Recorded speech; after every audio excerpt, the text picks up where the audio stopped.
Hey, Kev. Main thing. Dang, I lost my voice trying to. Hey, All right, okay. I done lost my voice trying to. I got a bunch of video, man. I got a whole thing lined up. I got it's one for tomorrow. Then I just found like I got about at least 4 of them for next week. I got some stuff lined up for sure. I got some stuff for sure What lined up, up. laugh? What's the deal, man? Yeah, I was cracking up when she called you laugh the other day. You went Right, from I know what parent you to just doing on laugh. purpose. I'm like, what he say?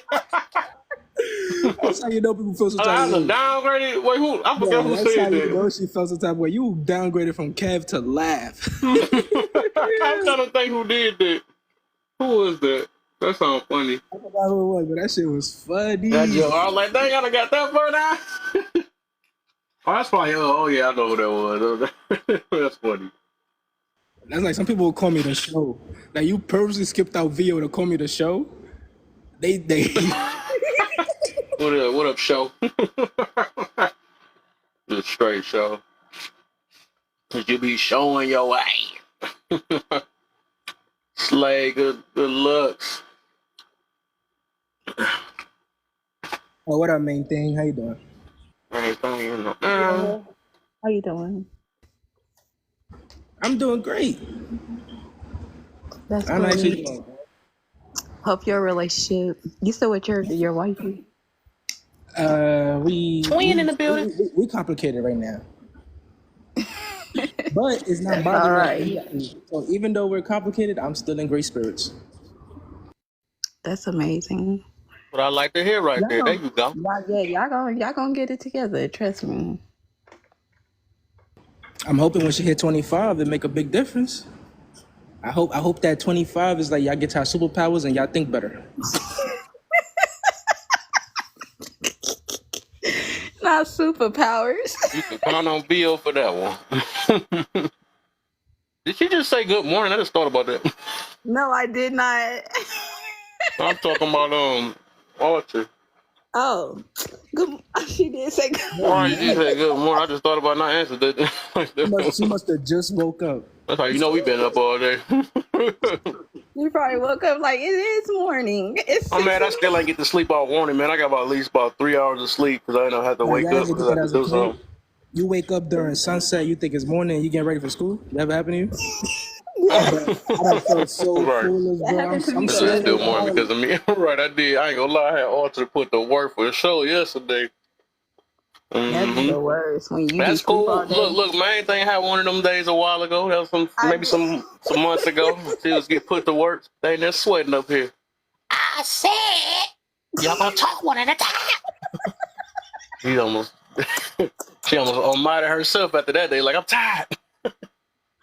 I don't get paid enough. oh my god!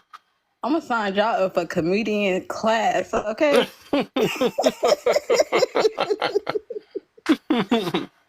I said talk with.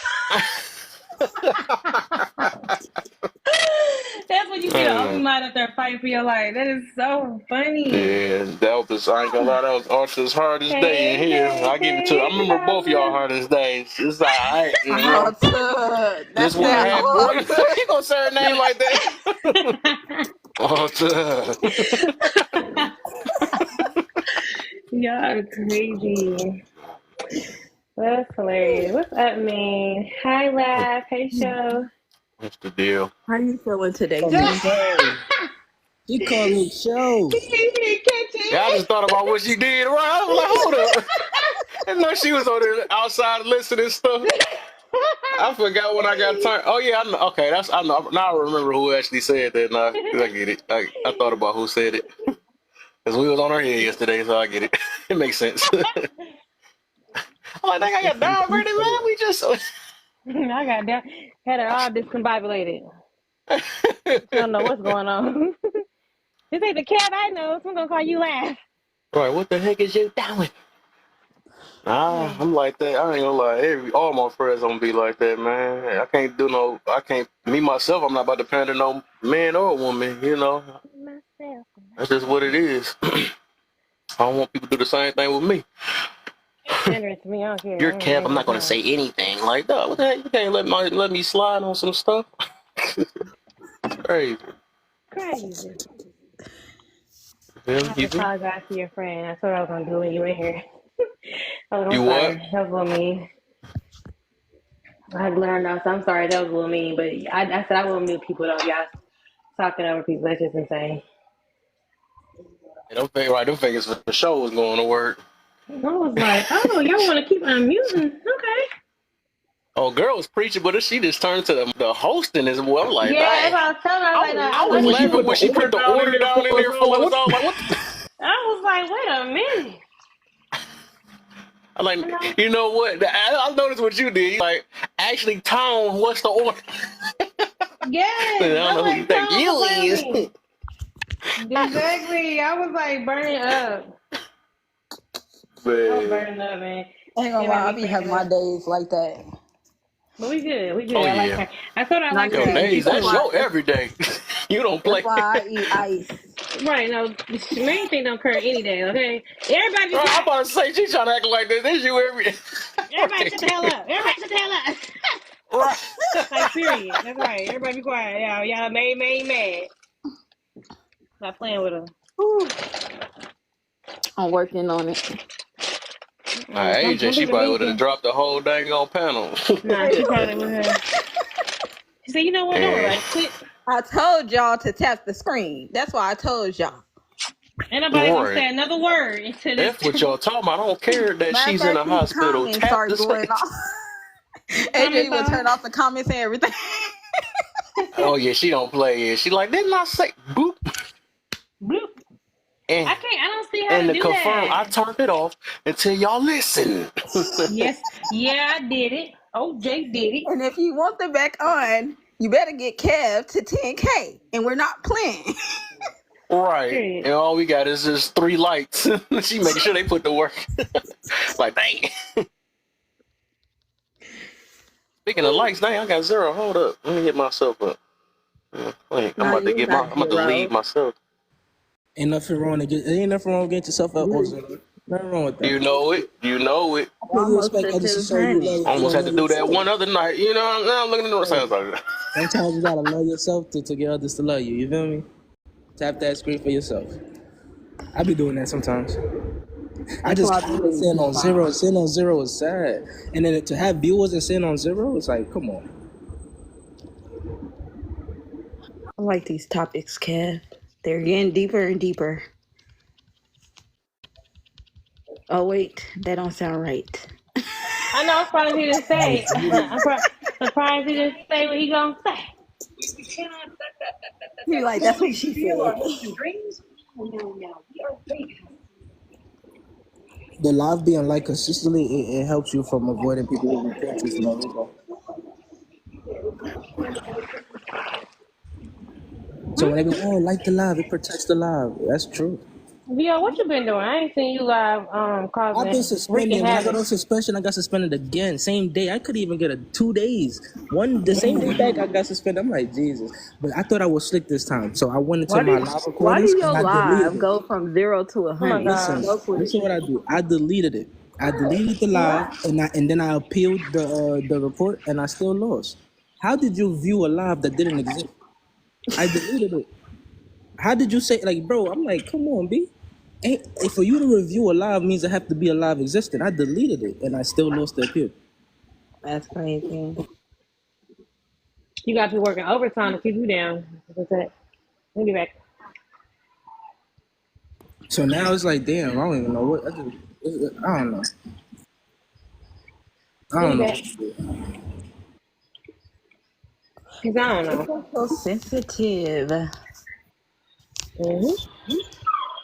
That's one thing I don't like. I just like topics about the reality. Like, the uncomfortable truth makes me comfortable. Why people don't talk about it? Oh, you cool with Saul?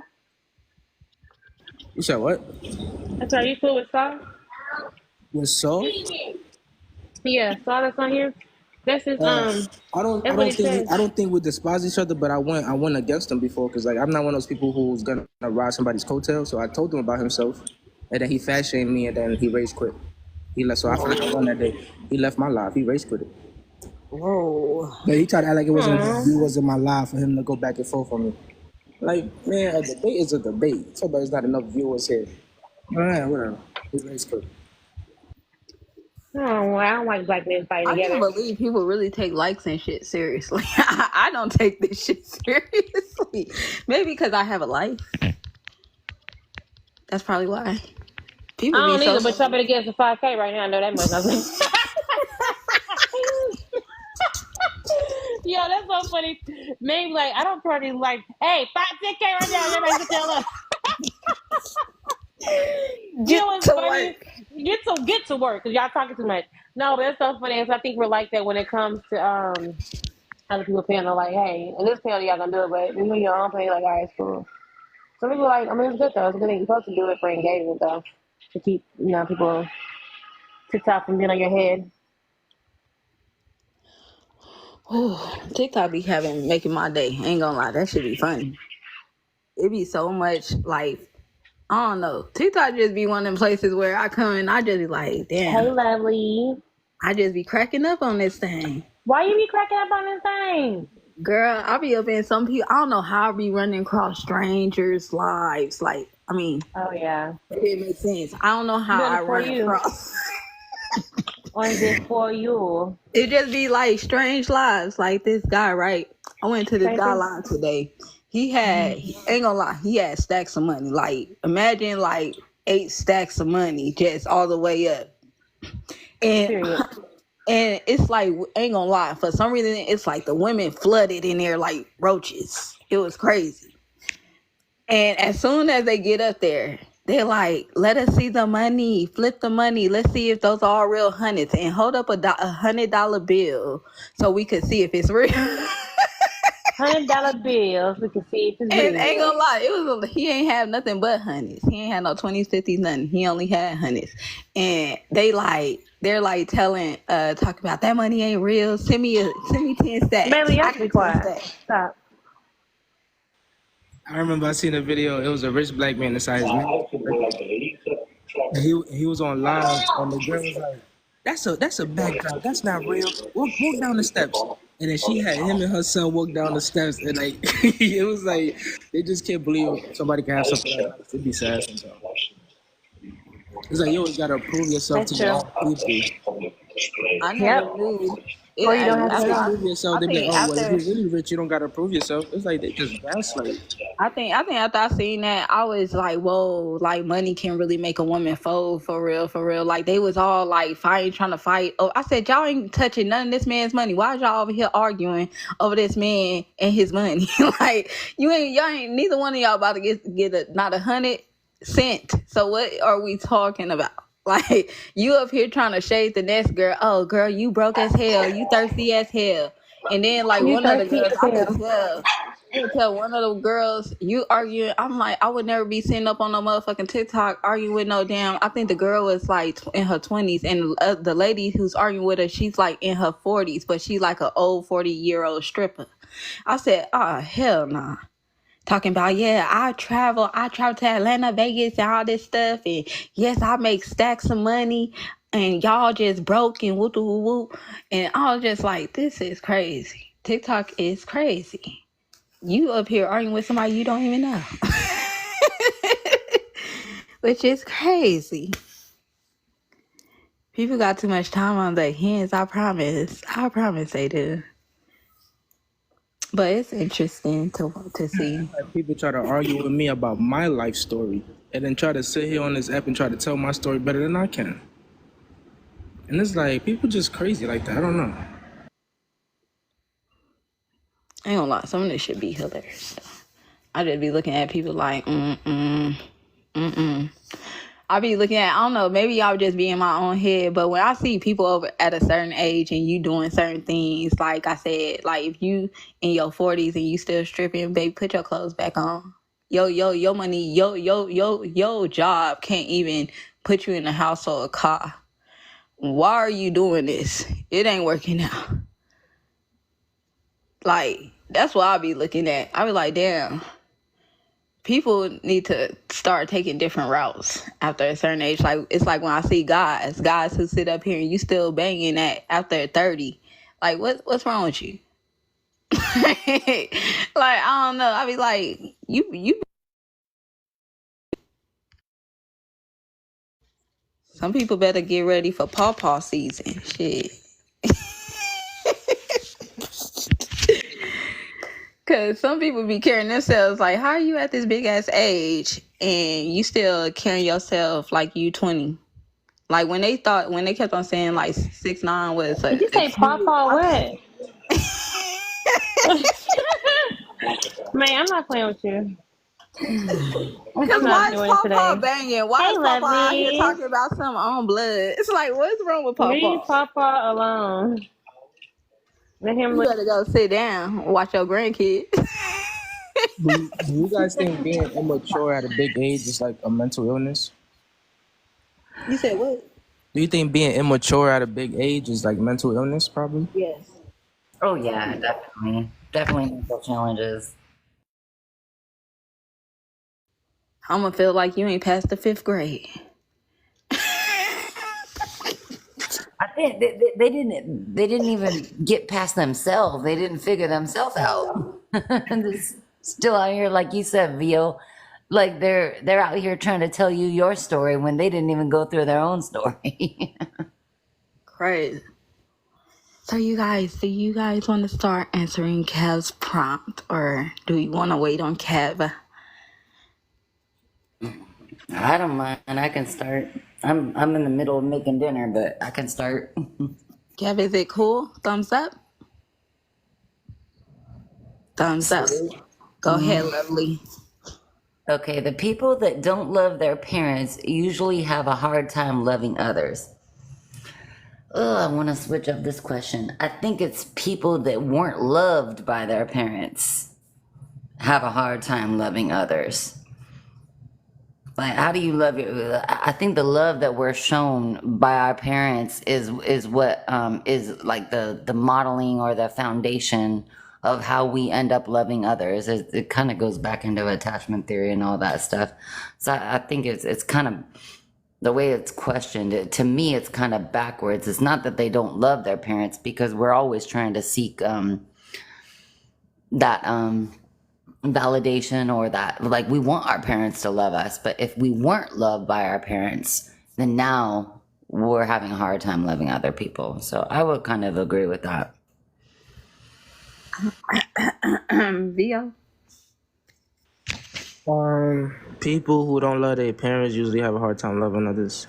I will agree, because if your parents didn't show you healthy love, you're gonna have a hard time having healthy love with others. Because it's like you will develop a Stockholm syndrome from a toxic parent, and then think the toxic relationship you in is love, because that's what you were shown growing up. For example, abusive parents be wondering why their kids will accept abuse from their partner. When you told your child, "Oh, I'm only beating you because I love you," that's the same thing their partner said. Good point. I was told that. I'm gonna say I'm whooping your ass because I love you. Yeah, I got that. I think all of us got that one. I ain't gonna lie, I be laughing at stuff like that because I be like, I knew why I got the butt whooping. Like, I mean, low key, it is true though. That's a I'm true like, my statement. mom over here holding me accountable. I'm over here crying, over here talking about, yeah, I'm over here listening to Eminem, I hate you, mama. Yeah. But yeah, go ahead, Kev. Oh no, I was just saying that that is a true statement, because it's like, I would, like, if you love somebody, right? That's why I said I use because love is not gonna feel good all the time, but it's just like that's intentions too. It's another thing dealing with attention. It's just like if I said I have to knock out my friend, right? So he don't drive drunk, I'm gonna do that, you know. So we can say that I only did that out of love. I'm doing this because I love you, you know what I'm saying? So that, I believe that's what they felt. But then again, I think a lot of parents didn't have the mentality and enough information on how to basically parent a little bit, I guess. So they didn't know what to say, because they there was like same parents that be saying, "Do as I say, not as I do."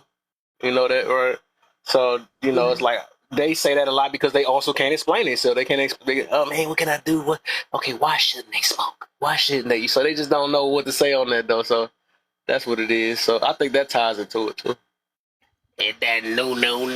I added too many no's in there. Oops. Oops. What's Hey, the deal? Kev, you back up? I'm up. I only got about 3 hours of sleep. I was supposed to get, but I had to get up for What's some up, family things. Kev? What happened? Dang, TikTok just did her dirty. No, you know. Oh, she getting she getting the your treatment? What? My bad, y'all. My earphones. I was trying to say hey to Kev. Oh, she said that's my reason. She ain't say that ain't TikTok gave me. That's my earphone. TikTok no better. I fight TikTok. You said I'm fighting. Okay, it's your turn. Okay. Y'all already answered the first red one. Okay. Nah, yeah, that's what we are. No, yeah, period. Nah, yeah. Look, she just been like rapping all night. The people that don't love their parents usually have a hard time loving others. Yes. Sorry. Absolutely. Kev always want to fight with people. Jesus. All right. Let me go get my armor on. I'm sick of him. But yes, the people. I gotta read questions like 2 times. The people that don't love their parents usually have a hard time loving others. The reason I say that's true. Yes, I agree. Okay.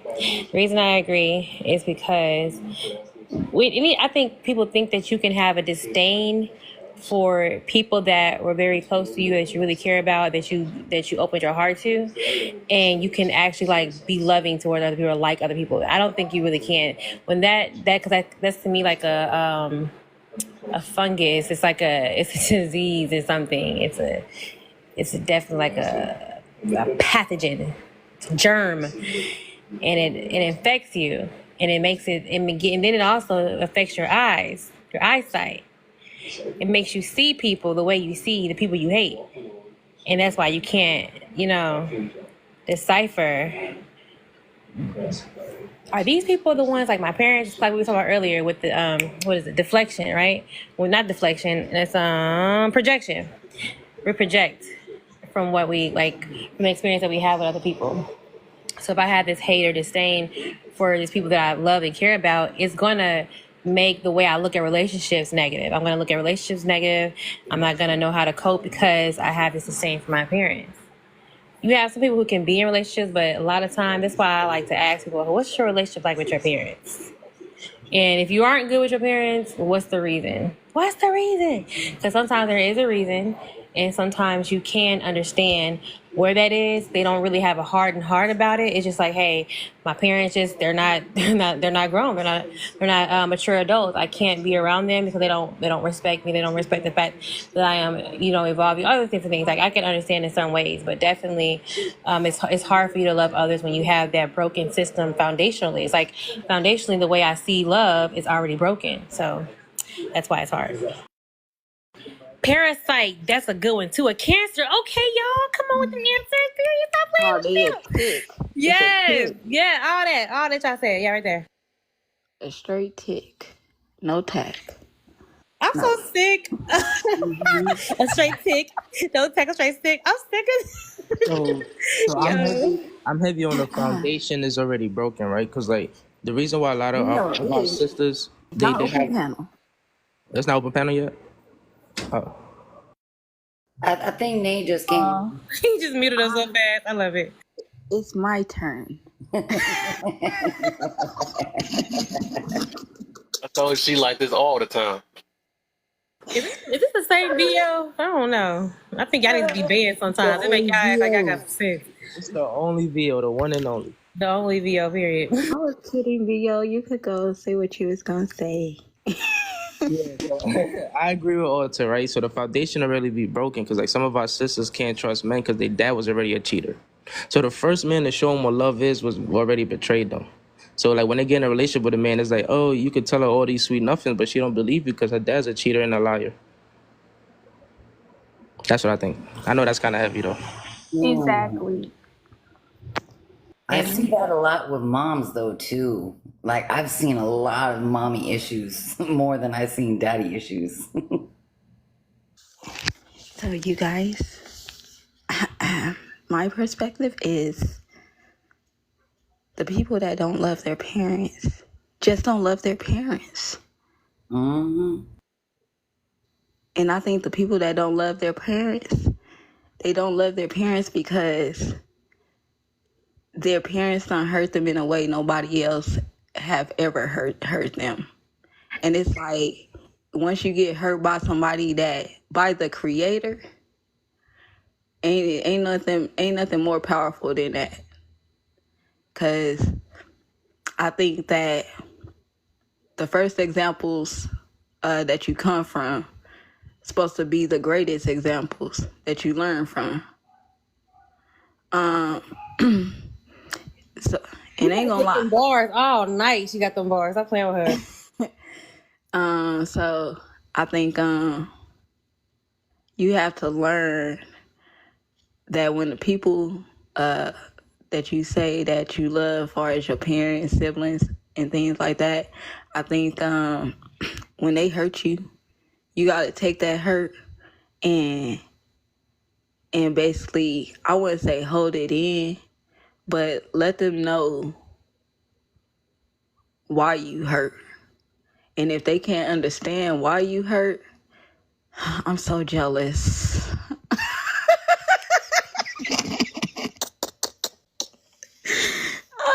But yes. Under the sea.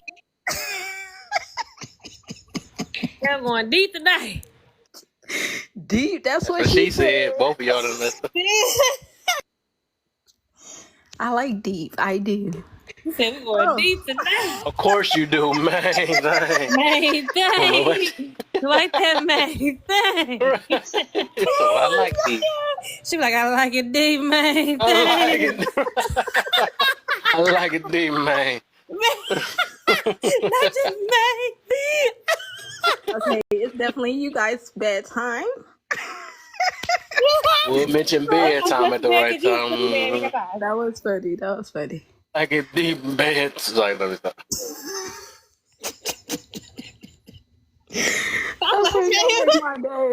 I'll make my day.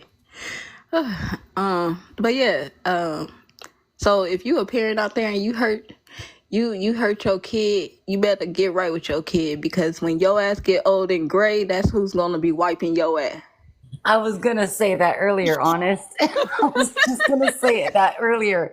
There is so much resentment that could be built. It's like when you're in a nursing home, or are they gonna take care of you, or are you gonna be in a nursing home? Yes. You better treat your kids right, or they gonna treat your ass wrong. Okay, you gonna get the same treatment Charles got from Helen. Okay. You're hungry? So how about you go fix yourself something to eat then? I'm telling you, I see it all the time, and I'm like, oh my god. People are like, I don't even want to be around my parents. And then the ones that do, and like what you were talking about, honest, and even what Alter was talking about, and Bio, is like, if your parents don't treat you right or don't give you the love that you need, that is going to allow you to build different relationships in life, when they get old and they're in their passing ages, they're not going to be loved. They're like they're expecting something that they Y'all didn't. know what I think? Because that just made me think of that while I just had the comments. I said, I think we need to go back to the hugging when you angry method. You remember when your mama made you, after you fight your sibling, and they be like, hug each other. I be like, now do that with your mama. Go do that with your mama and your daddy. Yeah, Hug each other. with a parent, it's like, did you hug me when I needed to be hugged? Like, Fix hug your my face. ass. That's exactly what it be. As a kid, ain't gonna lie. I think when you a kid, you just hold so much anger in naturally, because you don't know how to regulate your emotions yet. You teaching yourself. Well, some of our parents don't allow us to express that anger or that frustration or allow us to vent our emotions out. If you have a parent that is emotionally unavailable, you're going to have some challenges with relationships in your life. But it's a reason why they that way though. I just don't think parents just a way just to be that way. You get what I'm saying? Yeah, It's there a is a form of reason. discipline that, yeah, no, I agree. Meaning I could see if your mom's right, like let's say your mama, she just a straight up she don't hug people, she don't really like touching people, she'll sit up here and have an aggressive attitude. She got the you get up and don't cry type of mindset, right? Hmm.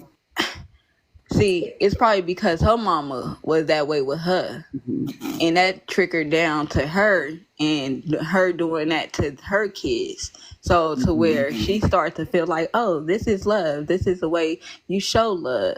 This is called tough love. And a lot of people don't know what tough love looks like, or that might be all they know. I kind of appreciated the balance of, the trauma that was presented to me, like the tough love, and then also the love that I got on the other side of the parent side. I kind of appreciated both, because if I didn't know both, I wouldn't know both sides. I kind of appreciated like the bad stuff, the good stuff. Well, what does my husband say? He says the good, the bad, and the ugly.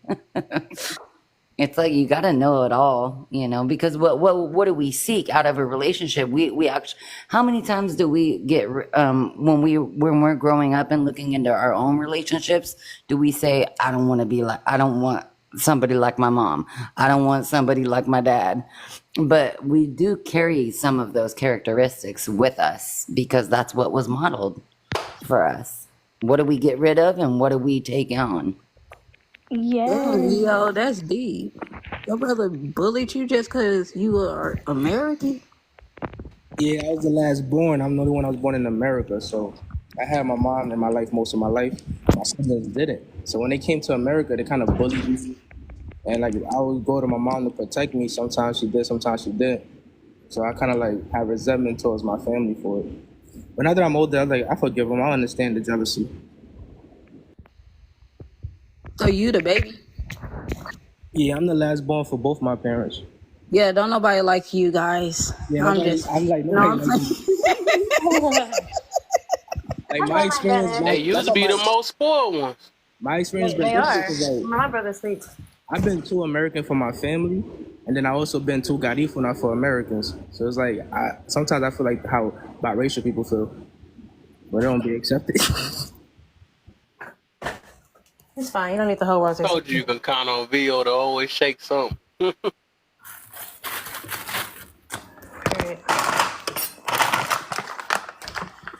Go ahead and take care of that stuff, Alter. I hear you over there. Sorry. I know I'm always moving over there. Nate, Gotta go right now. it's your turn, Nate. I swear all day. Yeah, I'm like, I gotta wait. I gotta shut my I house thought I down. seen you on that commercial. Gotta go. Like, like Lovely and Honest said everything I be saying, like, because I literally, I ain't letting that because slide I've been, today. Nope. Come up with something. I'm not. Nope. Nope. Kev, Stick your chest out. Kev is such a teacher. I'm sorry. He's such a dad. because like that's what I always say. Like how you treat your child, like that's that's really going to determine like if they take care of you or if you're gonna be in a nursing home. And I've seen it.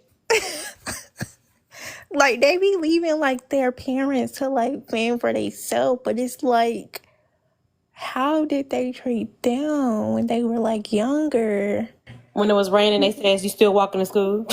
Like that's crazy. Still going to school? You better walk." So let's get deep with it. Let's go ahead and use some terms that we're familiar of. So I think when I was thinking of this topic, I was thinking about actually like foster kids or people that's only raised by not their original parents sometimes, and they usually have like a hatred towards whatever. Also the terms, here you go. Y'all famous that y'all hear on TikTok. Daddy issues and mommy issues. this the angle we coming from with that one though. So you ever notice that these are the type of people that usually that be needing just like we talking about love languages, right?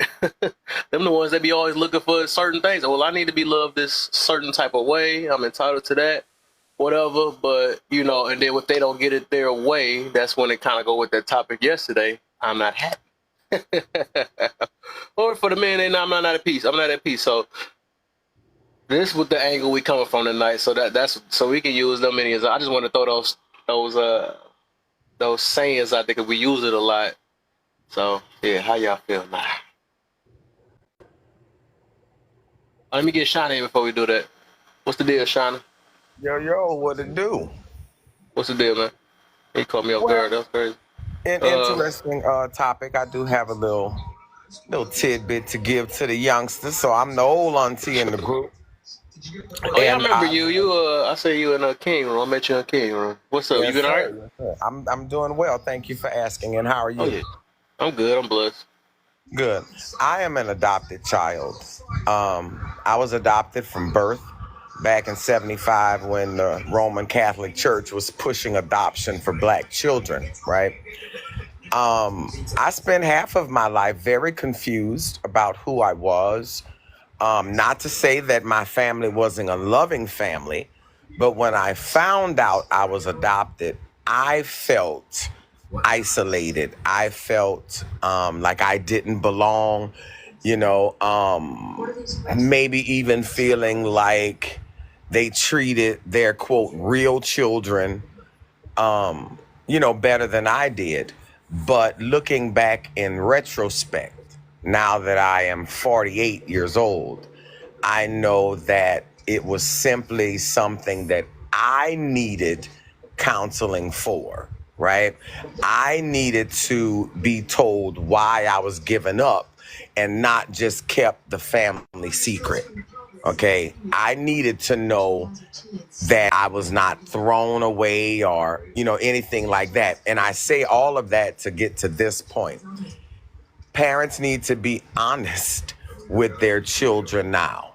You know, that what goes on in this house stays in this house. That bullshit needs to die, because if what's going on in this house is damaging you, you have to leave outside of the house. And we know just from living day to day that hurt people hurt people. So I think just as a society and as people, period, we try to deflect dealing with our trauma by focusing on someone else's lack of whatever it is we think they should have.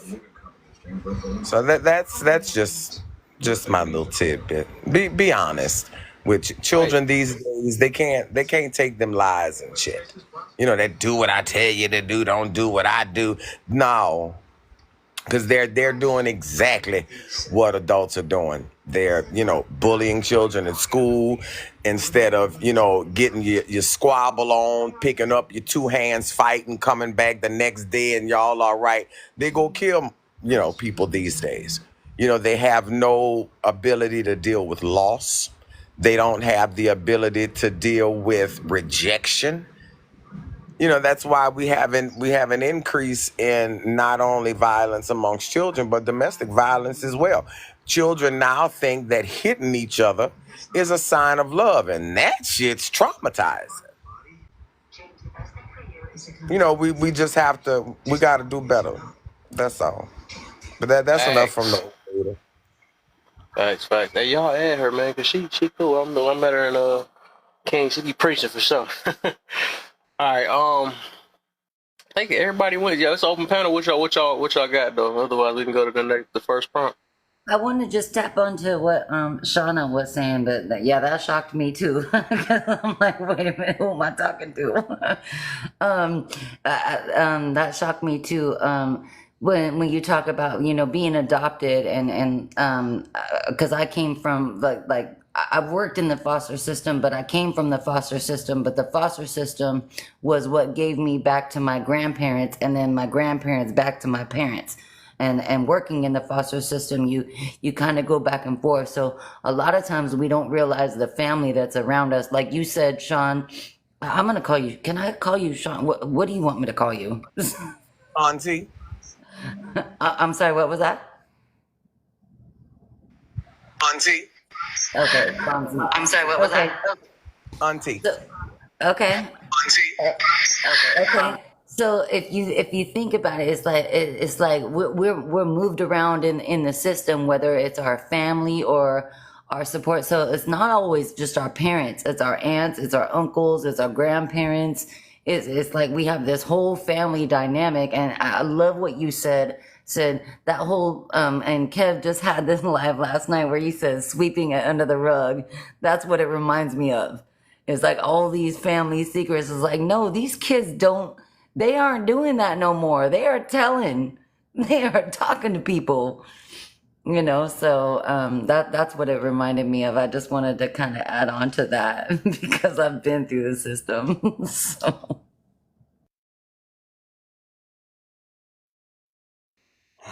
All right, we good. Y'all quiet, huh? No, All right. we're not talking. I'm gonna Guys say. are killing me tonight, honest. Wait, You're watch out now. Watch out now. Y'all gonna get killed flat. What's wrong with y'all? Get it together. for real. I think shit. What was I about to say? I think cause I like what Shauna said. I think when it comes to like foster kids and all that stuff, I dated a foster kid, and I just think that the one I dated, shit, he was very motivational. Like, he was ambitious, he was dedicated. I just think that we have parents who sit up here and they don't know how to be parents. They're learning as they go. I don't think people got I don't think there's a true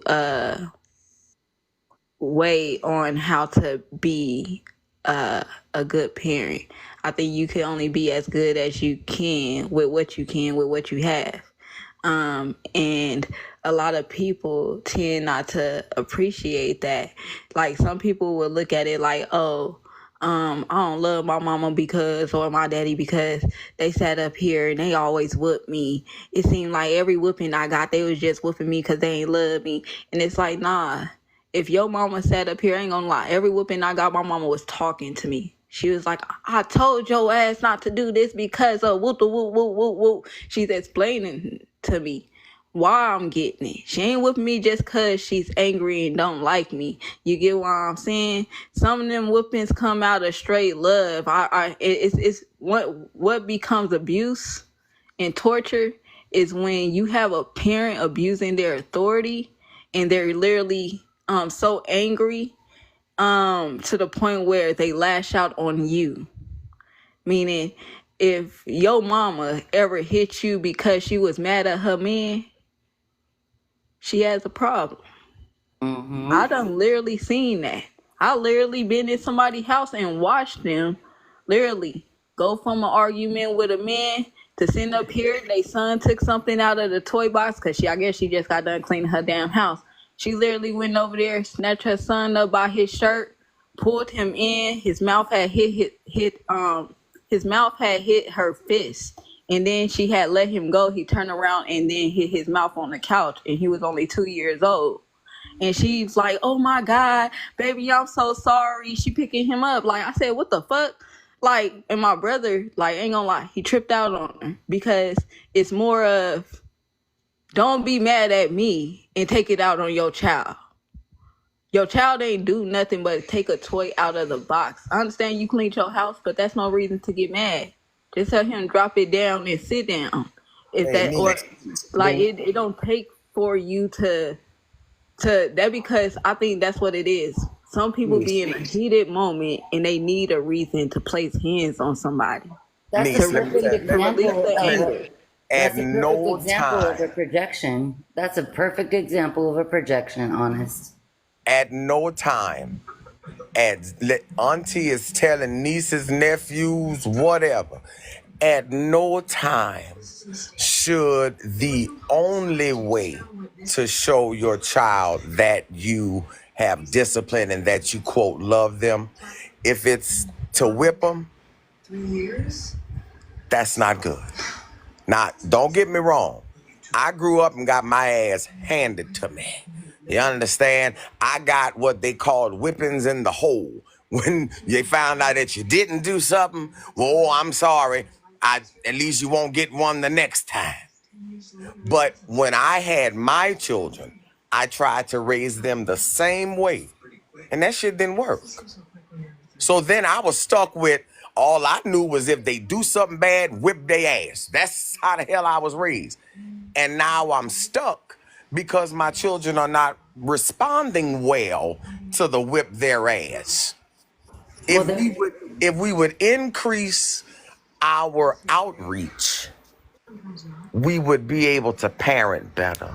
Love ain't striking nobody. Not saying sometimes the ass whippings ain't merited. I ain't saying that. Because my son's 6'3", 200-something pounds, and he was in the 12th grade. He's 25 now. I done had to hem that motherfucker up a few times. Hey, you know what? Did y'all see the Netflix? And Like these honest, dudes. Oh my bad, lovely. Kev had this conversation, like this was a couple years ago. Remember where you did that conversation between what's the difference between discipline and punishment? Was it you that had that? That we were talking about the Yeah, difference between discipline and punishment?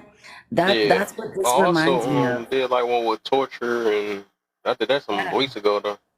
Mm-hmm. But yeah, I probably did that too. Yeah, that sounds familiar. But don't y'all notice that kids nowadays, they ain't scared of their parents. They'll be quick to step to their mama or their daddy and be like, I got a "What's up?" topic on that coming up next There's week no about respect. being their friends. They being their No, friends. Yep. we're not gonna blame that shit on that. Because I got 3 children and I'm friends with all 3 of my children. The problem is y'all don't know how to be motherfucking friends. Y'all the kind of friends that'll tell somebody, oh yeah, girl, you look good, knowing good and well I she got a shouldn't have put question. that on. Is it wrong for a parent to drink with their adult child? If they underage, yes. I just said adult child, beloved. Oh no, my bad. I didn't. Hey, I ain't hear you. I said, yeah, within moderation. Now, I'm not saying you can go and get plastered, with your churn, but example, my son has graduated college. My other 2 are in college. They all of age. Yeah, I'm going to go hang out and chill with my motherfucking children and talk about how bad they used to, act and why my stomach look like I got an ass in the front. Yeah, we going to kick it. You know what that reminds me of is, you know how they've got all these topics about son husbands. What's the opposite? Honestly, you could probably help me with this. You know how we talk about or they talk about son husbands. What's the opposite version from a female perspective? What I the want fuck is a son husband?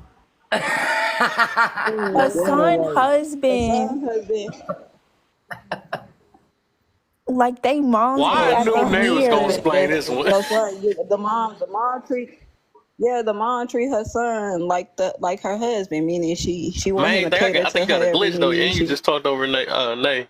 Yeah. You got a, I mean, not a glitch. You got a what you call it? Like You they got a fucking, like she fucking her son. Like it just be so weird. Oh my God, that's a thing. That like my son, the one that used to not wipe his ass when he was younger. What the fuck? Like that's just how they act. It's just really a woman who treats her son like he her husband, meaning like he'll sit up here, like how almost like a mama boy, but that's just pretty much what it is. It's like you sit up, like basically how it's basically like how Terrence Howard was getting treated in Think Like a Man with his mama.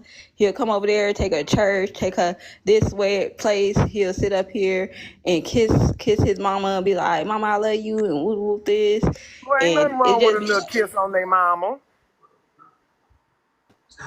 You know, a little And nah, forehead kiss or some people something, take but it you too far. know, no, carry your ass to your house, sir. Find your woman to do all of them wifely things.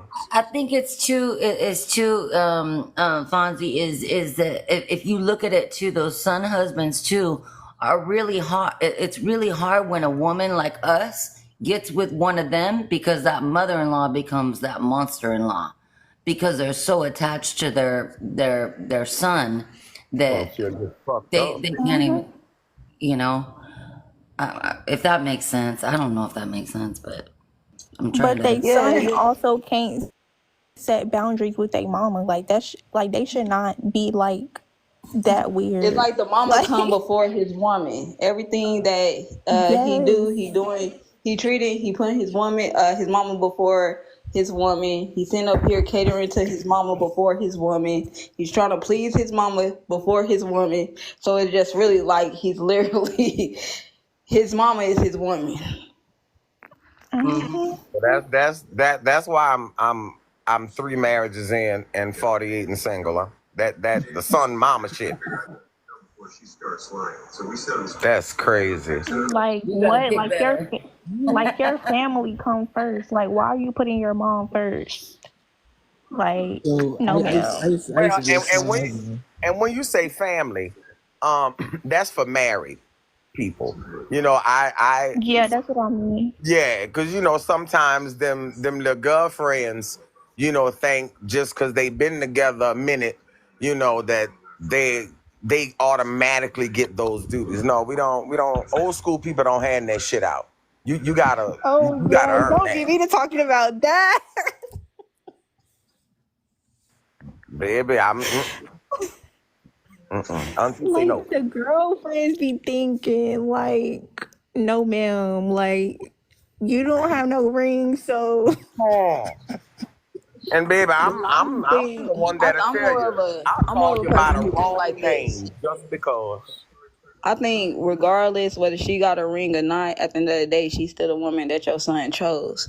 Regardless, and she's a woman that's catering to your son whenever he gets sick, whenever he needs something, whenever he falls short. She is there to help him pick up the pieces like a wife. So at the end of the day, I think that some people need to show some girlfriends grace, because even if, because some people sit up here, the mama don't like the girlfriend only because she cool with his ex, or because she cool with somebody he already slept with or dealt with. Most of them, or she just really a selfish mom with her son. And I done seen people like that. So it just, I don't think that every girlfriend is a bad girlfriend, because honestly, why is your son with somebody that you feel like isn't good for him or is bad to him?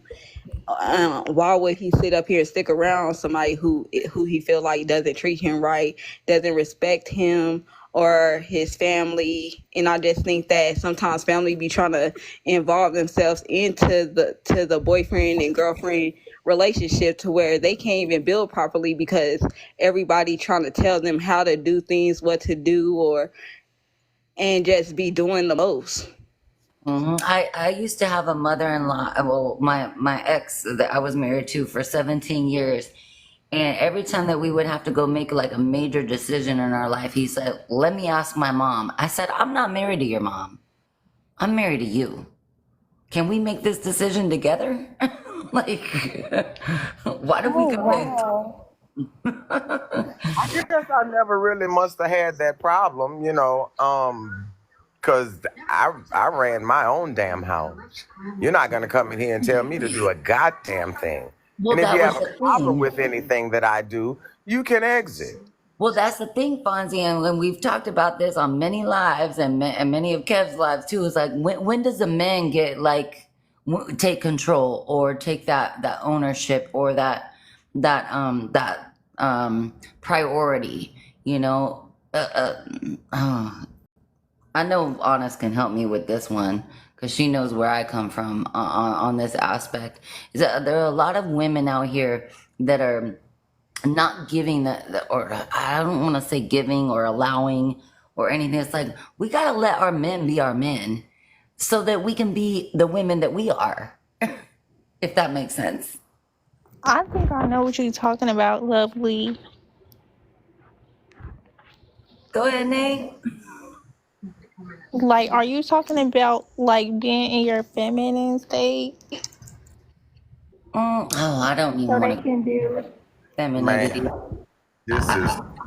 Can I ask the ages of the people talking about this right now? Is that okay? Yes, sir. Yes, sir. I'm gonna be 44 in January. Okay, 44. I'm a surprise y'all. If I say auntie, that's because I'm a woman, so it's a ma'am. Nate, how I'm old are you, baby?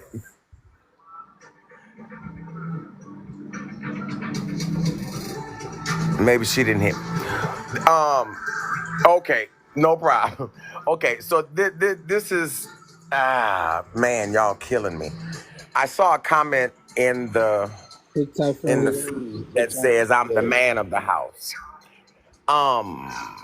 If a man is truly a man, I won't have to get It into says she's my the man of the feminine house, state. not I'm the man. It says she's the man.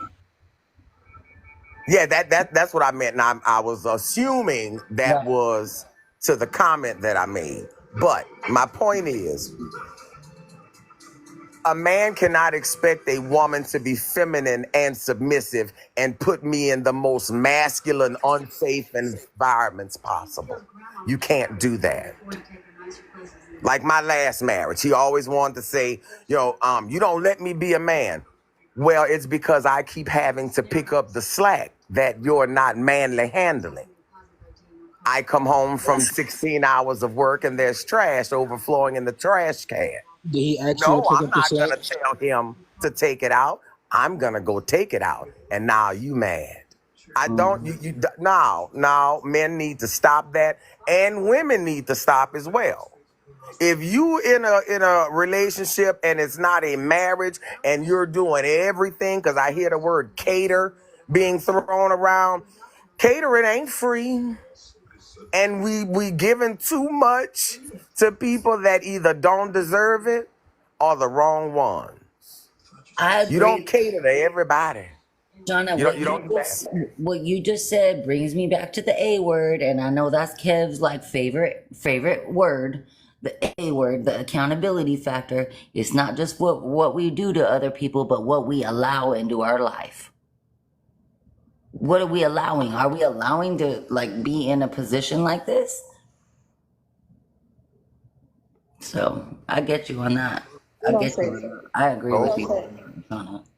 I'm gonna say,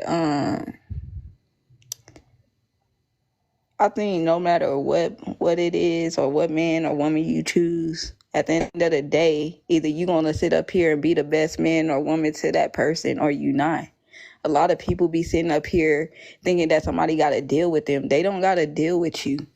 Especially if you don't come with a good attitude. If you're not a nice person, don't nobody want to be around a mean ass person that don't have no respect naturally, who don't naturally know how to treat somebody, care for somebody.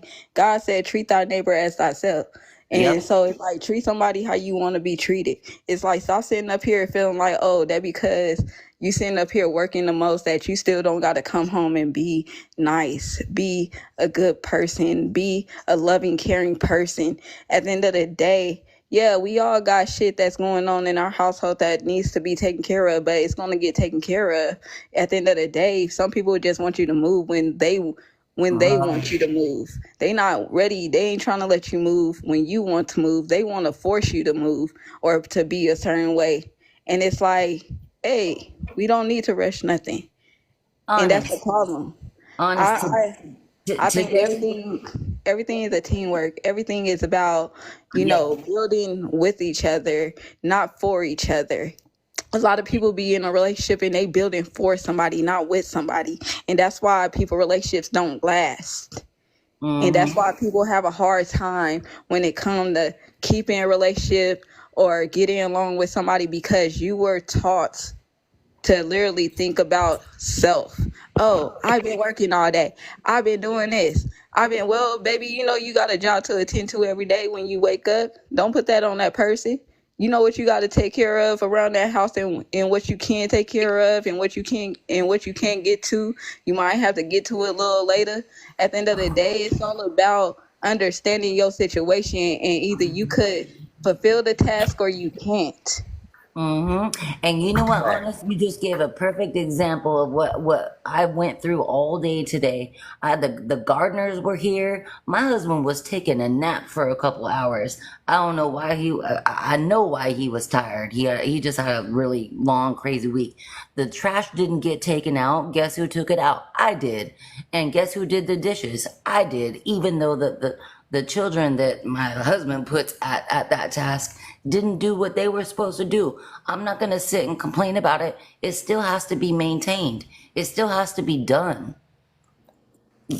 Exactly. Like, and Lovely also, like, on what Honest was saying, like, it's like you said the same thing. Like, it's like they want their partner to do everything, but like, what are you bringing to the table? Like, Facts. Exactly. And because that if you don't do what needs to be done to be able to maintain the home that you live in, the household that you actually help provide for, or are a helpmate for, or whether it's femininity or masculinity or all that, if you aren't putting in effort, then you're going to fall into this complaining mode, and you're going to fall into victim mentality. It was like, well, you should be doing this and you should be doing this. It turns into a you problem rather than an I problem. And So let's really, at the end of the day, it's an I problem. so I let's could be Shauna doing. let Shauna go, and then we gonna get Sunshine in there because she gotta speak as well. Okay. Yes. Thank you. Miss Shauna, you can go ahead. Yeah, I was just kind of scrolling through the comments. I mean, they can call it, you can call it toxic, you can call it whatever you want. I call it boundaries. There are certain things that I, as a person, as a woman, will not allow. There are certain things that I require. Just as I expect my partner to give me their boundaries, their requirements. A lot of times people just jump into relationships and then hope it work itself out, and then y'all get to problems, and then you try to figure it out when y'all don't really know each other in the first place. Certain things I won't accept, and if that bothers anybody, the door is meant to keep people out, not to lock you in. You know, but it takes a lot to get to this point. You know, so I don't ever tell anybody about marriages or relationships, because I done had 3 of them motherfuckers and they didn't fail. So I am not the marriage or relationship guru, but I can tell you what helps a relationship and a marriage to fail. I can tell you that. You know, and at the end of the day, you know, people will give you what you continue to accept. And I never will accept mediocrity or lackadaisicalness. It's just not happening, Fonzie. Hi, Miss Sunshine. How you doing, Mama? Hey, love. Hey, Miss. Hey, y'all. So I'm gonna chime in what y'all was just talking about, and I'm just gonna leave the topic for a minute. See, one thing I learned in the midst, and I'm married. I'm 47 years old, and I've been married for 10 years. And I let people know, listen, in order for you to really love, and this is for both sides, because I come from my kings and queens. I don't care what color you are. In order for you to understand what it is to truly love and to be in a relationship, you got to be in a relationship with yourself, for one. Make sure you deal with your mama and your daddy trauma. You know, what your mama did to you or what your daddy did to you. Make sure you deal with them issues, so when you do get the person that you do, you know, I believe in God, that God will truly bring to you, that might not be perfect. I mean, listen, there's not no perfect person. I'm just telling you, but God himself, you're able to receive that individual. And can I go back a little bit? See, one thing is, no disrespect to none of my queens, I don't like the table thing. My thing is this: you are the table. You want to make sure that whoever is matching, both of y'all have the table within y'all spiritual table I'm talking about. So when it comes together, you're able to match each other. So if your table is messed up, bent down, the chairs is all discombobulated, your table is leaning, by all means, don't get in no relationship. Make sure you fix your spiritual table so you're able to fix what's ever inside yourself, because you can't truly love an individual if you're sitting up here having that mentality, thinking that, hey, I'm selfish, I'm about me. And let me put it to you like this: that doesn't mean that you lack your self-care. Can I be honest with y'all? That means that you know and value yourself. It's nothing wrong with being single until you're able to understand what it truly means to love individuals. That's like telling a woman she has to have a banging body and a flat stomach and she got to be all natural. Meanwhile, you got a whole fake hair top and your whole beard is fake. It don't make no sense. And let's go back to my women. You sitting up here telling men they got to have 100K to come to the, come and bring you at your house. Meanwhile, you don't even have a house for the 100K to come in. It make sense, because again, I live in reality. I don't live in no imaginary. What I hear on this app is ridiculous. I'm not the type to sit here and say love don't exist. It do exist, but you have to be able to understand what love is to you. Do you love yourself? Do you tell yourself that you are gorgeous and fine every day when you look in the mirror? Are you able to get out there and break up the curses and the things of your heart, so you're able to put the heart back together, so you're able to love the people that you need to love? See, it starts within, and I believe true love is still out there, but see, we take love for granted. We take the word love and make it to a whole characteristic, a fake reality fantasy world, and you got people thinking, well, yeah, this guy, if he didn't come in like this, then he can't know. You don't know how a person could come until you deal with yourself. That does not mean that you need to settle. What I'm telling you is make sure you value yourself. So when somebody else come in, all they doing is adding to you. If somebody come and subtracting, then you don't need to be around that situation. Again, I'm not a relationship strategist. I'm just telling you just the truth from what I experienced. What I learned is, before I was a wife, I walk like a wife. What I mean by that, I hold myself up and I had standards. To my queens, there's nothing wrong with that. Do not settle for less, because again, you know your worth. That does not make you masculine. That makes you know that you will not settle for something that's going to tear you down. To my man, my kings, understand, in order for you to be the husband or the man of a house, you got to walk as though you are that in your own place before a woman can come your way, so you're able to receive and respect her. I see so much of this stuff that goes on that people don't value what it truly means to really be one with yourself, because if you be one with yourself, you will understand what it is to love another individual as an equal, and be able to understand that y'all move in different situations. Every relationship is different. Everybody go through things, but one thing, do not lose yourself out on anything because you feel like you can't get nobody. Don't feel like you can't be in a place to be the best version of yourself because you are single. I'd rather for y'all to stay single, deal with your traumas, deal with your childhood traumas, your mama issues, all that stuff, before you bring that stuff onto other individuals. That's why I see some of these relationships are failing, because we got some men out there that got mama issues and thinking that their woman should be their mama, and they sitting up here want to cuss them out. I see that women thinking that their man is their daddy. They want them to do everything else and want to be spoiled. Meanwhile, they don't even know what it is to hold things down, because what if that person cannot be there for you and something happened that one of y'all end up in a hospital? Some got to be capable of holding stuff down. So I'm going to leave this here. I thank God for my husband.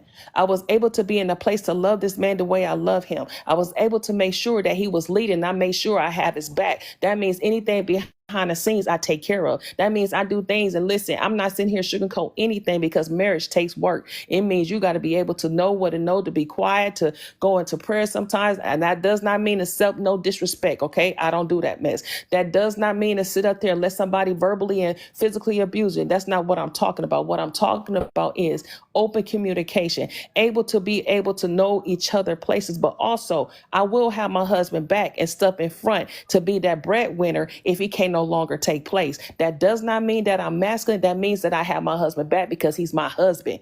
And that means that we have each other and we are one. When you know what the meaning of one is, you able to understand it's no longer you, but it's something that's valued that made y'all together to bring one together. That means y'all taking care of everything y'all need to take care of. So with that being said, please, y'all, just understand, just get into the place that y'all need to get yourself together, because there are some good kings out here. Don't go off some of these people that's still up here dealing with mama issues and daddy issues, and they sitting up here want a handout, and they want to sit up here and make y'all feel some type of way because y'all in a place that y'all are knowing yourself. But understand y'all are able to be what y'all want to be, but realize what it is to be in a relationship. So I'm gonna leave that there, and I'm gonna wait till y'all talk about the topic. But I had to chime into my queens that's in here and my kings that's below. Everybody is different, but just deal with your issues. Don't bring your issues onto somebody else because you want to make somebody into an image that you want them to be because you choose not to fix your own self. That's all I got to say. Sunshine, we already discussed the red part. Okay, y'all did the red part already? Yeah, I'm going to say yes and no. The reason why I'm saying both with that, when people don't love their parents, because it could be different ways. They probably just, hey, a parent wasn't there for them, but it could be somebody else that could step in and help them. I had a stepfather that stepped in with my mother. And so I was mad at my dad, but that didn't mean that I was mad at every dude. Okay. That mean I did have a little bit, can I say this? I had a little bit daddy issues. So that's why I was talking earlier, because I was there. So I feel that though, once you get into the place, you're able to get that love, but you have to want to, you got to really want to step out the boundaries with this. And you got to be able to understand what true love is. And, it doesn't necessarily have to be your parents. It can also just be something that, hey, you probably didn't have the right people that's in your place. Because I do believe like, hey, one is out of there, just remove the parents. But I also feel that you have grandparents and grandmothers that sometimes step in places to show you what love is. It's different for every individual. And then I say yes, because it depends off a person that didn't have a grandmother, didn't have someone that stepped up in place to show them what love is. So they're not going to know what love is. They probably going to know what love was to get them or how to, to just show just the love with conditions, right? Because I talk about unconditional love.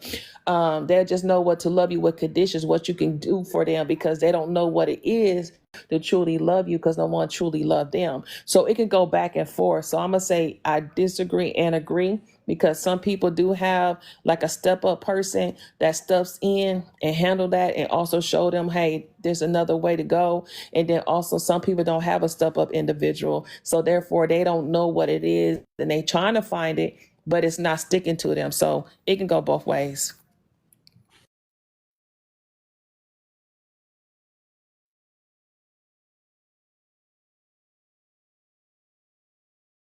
So, Andre, how you doing? I'm doing well. Thank you. What's your thoughts on the red, or just in general off of what you heard? So here, people that don't love their parents usually have a hard time loving others. I agree, and the reason why I agree is because your parents are the first example of, what you interact with and confide in terms of love and personal interaction. So being devoid of that, you're going to be behind on the curve of learning how to love, because that's the first example instinctively that you have. So people that don't have that, like, again, they're behind the curve, and that would cause some discrepancies, and they would have to learn, one, be willing to learn and look past those issues. But, that just depends on the person if they're willing to do the work. If you're willing to do the work, you can learn how to do anything, but that all starts with you. So that's how I would answer that. So, anybody else got anything to say? Otherwise, we're gonna move to the first prompt. No? Okay. Via, is there a general way to properly love people? With your actions. Talk is cheap. People just know how to make things sound so good. Your actions gotta show what you talk, like, you know what I mean? So with your actions, how you show love. That's how men show love, at least. We show it with actions. Okay. Lovely. Your thoughts? I'm in agreement with Vio. I think it is actions, but I also think it's how you receive people. because you know there's a lot of I think what like Shauna was saying, and I think Sunshine was even saying, you know, we go through some things that other people go through. Like if our partner was to go through cancer or like a medical problem, that there's things that we have to endure. So it's also how we have to receive things too. That I see love goes both ways. And then that was like we were talking about it last night, that agape love, that unconditional. It's you've gotta give it, and you've gotta know how to take it in. That's what she said. Yeah, I swear on my life, if I was ever in Michigan, I'm I gonna knew post. he was coming. That's actually a good thing to Also, say. what she Some said. people are suck Oh, when they that say don't that. even sound right. Kev, Lord, these are serious gutter words. Okay. So Shauna, what's your thoughts on is there a general way to properly love people? I take it by the word general. It meant to say overall, maybe.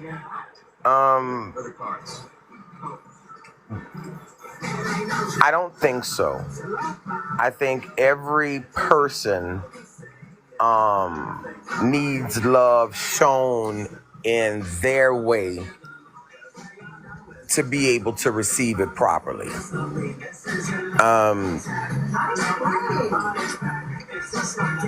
I guess to be more clear, when I think of the word general, I think of like just an overall do it the same way protocol won't change, right? And I don't think that's it. I think that the proper way to love people is to their capacity of acceptance. You can have love for everybody, you know, because I don't hate anyone, but I don't think when it gets to love as in relationship that it can thank you, Vi. I just saw your comment. I think it's more specific than it is general, but that's just my take. Sunshine, what's your thoughts? Is there a general way to properly love people? I'm gonna say no, and I agree with Shauna a little something that she said. The reason why I say no is because, again, like she said, it depends on the individual. Okay, I'm gonna speak for me. My kids different, you know, they all love. They got just differences, right? But I still love them. You know, there's areas that I love. It depends on, you know, the comfort. We have to understand that I can't tell, like I say to y'all, right? I could tell y'all I love y'all unconditionally without knowing y'all. But y'all truly like, dang, you don't love me. You don't know what that is. You know what I'm saying? So because I haven't knew y'all outside the app or I didn't spend time with y'all, unlike my children, they my children. I love them. You know, I love them to, you know, hey, you know, infinity beyond because they're my babies. With my husband, yes, it took a minute before I said I love him because I just can't tell somebody. There's not no, it depends on the individual, but I'm gonna say for him, it took me a minute, right? Because we got to know each other, and then when we got in that place, that's when I fell in love with him. And how I fell in love with him, it's just by the actions, like Vio was saying too. So I'm gonna mention that, but it's all in the individual ways. It's no proper way, if I can say that, because y'all just ain't gonna be out here loving people, you know, because everybody's not lovable, but y'all get what I'm saying. It's like it's different. It's a different way of doing it, and it's not taken away from what everybody else was saying. It just from I agree with Shauna. It's just who is in your life, right, and who is around you. There's not a proper way. It's how it come out of you. It depends. Thank you, God. It depends on you. There we go. It depends on you. Let me ask this. Let me ask this. How you bring it out? That's what I want to get off my. How you bring it out? Go ahead, Kevin. Like an echo. Yeah, you're echoing. I'm gonna ask this though. Wasn't you the one that just mentioned unconditional love? Yes, I did mention that. So you should have an answer for that. Then you said it's not a way to generally love people, but then you said, but you teach unconditional love. So it gotta be something. I'm gonna tell you like this because you're trying to get me. What I mean by unconditional love, because I got you. Me and Kelby at what I mean by unconditional love, right? Because again, I always, you come in my rooms when I speak about unconditional love, it's still love that have a little bit of conditions behind that. That's what I'm talking about. Because you can love somebody unconditionally, but it's up to a certain thing to where you're not gonna, because you don't know that person in that space. Unlike when I say I love y'all unconditionally, that means I do love y'all unconditionally, but still y'all gonna be like, it's with conditions because you don't know me, if you get what I'm saying. So I can say that, but individuals that might not feel that way. You get what I'm telling y'all? So it's different. So it's up to each his own. The reason why I'm saying, I'm saying it backwards. The reason why I'm saying the way I'm saying it is that I can tell people that they're unconditional is how they perceive it and they, bring it into their life. I can tell you I love you unconditionally, but if I don't know you, let's keep it real. You're gonna be like, how you love me unconditionally? You don't even know me like that. You get what I'm telling you? Aside from my family, they know that I really mean it. You get what I'm telling you? So it's different. Y'all can see it like that, but it's a different way of how y'all taking it because I really don't know y'all like that. So I can really say that. And Andre, yeah, you can say that. You can say that, but I'm just telling you from what Kevin's saying, I can still say I love you unconditionally, but it depends off what people may perceive it as because I don't know you, if I can say that. So I could punch you in the face and you'd still love me, right? Didn't I say it was unconditional with conditions? Then that's not unconditional if it has conditions. But if you punch me, that's the point of being unconditional with no conditions. Well, for me, I'm gonna say it just like this. No, I think nobody won't do that because again, it is to each his own. But if you try, I'm not gonna go there because I'm not. But if that ever happened, no, I would get in my feelings. I would be upset. I would look at you different. We'd be fighting 100%. But then I'm gonna leave back out. You get what I'm saying? So I'm not going to do something and say like, I'm just gonna put it like this. You hit me in something like that, you bring that scenario, yes, it's gonna be an interaction. Then no, that means I don't have no love for you in that way. I just, we did what we did, it was it and it was done. And then we move, you go ahead and go your way, I'm gonna go my way, and it's not gonna be nothing to that. But I don't wish bad on you, if I could say that. I will never wish bad on somebody that do something different to me, if that makes sense. So you went from unconditionally loving them to not. You're not getting what I'm telling you. Didn't I say I would love them from a distance? You're not getting what I'm saying. Okay, let me say this like this. If a person had hit you, you saying if a person hit you, right? Now I got to go into my beast mode. If you're saying a person hit you, that, I should, not no. What I'm saying is they hit me, we going to throw them. I'm going to, do what we do, and I'm not going to wish bad on them. I'm love them for where they at. Depends on what they are in my life. Again, it's all about who's in my life. People are quick to judge, running and, just throwing this out here. That's like, okay, let's say this then, since you coming at me. One of your kids end up doing something that you don't totally like. Just say, for instance, your kids choose to be the part of the rainbow community, and to each his own. I love my rainbow people because I have some in my family. Would you love them less, or would you still love them and ride out with them? Because again, you got to understand, I meet people where they at in their lives. Some people may not, again, love is just expressed around. You got to understand what that love is. So let's do that. Let me go to Andre. If you had a kid, let's keep that 100, and they choose to be part of the rental, would you be able to give them that same love, or would you separate yourself from them because you don't approve of their lifestyles? I'm just saying, let's have the conversation then, because this is what we get to. I ain't afraid to tell the truth. I'm gonna have him change his last name, and you can't come around no more, because that's not something my father taught me and his father taught him. We're heavy on being masculine and pro-masculinity. So if my child was to betray our bloodline, you must change your last name and get away from us. You can't come around. You said he. Would that apply to your daughter as well? No. I'm biased. That's my baby girl. Well, let's talk. Y'all want to talk about the unconditional love? Because all y'all just said everything that everybody said. It sounded like it was still conditional. So hold on, give me a second. Unconditional love don't exist. So to me, Everything. hold on, it does. Because I'm going to disagree with the whole. I think people don't realize what unconditional love is because they never seen it. And it's just like, from somebody who actually seen it and who have it, meaning I'm a person who literally gives unconditional love, especially to my husband. And it's because at the end of the day, I don't care what his pocket's looking like. I don't care what we go through. I'ma always stick by you and through it with you no matter what, because at the end of the day, I'm not with you because of what you can give me or do for me. I'm with you because I genuinely love you and I want to be with you. I see myself growing and ending life with you. So I think the people who come with conditions, they don't love their partner enough to sit up here and not put their partner before those conditions. You put them conditions before your partner. That's why you try to make your partner stand on them conditions. I'll give you an example. I remember Vayo made a comment that I've been through 3 marriages, so I'm the problem. I'll comment on the last one. Yes, my love has conditions. My last husband, I loved him very much, still do. But one of the conditions of being my husband is to be drug free.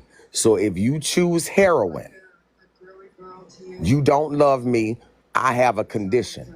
We're divorced. My question is, was he using before the relationship? No, he was a recovering addict, just like myself. So he used before the relationship. Yes, recovering addict like myself. And that was set before we got married. And he chose to go against that. So yes, my love has conditions. And that's cool. And I'm glad you admit that. So basically, unconditional love is genuine love. And then, all right. So I'm gonna look at the definition just so I'm gonna do this first before I explain it because I talk about this so much. And it's the reason why I had that one topic. I said if you don't love your enemy, you really don't truly love unconditionally, because you only love somebody because they either your family or that's the condition behind it, right? But I'm gonna explain to you real quick. The reason why I learned but you have to condition yourself to do it, right? So I learned because I know what forgiveness is. I know what like being empathized, put myself in other people's shoes and stuff. And I also believe in God, So I just realized just loving people in general. That's what made me. And it's all about how you express it. It's not about if a person. And every time I hear people talk about love, it's always about, well, I don't know if this person going to be receptive. That don't mean it. And I think that's our problem, though. That's the reason why we think conditional. Because, they showed us that, right? If they don't show us love, you don't show them love and all that stuff. But being genuine and showing, you show it first. They don't have to give you love back. You don't have to wait on it. I think that's a lot of us do that stuff. Well, if you don't do it or if you don't accept it, I'm not going to even show it no more. What's the point? Nah, you do what you do. It's up to them to either see it that way or not. But I do believe it's a general thing, but I'm not going to say that everybody is going to be receptive of it. Just because they wasn't receptive of it, that don't mean I didn't express my love. That's the difference. But let's go to we're going to go to the definition real quick. That's why, because I used to say it wasn't no such thing as unconditional love. Because I say I ain't never heard of unconditional hate and all that stuff. But even though I know it's still a social construct, somebody created it. But the definition, dang, unconditional. Hold up, unconditional. We're gonna do it all out. What is unconditional love? So look, let's say that unconditional love is the type of love that is given freely without limitation. It is not based on what someone does in return. It is known as compassionate love or agape love. It is sometimes associated with true altruism and complete love. Often, unconditional love is often described as love that persists through any circumstance, mistake, or betrayal. For example, unconditional love is often described as love that persists through any circumstance, mistake, or betrayal. For example, love between caregivers and children.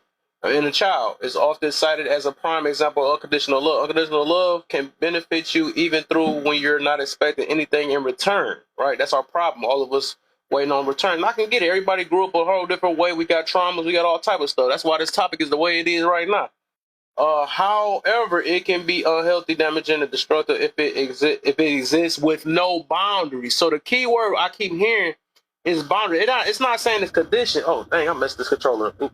I was just about to say. It's just the boundaries. It's not saying it's a condition. You could still, the whole point is like you can express your love. Love is just, it's going to be an expression, it's a feeling, and it's also an action, right? Or what? No, it's a feeling, it's an emotion, and it's an action, right? So you can choose it. You can choose to do it. So basically, with the unconditional love, and it was. I'm trying to look for that other main thing. I can't find the other thing. So basically, I remember it anyways, though. Basically, unconditional love is loving someone for who they are, and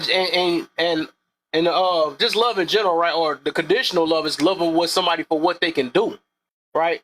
So it is a difference. You just love people. Because me myself, I just love people. You know what I'm saying? I don't love the behavior. Just like if we was to go with if people that believe in God, he might not love, he hate what we do, but he don't hate us as a person. You know what I'm saying? He gonna love all his. I don't even think he hate the devil, right? I don't think he hate none of his creation. He created everything. You know why if he really hated something that bad, he would have not even made it exist. You know what I'm saying? So it's a purpose behind everything, but everybody got their spots though. I don't know why I messed this thing up. But like I said, overall, it's just loving a person for who they are and not for what they do. But like I said, the world has taught us. And I understand it, right? If they don't, you match energy, do what they do, don't waste your love. I hear all that stuff or whatever. You can't waste it. But some people don't got enough, right? If you don't love yourself enough, you can't spill nothing else extra anyways. That's how I learned how to love unconditionally, because I had to start loving myself. That's the reason why I even speak on the things I speak on, because I had to do all these things within myself. That's why they got even scripture with that. You know, it run over. You know what I'm saying? Pull it over. I can't give what I don't have. Just like people do in relationships. They looking for love through somebody else. They don't even got it for themselves. And so it becomes a job. You know what I'm saying? So overall, it's just basically, like I said, loving somebody, it's no limitations, right? And you do it freely. So limitation as in like, oh, I'm going to love them because that's my kid. Or I'm going to love them. That's your limit, right? I'm loving somebody because they black. I'm loving because they, whatever the color is. You know what I'm saying? That's what people do nowadays. I understand it though. But like I said, I'm sticking to this as I realize it. I say, if you haven't learned how to love your enemy, which I know everybody had that problem. You don't love unconditionally. It's conditional, no matter how we want to look at it. It's still conditional because you like, I'm only going to love you if you're a family, or I'm going to love you because I know you. I can still love Indians. I can love people that I can love people I don't know. That's just me, right? Because I have learned how to learn. I learned how to love unconditionally. But like I said, just because a lot of us can't do it, we can't say it's no existence. We should, because it's people that's out here doing it.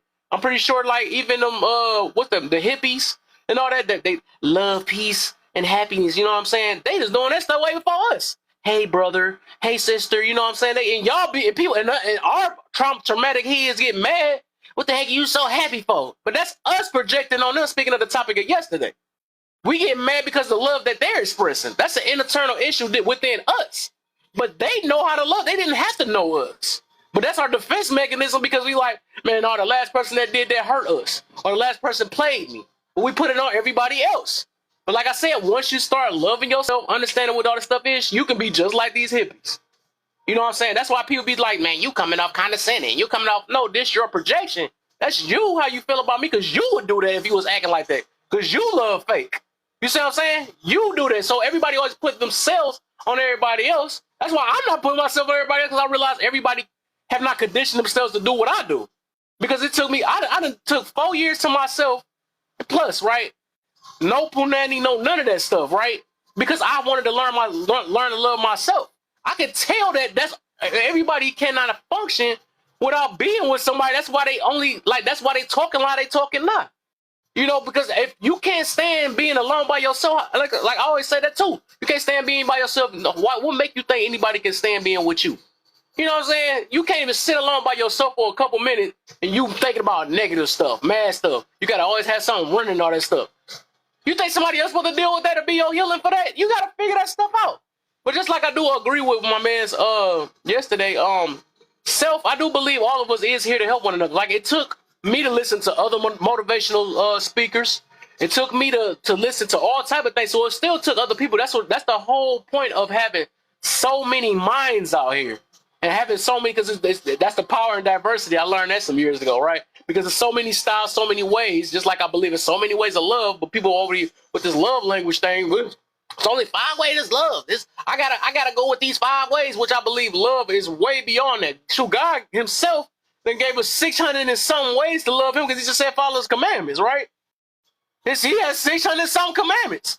That was the many ways to show love. It really was just to love ourselves, because He don't like us hurting ourselves. Let's be realized what sin was, because sin is hurting us.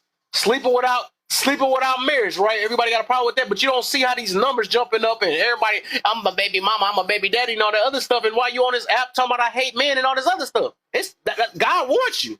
He said don't sleep out of wedlock. He said be equally yoked, but you came with this person. You wanted to sleep with this person that you thought you was gonna change, but y'all was never equal from the beginning. You see what I'm saying? So, oh my bad, but yeah. But I think I got my point out of that situation. I was about to shift off though, but I'm back on the game again. Ooh, Like, yeah, you on a Alright, we all got mission. something. You are on a mission. So yeah, Kev, I agree with everything you said. Adrian, I call him Adrian. Andre, I apologize. You have something brother's you want name's Adrian. My mom makes the same mistake. you have anything you want to add to what Kev said, or just in general? Nope, he said exactly what I was going to say when I was done asking her questions. Oh, okay. Sunshine, since I seen you come off mic. Look, what I'll say is this. I'm gonna give y'all a prime example. I was pregnant. I was 8 months pregnant, and my brother was going through something at the time, which caused him to put his hands and choke me out. And in that situation, saying it had nothing to do with me. It was something to do with whatever he was going through at that time. And my brother is on his app. He probably in this live right now. He speaks for himself. But he put his hands on me, which, I could have lost myself, my life, and my unborn baby. So we had to split, again, I was hurt. I didn't say anything, saying I split ways. That did not mean I did not love my brother. Let's get that there. What it means that I was in a place of hurt, because I could have lost my life. I could have lost my unborn child. So I had to do a separation. And when I did that separation, and I had to allow myself to get into the place of really understanding, that this is what really truly happened, and not to build up that anger, and that grudge to really want to HAT my brother, and to call him out. Do you hear me? So what happened was, at the end, I learned how to really truly forgive. And I talk about forgiveness, but it was in my timing. I love my brother. I love him unconditionally to this day. But the reason why I had to wait a minute, Andre, I'm gonna give it to you, honey. I separated myself from that situation. I was pissed. I had a right to be angry. I had a right to go through what I went through, but I did not lose the love. And I did not lose the love off of that situation that took place. Even if he wasn't my brother, I still had to have time to myself to regroup. So let's just keep it real. It is what she said. It is people that's out here. I do love unconditionally, because I didn't know what unconditional love was, because I did not have it raised. If anybody can understand what that means, you will truly understand that. I was out here, again, I talked about this, Kel was in my life. I talk about my own stuff, my own testimony. I had to defend myself. I was a hustler. I didn't have a mama, that told me how, Sunshine, you need to fix this. Sunshine, make sure you take care of yourself. Sunshine, do all this other stuff. I was out here making it happen on my own until God brought people my way to show me what it was. And I messed up a lot of people in the process, because I could not receive it. Let's keep it 100. I could not receive it because I didn't know what it was, because I was not raised like that in that place. I was raised to be on survival mode. So in the process, let me just end it like this. I'm in a place that, yes, I can say the word, because I know what it is to really put it out there, because my heart shows it. And it takes time. So I've been in situations with friends or families that really put their hands on me. We got into altercation. So when I say that I had to separate and I was angry? Yes. I did not want to HAT them, because I don't know, I can't say that on here, HATE them, but I had to separate. And that did not mean that I did not love them. That mean I was in a place of hurt, of pain, and of struggle of why did you do this to me? So with that being said, I'm still the way I am, and I'm not going to let that nobody take that away from me. That doesn't mean that I'm not unconditional. That means that I still love individuals, but I had to go through the process of healing. If anyone decides to put their hands on me or mistreat or misuse me, that does not mean that I don't love them. That means that I need to separate myself from them in order to make sure that my boundaries won't be crossed again, and make sure I'm still living the life that I need to live within myself, because I'm not letting nobody mistreat me because I found my identity. So I let that go.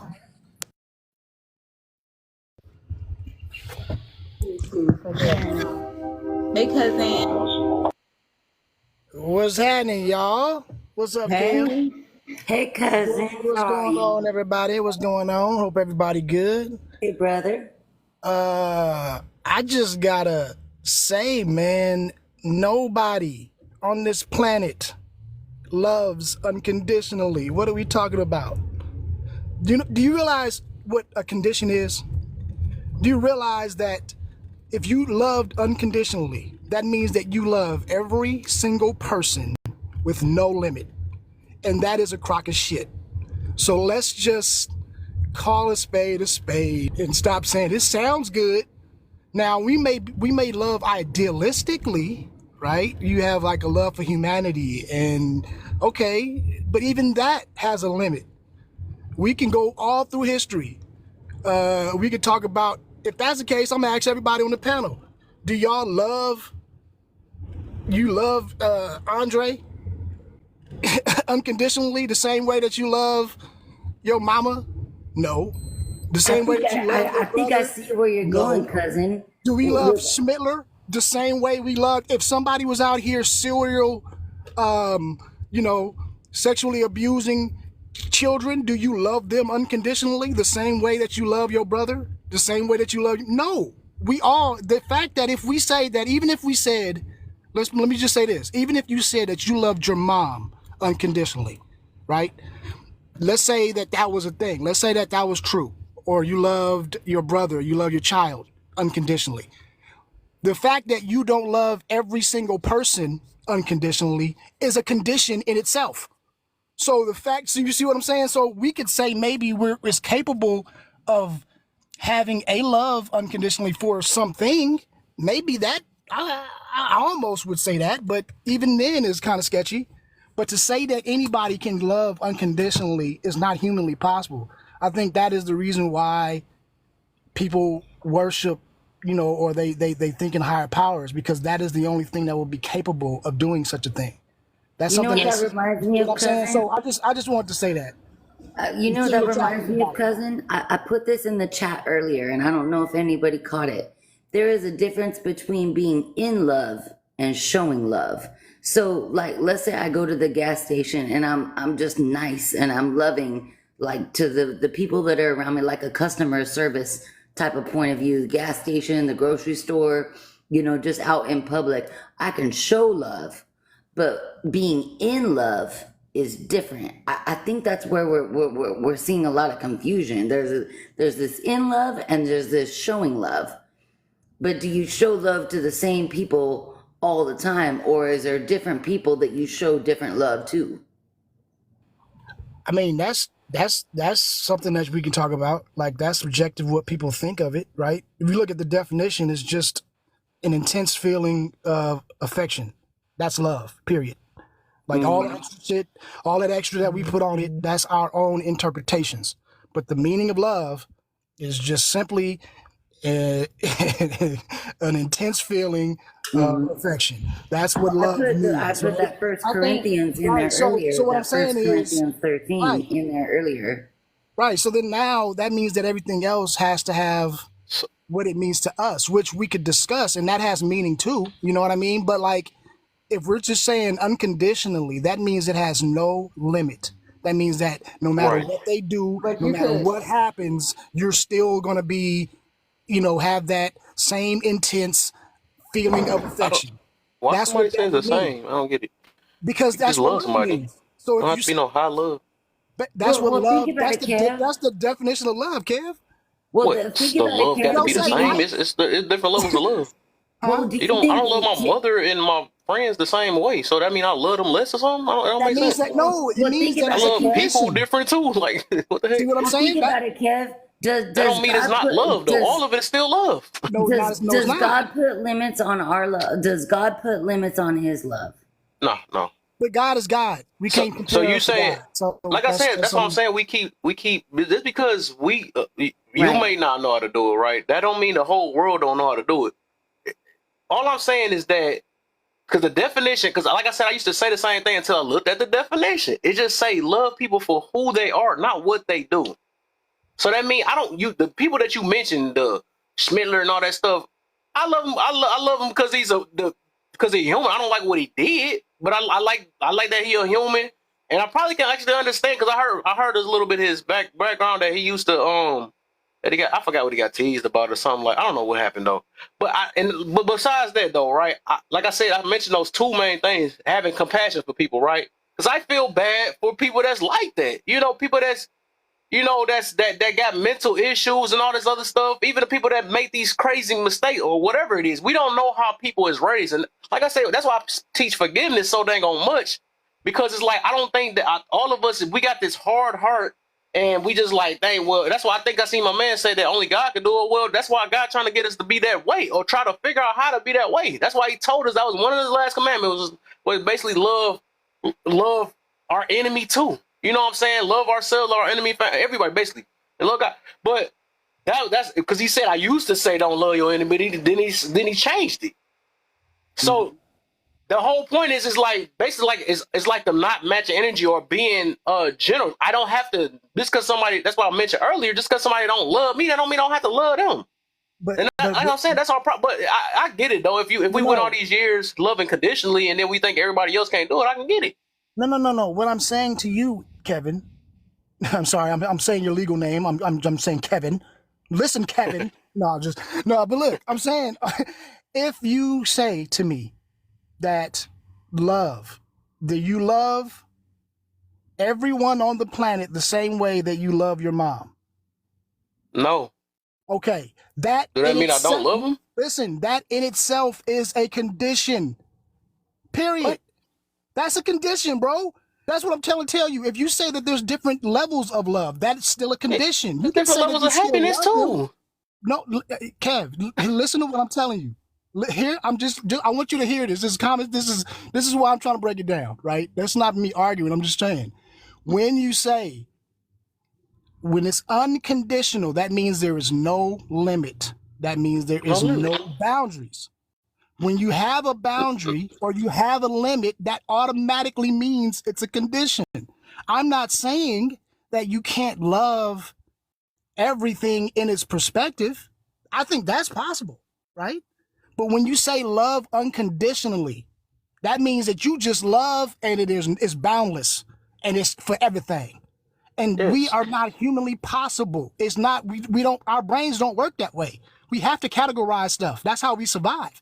So what I'm saying is It's hard to that is the explain, reason, though. that's what makes us not godly. You get what I'm trying to tell you? That's the reason why. I get you though. I feel That's you all though, I'm saying. So I I think used to, like like what I you're said, saying is, it's hard. Yeah, it's hard for me to explain it though. Like I said, once I started loving myself more, I changed my thoughts on that though a little It's bit like though. and I what might be I got giving you from what semantics right Kev now said. too. I might be giving you semantics right now too, just for the argument, right? Yeah. So I'm nitpicking the semantics, but I'm just saying, if we talk about condition, I think everything has a condition because we all have limits to what we can take, to what we can endure, to what we look at, to what we think. We all have, the capacity to do certain things, but everybody doesn't have the same mentality. Everybody doesn't have the same limits or capabilities. So that means that in essence, everything has a condition. You get what So I'm if you saying? love somebody afar, that mean you no longer love them anymore? No, but now you're talking about how you show your love. That's different. That's the point of. That's what I'm saying. That is what it is. That's a That's different what it conversation. is. though. You can still express love. There's no limit to expressing love. Expressing your love and having it, right? That's two different conversation. Yeah. We can have it. Yes. Exactly. But what I'm saying is, I'm talking about just the actual genuine. You could be in the room by yourself and never see anybody and still have love for humanity, right? You have not Yes. expressed your love because you're in a room by yourself, but you can still have that love. So when you say express love, that means that expressing love requires someone to witness it.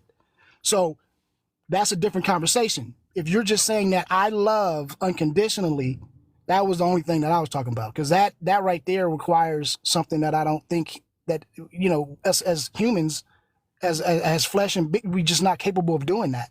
That's not something in our makeup.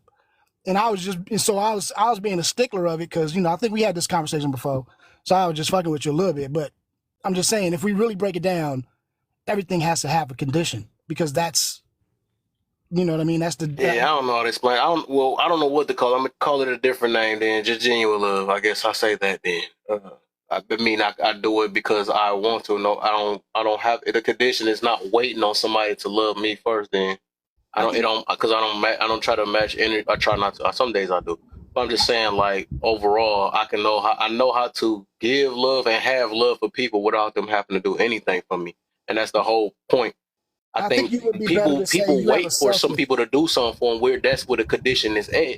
Then they like, oh, now I love you, or now I feel like, you're my friend. Now I gotta love. But that's what I'm saying. I don't have to wait for that. You know, I literally could tell a stranger I love them. You know, I can still Maybe you feel a should certain say, love towards stranger because I just love people. You know, that's just what it is now. But it maybe took me that's a a minute to be selfless. that way because I took time to myself. That's the difference. Maybe that's a selfless love. I think that would be a better description. I guess whatever make Yeah, it I think feel that's a selfless better. love. That's a selfless. Unconditional love is a selfless type of love.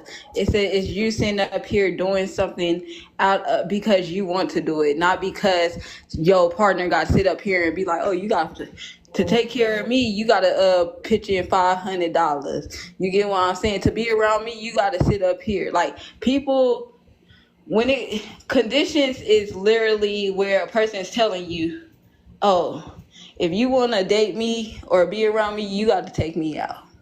You got to spend at least $200. Meaning this person ain't just hanging around you because they think that you're a good person with a good mind, a good soul, and they just naturally want to be around you and get to know you. No, they telling you got to do something it's like you got to pay for their time and attention. So I'm reading more definitions behind it. So I was asked, I guess I Googled just to see if it can help me explain what. So I looked up, can humans love unconditionally? Unconditional love is an act of accepting and forgiving someone even if their action cause harm or distress. It can be a form of supporting that still has boundary, like I love you and support you no matter what, but I can help if you don't get help for your addiction. However, unconditional love can also be unhealthy if it lacks boundaries. If there is no mutual care and respect, for example, continually to love someone who treats you unkindly is abusive and can be damaging. Brain studies suggest that unconditional love can be real and may offer mental health benefits such as cultivated positive emotion, a sense of emotional safety, meaningful attachments. Unconditional love is often associated with maternal love, compassion, and long-term relationship. Unconditional love, a healthy unconditional love can exist. Do humans have unconditional love? You know, it's crazy, Kev, because we were just talking about genuine, because, you know, when I pulled up the word genuine the other day when we were talking about peace and happiness yesterday, and I pulled up genuine love, it had to do with happiness. Let me. It was a sincere and honest interest in someone.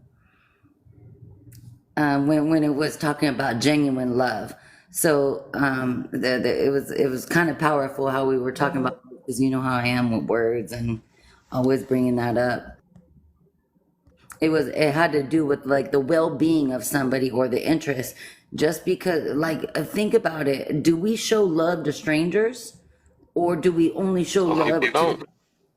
Some people don't. Some people don't. Yeah, I like to show love to strangers because I think strangers can, I there's a show love to genuine everybody. That's interest. why they show love to me. Sure.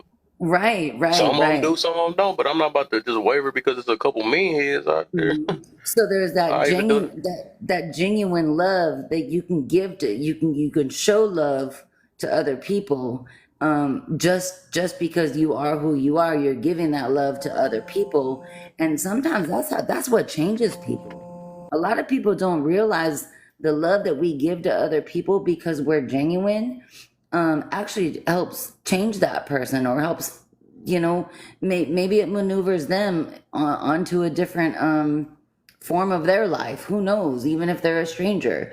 So that genuine love, you can show love and you can be in love. The in love is a human made thing. Go ahead, Sunshine.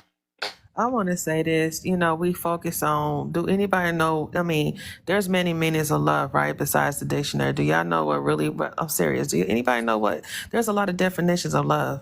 Love is just not one thing. Love can be like the air, Right, like I spoke in my thing. Love can be the air blowing through your hair. Love can be sitting outside of the sunshine.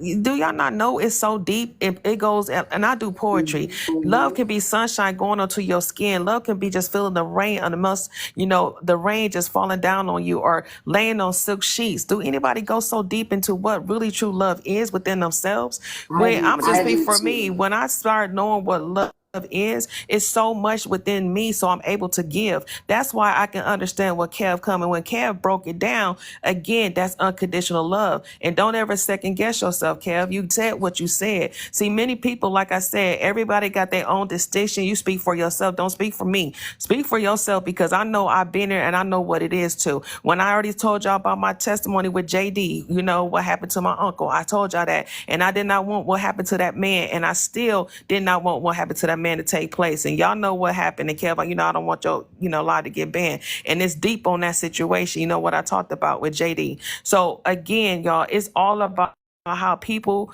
understand what the love is within them. It's not just one word. Just a word out there. You have to understand what is love to yourself. It's a deep meaning. That means be a poet with yourself. Seriously, when you are a poet, because we all are poets, we can sit up here and just feed our spirit with things and just put stuff into ourselves because that's love. When you know what that love is, you will start putting it into yourself to understand that love just don't define one thing.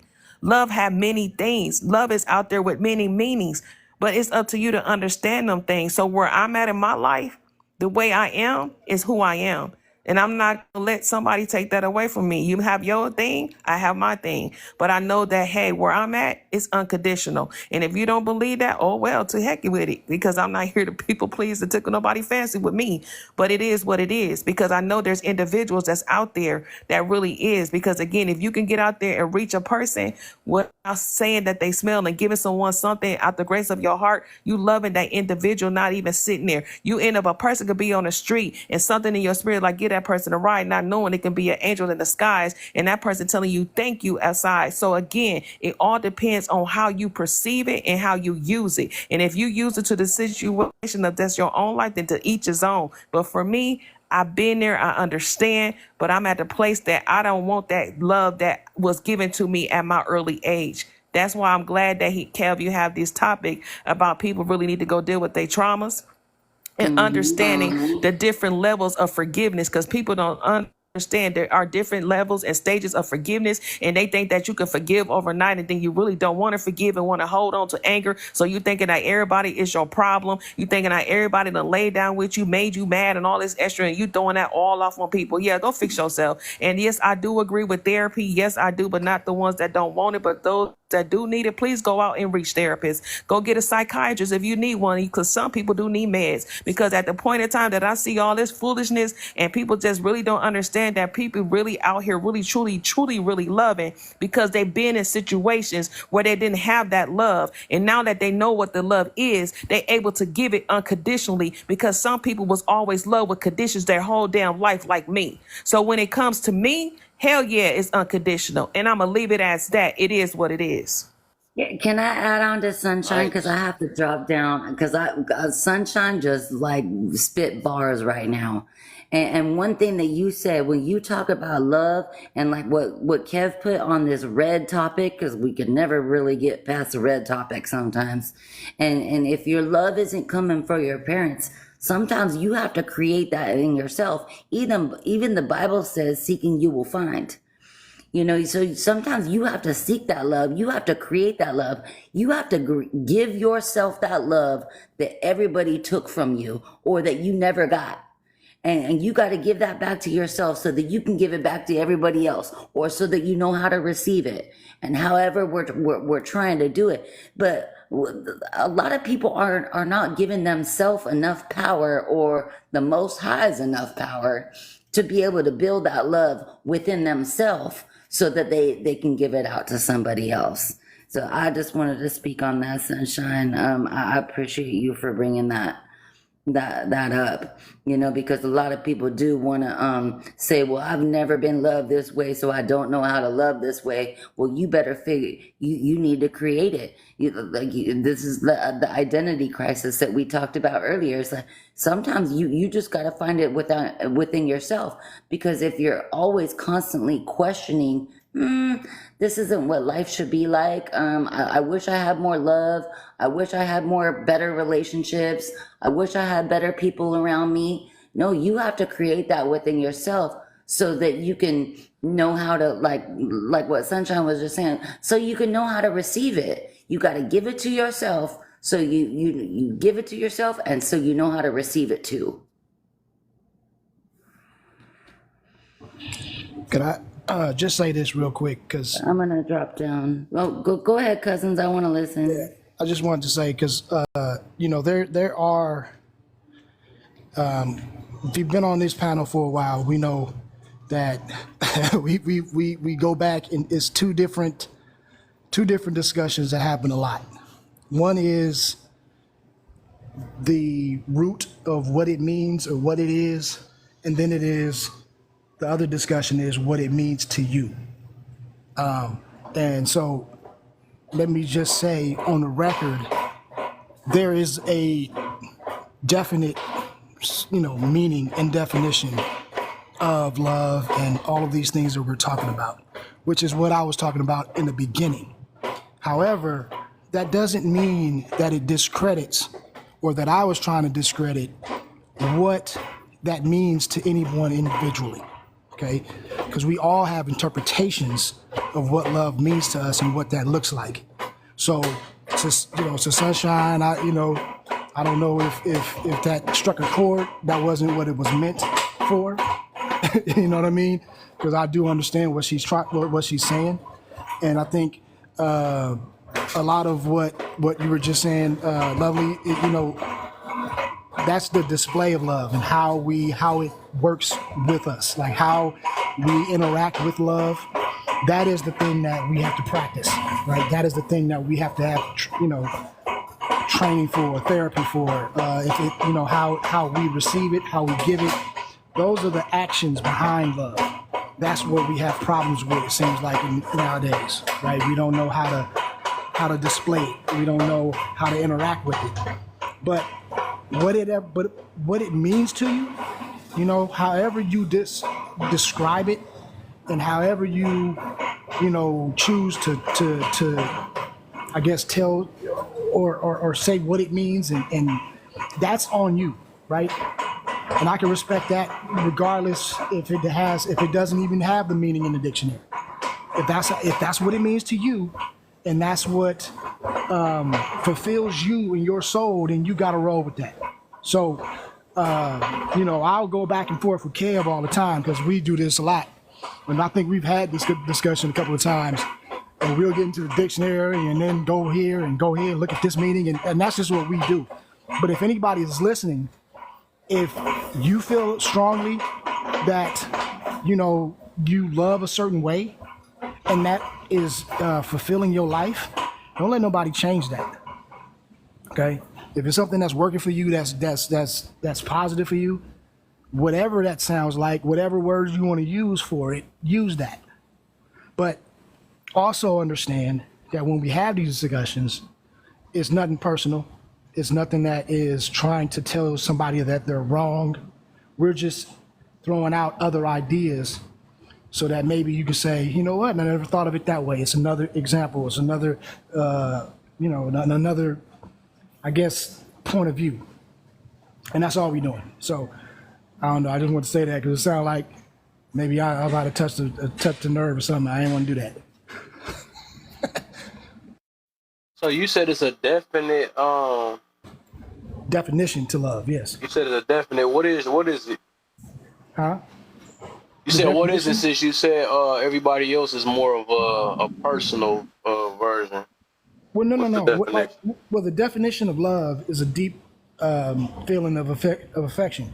That's the definition of love. Now, what that means, just like let's use like when she was saying, like as a poet or I'm an artist, right? I see different things in colors. I can see shapes. I see different things that a lot of people don't see as far as composition in life. That's how I'm able to paint it, right? Because I can see in a different realm, right? And I can transpose that to a flat paper and make it look three-dimensional. So because of that, I understand what she was saying, right? Love, she's like, love could be when you walk down on the beach and your toes hit that sand and that water, that fresh first water hit because the sand is hot. And then when the water hit your toes, that love, there's people that nature, when they go out in nature, they recharge, there's a love to it, right? But again, it goes back to the definition. It is a deep affection based on a feeling. You see what I'm saying? So but those are just different ways of describing what love means to them. Like these are all definitions or ways that we're trying to paint the picture of what love is. But the basic definition of love, right, that's written. Now, how we interpret that, you get what I'm saying, is where the conversation gets good. See what I'm saying? Yeah. And I think that's what she was talking about, how she interprets love. And that's cool. And I'm saying I can't argue that. I don't think anybody can argue your interpretation or my interpretation of how I that actually do means think it's to us. Yeah.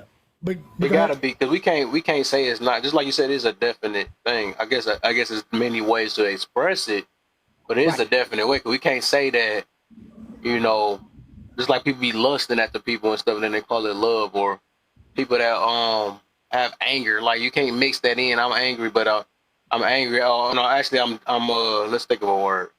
I'm envious of you, but then you say you love them, or I'm trying to think of some counters, like, because I think each emotion is the same. Even though I do believe all of them have a base of love behind it. I think I believe actually that everything is made out of love, but that's different. But they say it's a fine line between love and hate. Yeah.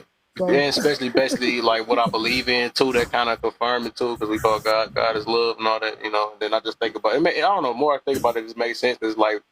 It's just like whatever. But that's all other thing. But just like you said, and of course I'll go to Google with the definition too. Love is a complex emotion that can have many different meanings. The American psychology, whatever, I can't say that word, association defines a feeling of affection, tenderness, sensitivity to other people's responses, along with pleasure in their presence, So love can be a positive or negative. It's virtual. It can represent human kindness, compassion, affection, while its vices can represent vanity, selflessness, and egotism. Love can vary in intensity and change over time. So love itself can change. So that's not even a condition. It can be associated with positive emotion like happiness, excitement, and euphoria, but it can also lead to negative emotions like jealousy and stress. Different people can describe love in different ways. Some say it is about give and take, sharing feelings, and live with someone. Others say it's about respect, understanding, and commitment to another person. Still others say it is about being in sync, agreeing to talk to a certain time, or it can be about committing, being there for someone and putting in the effort. But back to the beginning part, you said defined as a feeling, affection, tenderness, which you don't say no different levels to it, because you said you changed the love, that don't mean it's like it's not a love, really love, but it never said there's levels to it. It say a feeling of affection, right? And you can have that with anybody. Tenderness, sensitivity, because I think that come with the how me feeling. When I say I feel bad, I feel bad for people that have these messed up mentalities. Even the ones that be messing with all that stuff I be feeling bad that they had to, because me myself, I don't, and I think, just like I said, I think the regular human, right? A lot of people that just got these, haven't learned, and that's the thing, because it's that's why I said it's like it's deep. Have learned how to forgive or feel bad for people, have compassion. They probably wouldn't understand it, because it's like I don't wish nobody unalive, right? A lot of people do. I don't think nobody deserves it, because at the worst, I would rather people either get punished for what they do or whatever, or locked up safe so they don't hurt other people. That's the most, right? But I don't want, if I could, I wish I could save everybody. And that's what I look at what love is. So I don't wish the worst on nobody, because I feel the same way towards everybody. I love them. That's my base love, which I answer the question, right? That's with the properly love. Well, I guess they talking about with the reception part, but I'm just saying, me just showing kindness, right? I think everybody loves kindness. It don't have to be a certain way. Everybody loves compassion. I don't think nobody don't love that unless they got hurt or something like that. But it's still a proper way. But them being receptive to it has nothing to do with it. But if you do, every human being, if you show compassion, that's still a form of love. Forgiveness and being patient with people, or empathy, right? That means you showing. I feel like some form of care. That's love. That's just to kind of break it down. And that's what. Even with the definition, like, I'm not making this up for myself. The definition just say a feeling of affection, tenderness, and sensitivity towards. So that's a form of being compassion. I think it's the sensitivity towards people. You know what I'm saying? So that's the reason why I'm saying, and that's why I say it's so hard, because I just learned this 3 years ago. You know what it is? So I can get why a lot of us say that it's not humanly possible. I can get it. But when I learned it for myself, that's now it's hard to explain it until another person experience what I'm experiencing. Because it's kind of hard to turn back now. With me, it's kind of hard to turn back, because I know, like what they say, you know better, you do better, whatever. That's the saying, I guess. But it's just like, I cannot act like I don't know what it is. That's why I can't be mad at people for too long. I can't be, I don't just not forgive them, because I learned how to forgive. I learned how to do a lot of those things. So I can't hold it against people, because I realize people is not me. I think me and Sean were just actually talking about it a couple of days ago, and I made a post about that too. Beginning of this week was like, dang, I noticed the more I start understanding people and understanding myself and understanding like more about this world, the sadder I get for people that don't. You know what I'm saying? And that's what it is, because I do have a care for people.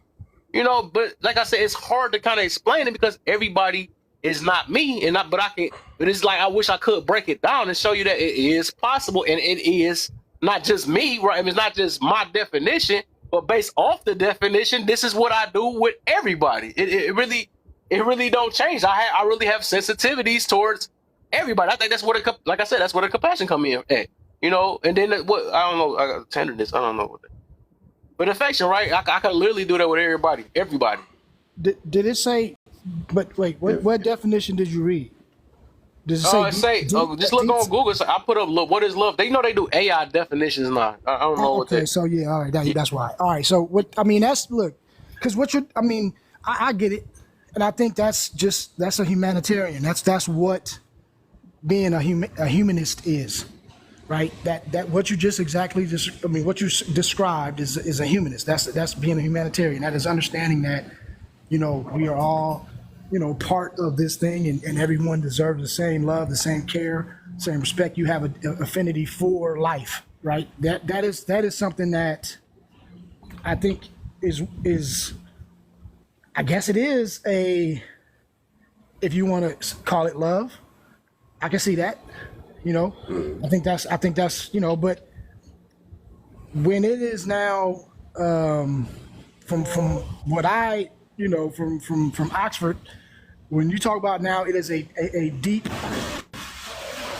a deep feeling of affection, right? So now that means that it has gone past just, oh, I just love humans, it goes past. Now we start saying, well, how do you feel about your mom? Is it different? Is it? Then we say, yeah, well, that's different, right? Because now there's a different level to it. So what I'm trying to understand is, are you saying that there is different kinds of love, or I there's think in the different definition levels of it? itself, yeah, it is. It's not no Because it one way can't of be the love. same, right? It can't be all the same Yeah, for love. I everything. don't think in the So definition even say the same. It's not the same. It's just so it's just maybe a feeling. So riddle me this, Batman. What do y'all think about this then? If it's different types of love, maybe there are some types of love that we can love unconditionally, and maybe there's other types of love that have That's what I'm conditions, saying. That you saying it right? right there. Yeah, Is, that's is, what I'm is that, saying. so It is don't that have to what you're be trying? the Okay, so yes. I'm trying to clarify what Yeah, because you mean. love is love. You know what? Just like happiness is happiness. Just like if I get happiness out of a trip, right, versus happiness out of a drawing, it's still the base of happy. It might be different levels of it, but that still don't mean it's not happiness. It's still happy, right? I'm still happy because I'm playing the game. I'm happy that I'm spending time with this person, but that don't change the definition of happiness. It's just different levels of happiness. You see what I'm saying? Got you. All right. Yeah. So May I but say then I one? gotta say, then the condition, then that's a condition, right? Somebody was trying to talk. I'm sorry, I didn't want to over talk you. A condition is a level. Yeah, condition. Like if it's in a bad condition, a good condition. You talking about like when people be saying big love and like big mad, little mad, right? You saying that's like that part is a Well, condition? no. What I'm saying But is a condition means right, what Vio said, I was just about to get to that. That's what I'm about to get to. Yeah. So let's say for instance, if you love, I keep using the example, but like your mom on a certain level, like there's a certain love, right? Yeah. That's a certain condition, Yeah. right? Now, how you love Vio is gonna be something totally different. Yeah. As a man, you just be like, okay, that's my brother. That's you know what I mean. But that's another condition.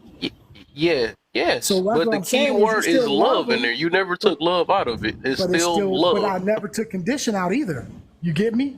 Yeah. So that's what I'm trying to But tell I'm you. saying, So it has to have a condition. But I'm gonna let somebody else talk. Just think about what I'm saying. You see, it's kind of it's I get what crazy. I get what you mean. I get what you meaning, but you talking about different levels. But what I'm saying is, it don't change the fact that it's still the base. It's still Right. love. That means it's still unconditional. It's unconditionally. Because love, you can't. Even if you say itself, right? It's not. That's like me trying to change jealousy, right? Just because I'm jealous of this person or whatever, and the jealousy might be different, right? But it still don't take away the fact that it's still jealousy. I think I what can he's still simply express saying it. You know what I'm is saying? It's like no that limitations. because Huh? I say it sound like what you're saying is that because I sit up here and it's just like how people be like, oh, I love you, and then the person say, oh, I love you way, way, way more than you love me, and it's like, hold on, it's still love. It doesn't matter. It's like Right. that because you say way, way, way more. That doesn't mean that your love is literally outgrowing my love. If that makes, bigger than my love. Yeah, Like you because get what I'm saying? even with the definition, it don't say that your love had to be at a certain level. It just say no limitations. It just say no limits, as in basically like you're feeling like you're not. This was limitation part. What I took out of it, right, is that I'm not gonna be like, well, I only love you because of this, or I only love you because that's why I kind of broke it down. I broke it down with when I read the other. I wish I could find the definition when I said loving somebody for who they are. Right? That can never change. If you love somebody for who they are versus what they can do. Now that's where the conditions come in at. I understand we do have conditions. We can actually, that's what I'm saying. We can say that we can love both, right? We can do both of them, right? But still, if you don't got that base of loving somebody for who they are first, which is the problem today, that be the thing, because we want people to change for us, and then I don't love them no more. They just now you got a hatred after that. You know, but overall, that don't mean, like I said, my love for my mother versus my kid. That don't mean that it's still that don't mean that it's not love. That's what that I'm getting to, and it don't, it's not, that's not no limitation because somebody is different. Like I'm gonna love everybody for them. You know, oh, that sounds so hard. But yeah, I just don't want to get it. I ain't trying to twist it up because the more I'm thinking my head hurt now. But may I answer the prompt on the question? It says, "Is there a general way to properly love someone? Properly love people?" I think there's actually one general census that can actually accomplish that, and that is to not do harm to somebody. That's a way of showing them that you love them. yeah, I think I actually gave the answer away as I thought about it because we really ain't even got. I guess we ain't got to answer that part though, because I it's said it like I earlier basically too. just I gave the answer is love somebody for who they is. That's what it is. That's the general way to properly love people. I For mean, but if they're yourself. I'm not causing saying being destruction, receptive. They don't have to be receptive of it. It's just me, how I can love everybody. I can just love them for who they are. Anybody can do that once you build yourself to be that way. But humans can do it. It's possible. can you love someone for who they are, even if they're causing destructive behaviors towards themselves? Yes, Yeah, I did it for years. yes. I love them because yes, I still can love them. I might, like I said, I might not love what they do, right? Just like right now, right? That's probably what a lot of women nowadays, right? That's why they think we don't like them. We don't love what they do, but they think we don't love them. Oh, you don't like women. You don't. No, I don't like what you do. I don't like the type of route that you doing all these things and affecting the kids. That don't mean I have a hatred towards you. I hate what you do. So that's the difference. That's what I'm saying. Right. I think a lot of us mix that up. That's all it is. I'm heading not kids. You know, all right, If you for sure, don't for like sure. what By the they do, way, that I means you ask don't like them. questions not because of I'm always a person that's very curious.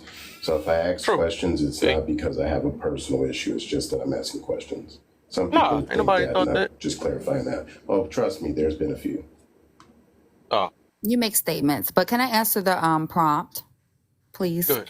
I ask questions, ma'am. You make statements. You told me that I prejudge, but the people that don't love their parents usually have a hard time loving others. I feel like they have a different way of navigating. Anybody that has a disdain or disliking for someone or even a hate towards someone, they find it harder to love or like other people based on them having that hate or that disdain for them regardless. Mhm. And is there a general way to properly love people? I mean, I'm for unconditional love because I believe in unconditional love.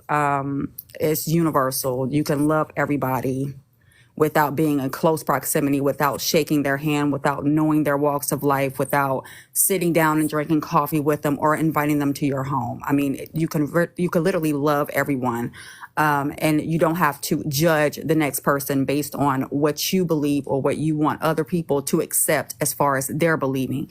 So yeah, I'm 100% behind you with the unconditional love. General way, I mean, just love. It's not that hard. No, it's hard. It's hard for a lot of people. I ain't gonna lie. But you gotta, like I said, take a little time to self. You gotta take a lot of time to self. You gotta understand what forgiveness is, compassion, that empathy thing that everybody keep claiming that they got. You know, learn those main things. Have patience with people, which is hard. I ain't gonna lie, it's hard. I'm gonna say it's hard, but once you figure that out, like then it becomes easier. I put it after that, but it's hard. Now I see today, and in general, right? I realize that it's hard to explain because, like, and I guess this is one of the moments that you have to experience it. Like everybody, like you, saying, "Well, you ain't gonna have kids, or you don't have that." I guess this is one of the moments you have to experience it to understand it. So, you know, and I get it. I get it. So are y'all saying Can I say something real quick? Oh, go ahead. So I experienced showing unconditional love, right? The first one was my mom, second one was my girlfriend, right? What I noticed was putting somebody's needs before mine was like at a point in time in my life where I had low self-esteem. So for you to show somebody unconditional love, that means no matter what this person does to you, you still love them. That's a sign of like low self-esteem, that you don't love yourself more than you love this person. So conditional love is the most healthiest way to love somebody, Cause I'ma love you as long as you follow these conditions. You go against these conditions, then we can't fuck with each other no more. That is healthy. I yield. I agree to that point. Yeah, they said that in the thing. They said it can be dangerous if you love that way, but you got it. The key word in it was having boundaries. It didn't say you have to have a condition, but it just say you have boundaries. Right. I think because like it's also like we were saying before. It is when you display certain loves, like how we choose to display our love is what can be detrimental. That's what VO is explaining. So if you put yourself behind everybody else, right? You're doing all these things for everybody else. Now you're harming yourself because the way that you chose to display your love was at a detriment to yourself. But you can, like the lady said before, I can't see the screen, so I'm sorry, I don't know your name. It's Jane. What was it? Miss what? It's G.I. Jane. G.I. Jane. Hey, That's cousin. what I'm talking about. What's happening? But yeah, you can love from afar. You don't have to be there to love someone. You know, by all definition, by everything that Kev is saying, I would say that I would fit that category. But for me, I don't describe it that way, just based on, whatever I studied and however I think. But I understand what you mean, right? And so but to say that you are going to now, I think VO, you described like earlier, if your son turned out to be something else, and you said that would be basically have to be disowned because y'all don't believe in that in the family, and he would have to change his name and do whatever. But I promise you, if it was your son, you would do all of that for display. You would do all of that out of pride. You would do all of that out of tradition or whatever you want to call it. But in the back of your mind or in your heart, you would still love your son. And that's the difference of what we're talking about. And I think displaying the love is different than actually just having or just loving. And maybe we need to make that distinction. I think I might agree with that, because even though I would say you can't come around me, I wouldn't let my son be homeless. I wouldn't let my DNA suffer like that. And that's a display of unconditional love. Right, exactly. Place close proximity and say, I'm going to exhaust myself for you. That's foolish. I'm going to give you all of my energy. That's foolish. No one's saying that you have to step outside yourself and give your soul to someone else. That is not unconditional love. That's foolishness. Okay. No one's saying that. Having unconditional love is whatever you feel like you want to do in your life is all up to you. I'm going to love you regardless, because today or tomorrow, each and every one of us could lose our minds. Schizophrenia is not far from any of us. Being bipolar is not far from any of us. Being insane is not far from any of us. At the end of the day, do you still want the people that's in your life to love you beyond what's going on mentally? Beyond your physical being, beyond all that is your soul. So at the end of the day, when you say you can't love unconditionally, okay, well, at the end of the day, everything else has conditions but love to it. And you can break down in any moment. Would you want someone in your life to love you unconditionally? Would you want, if you lose your legs, would you want someone to care if you fall out of your wheelchair in the street or if you flip over in your car? Would you want those unconditional loving people that care about humanity to go out there and save your life before the paramedics get there? You see what I'm saying? So when people say, oh, I can't do this or I can't do that or it's humanly impossible, we can't say that's humanly impossible, because at the end of the day, we are all flawed. So we're loving each other as is. I love Cousin. I love Kev. I love Alter. I love Andre. I love VO. I don't have to know you, invite you to my table, break no cornbread with you, know what you got in your bank account, knowing how you operate in your life. If I was to pick the brains of you, I probably wouldn't like anything that comes out of it. And primarily, nobody likes what's going on in their psyche anyway. So let's be real. We're talking about our souls, not necessarily concerning our physical beings. Amen. I seem like Arthur still ain't go yet. That's weird. I thought she was about to say If we talk something. about having a deep affection, that means that's the definition of love. You don't have a deep affection for strangers unless they build some type of emotional rapport with you. I saved a man and a son out of their car after they're flipped over on a tree. I didn't have to know their first names or where they came from. My love for people wanted them to survive. So yes, That's an because I emergency also joined the situation. military and I'm also in the army, I had to love people beyond what they came up in, where they were brought from, what they say out of their mouths. I had to love them too. They became my brothers and sisters. And Andre, for you to say you don't have conditional or unconditional love, that's crazy to me. You're over there in a uniform, but you don't love your comrades? I'm a lieutenant diver in the United Unconditionally? States Navy. I have 50 men under my charge. And I bet you love them unconditionally at the end of the day because y'all wear the same uniform, not because they love this or like that or have the same interests as you. It's because at the end of the day, I don't know, Navy, we call it going down range. At the end of the day, I don't care what it is that you like, don't like, what you read, don't listen to, whatever the case may have you. You learn how to love people and that becomes a passion for you based on a lot of things that a lot of people don't understand. So you have unconditional love for a lot of people. If you don't, I would consider that as foolish. And that would be crazy for you to be in leadership and not have that type of standpoint. Well, some people do things for selfish reasons. So I mean, that's possible. He might not. You know, I'm only doing it just like Theo put it. He doing it. He might do it for a job. Yeah, So it could be I business, guess it's not possible. personal. He may be doing it for strictly business. That's what pays his rent. It may his heart may not be in it. His soul may not be in it.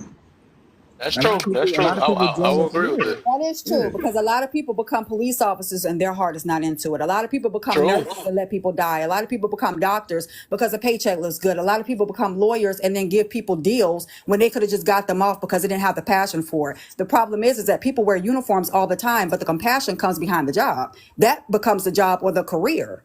So are you working in your purpose or are you working within your job? Right. Andre, Yes, sir. as a fellow service member, can you please explain to them the beauty it is when you dive so that they can understand the love that you have for what you do? I first started watching the movie Men of Honor with Cuba Gooding Jr. in it. It inspired me. My dad and grandfather are Marine officers. I'm 8th generation military. One of my great uncles is a Tuskegee Airman. So I have a lot of military tradition in my family.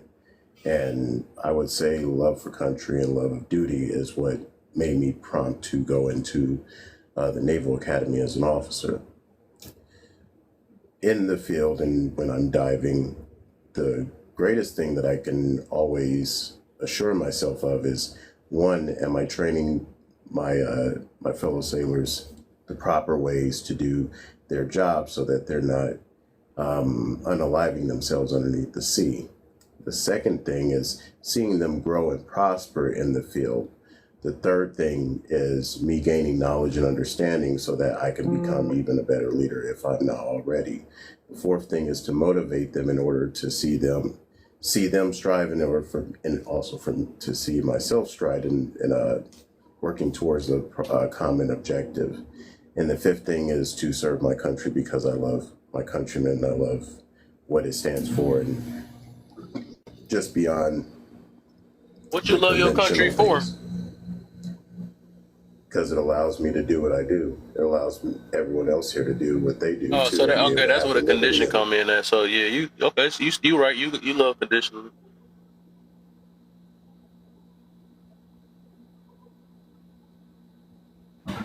Why does anyone love the country? I'm trying to see where the disconnect is on what y'all. On what, are we saying like he's wrong? How he has the idea of loving? Like what are we saying exactly? No, you got no. What's being said is we got to know the difference between conditional love and unconditional love. Some people be saying that they love unconditionally, but it be conditioned. Some people say they love genuinely, and it's always but they match energy. So people just got to realize that sometimes we counter what we saying, and that's not really the real definition. Nobody's saying it's wrong, right? Because every human gonna operate the way they operate, but we got to know the difference. That's all it is. So Andre, were you saying you love your job unconditionally? Do I love my job unconditionally? No, like were you saying that? Jane was saying that. Jane was telling him that because of that, and we just actually just said that it was still a condition. Then she changed it. I think she had changed it though. And she was saying that because she loved unconditionally because of her job, but he different. He don't. That's the difference. Yeah, on that little. Okay. Hey, Alta girl. Yeah, Hi. I joined under different pretenses, and my father, my stepmother, my mother, my husband who passed away, myself, my brother, my grandfather were also in the military, and everybody retired except for me. I did 10 years and then I got out because I traded my years in with my husband. However, I will say that many people put on or they join careers for whatever reason. Like I said, there are doctors that don't care about saving lives. They care about the paycheck. There are lawyers that only care about wearing the Brooks Brothers suits and only care about the wins. They don't care about the person behind the actual dockets. And there are therapists that only sit there because they feel like that they can ignore the person, fall asleep periodically and gain a check. But there are people that walk within their purpose, and some people's purpose is to serve. And primarily that's why I joined. I didn't fight for this country because I didn't love unconditionally or didn't love for conditions. I didn't say, well, you know what, for all those that did bad, I'm not fighting for you. I'm fighting for all the good people, because good and bad, I mean, semantics. But I digress. Okay, that makes sense. So I was just trying to catch up with what y'all saying. So I'm listening, y'all. I'll say this. From that, go ahead.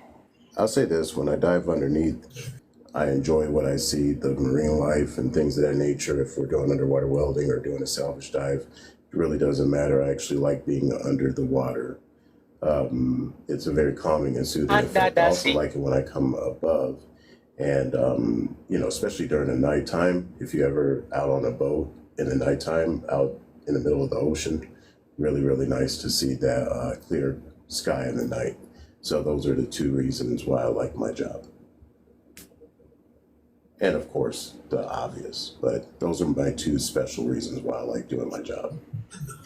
You said deep diving? Is that what you said? Yes. I'm jealous of y'all.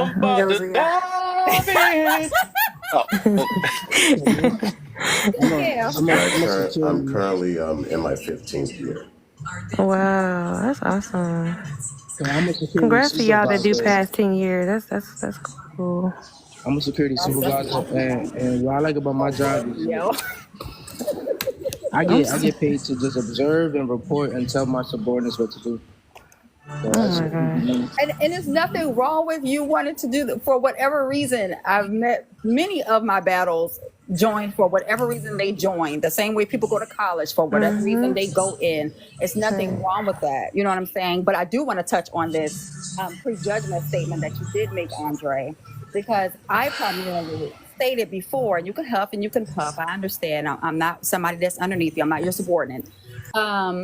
One thing that I do know is that everybody does not prejudge. For one, some of us live on the outside, not necessarily on the inside in this little teeny tiny box. So what happens is that when you prejudge, you can believe that a billionaire is going to wear a Brooks Brothers suit. However, he may be dressed like a homeless man. I am prejudged all the time. I'm a walking contradiction. Have tattoos, have piercings, have low haircut and everything else, and don't wear a ring. And I'm prejudged. There's no need to prejudge other people. That means you care way too much about yourself. And you're expounding that on everybody else. And to me, that's crazy to think that everybody prejudges. I said with That every sounds more like action an you take, insecurity. I said with every action you take, you are making a minimal judgment, whether it's small or large. You are making a judgment, whether it's a negative judgment or a positive one. You're still making one. That's the only point I was trying to make to you. I'm trying to see what is wrong. What's wrong with prejudging though? That's crazy. I thought I everybody want knew to that. ask what's You do it every time with every I single do day it. of life. I do it like crazy. Every action and Gotcha. decision you make is a judgment. I I stated might that have a people, divested talking point. I'm judging. no, I stated that Every people action you take that is a don't judgment. love unconditionally, for the most part, they have judgment, a great deal of judgment towards people. And that happens a lot of the time. There's always some sort of judgment as to why you don't deserve something. You see what I'm saying? So he said, no, All right, so everybody pretty much prejudge. And I said, maybe you, not me. It's in the so comments. the next prop is, what are the signs of people coping with their pain, hurt, or Oh, trauma? you're not going to I act would like say you're my bringing up first lieutenant. I would say You're not going to bringing act up like you're my first lieutenant. The first lieutenant, I'm as a matter of fact, I the captain over here is Kev. I'm a lieutenant. I said, you're not going to act like you're my lieutenant. You don't know what my rank is, but you're not going to act like you're I'm my an lieutenant. 03. that's good for you, but you're not an O3 over here. This is TikTok. So, Kev, would you like to move on? Okay. Or Creole, can I ask Please you one do. question? That power tripping. Cause I'm just wondering because I do think like to survive we have to judge. Thank God you're not my subordinate too, by the way. Are you saying that though you don't make any I judgment couldn't on be. people? Huh? Thank Excuse God. me, I'm sorry, cousin.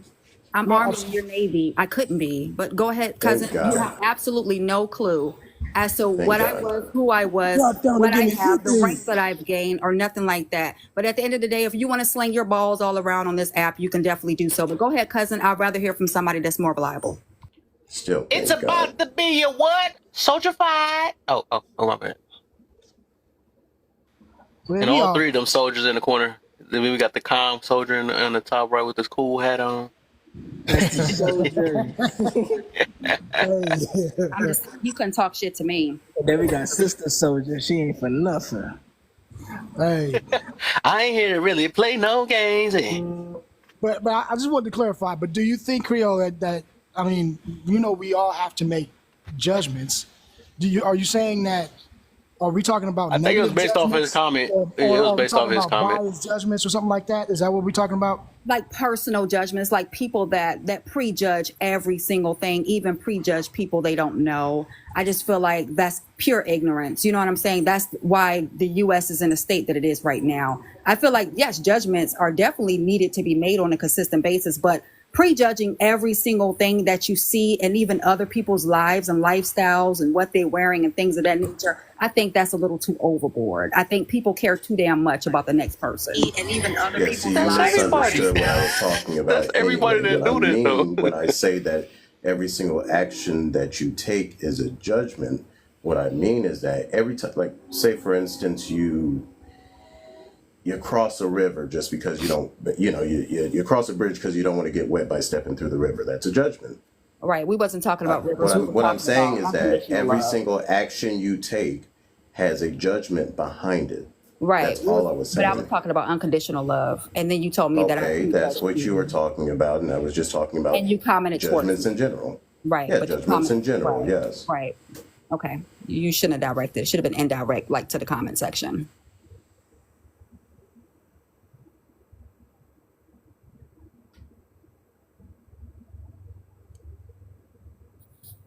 But don't we have to? Okay, but here's the thing I'm saying, though, right? Don't we have to prejudge to stay safe in most? I mean, because I understand exactly what you mean, right? I do understand what you're saying, but at the same time, it's like I feel like in this society, you have to judge because otherwise, how do you make a decision based on what you do? You know what I mean? Like, and I'm inclined to say that I agree when someone is like, oh, like everything is pessimistic, that every judgment is based on Right. stereotype, or every judgment is Judgmental. based like that type of stuff. I think I can Yeah, totally that's bad. Yeah, that's what bad. she's saying. Like I see that, but I Right. also feel like we still have to make these judgment calls because, like, if I'm walking down the alleyway and I got my watch on, Right. I'm looking at these people like, I'm what? prejudging them. I'm prejudging because I'm trying to stay safe. Like, you get what I'm saying? I'm just using that as an Yeah. example. Right. So Prejudging what I can was save speaking your on life. was Yeah. what I was speaking on was like what I stated, which was unconditional love, and then primarily talking about the first prompt. That's why I made it towards the comment section. Unconditional love, and then those that say they unconditionally love their mothers or their fathers, and then they judge them based on the things that they do because they have human error. You see what I'm saying? That's what I was relating to. That's why I made the comment the way I did. I didn't pinpoint anybody. It was primarily on the young lady that was telling her story concerning her own parents.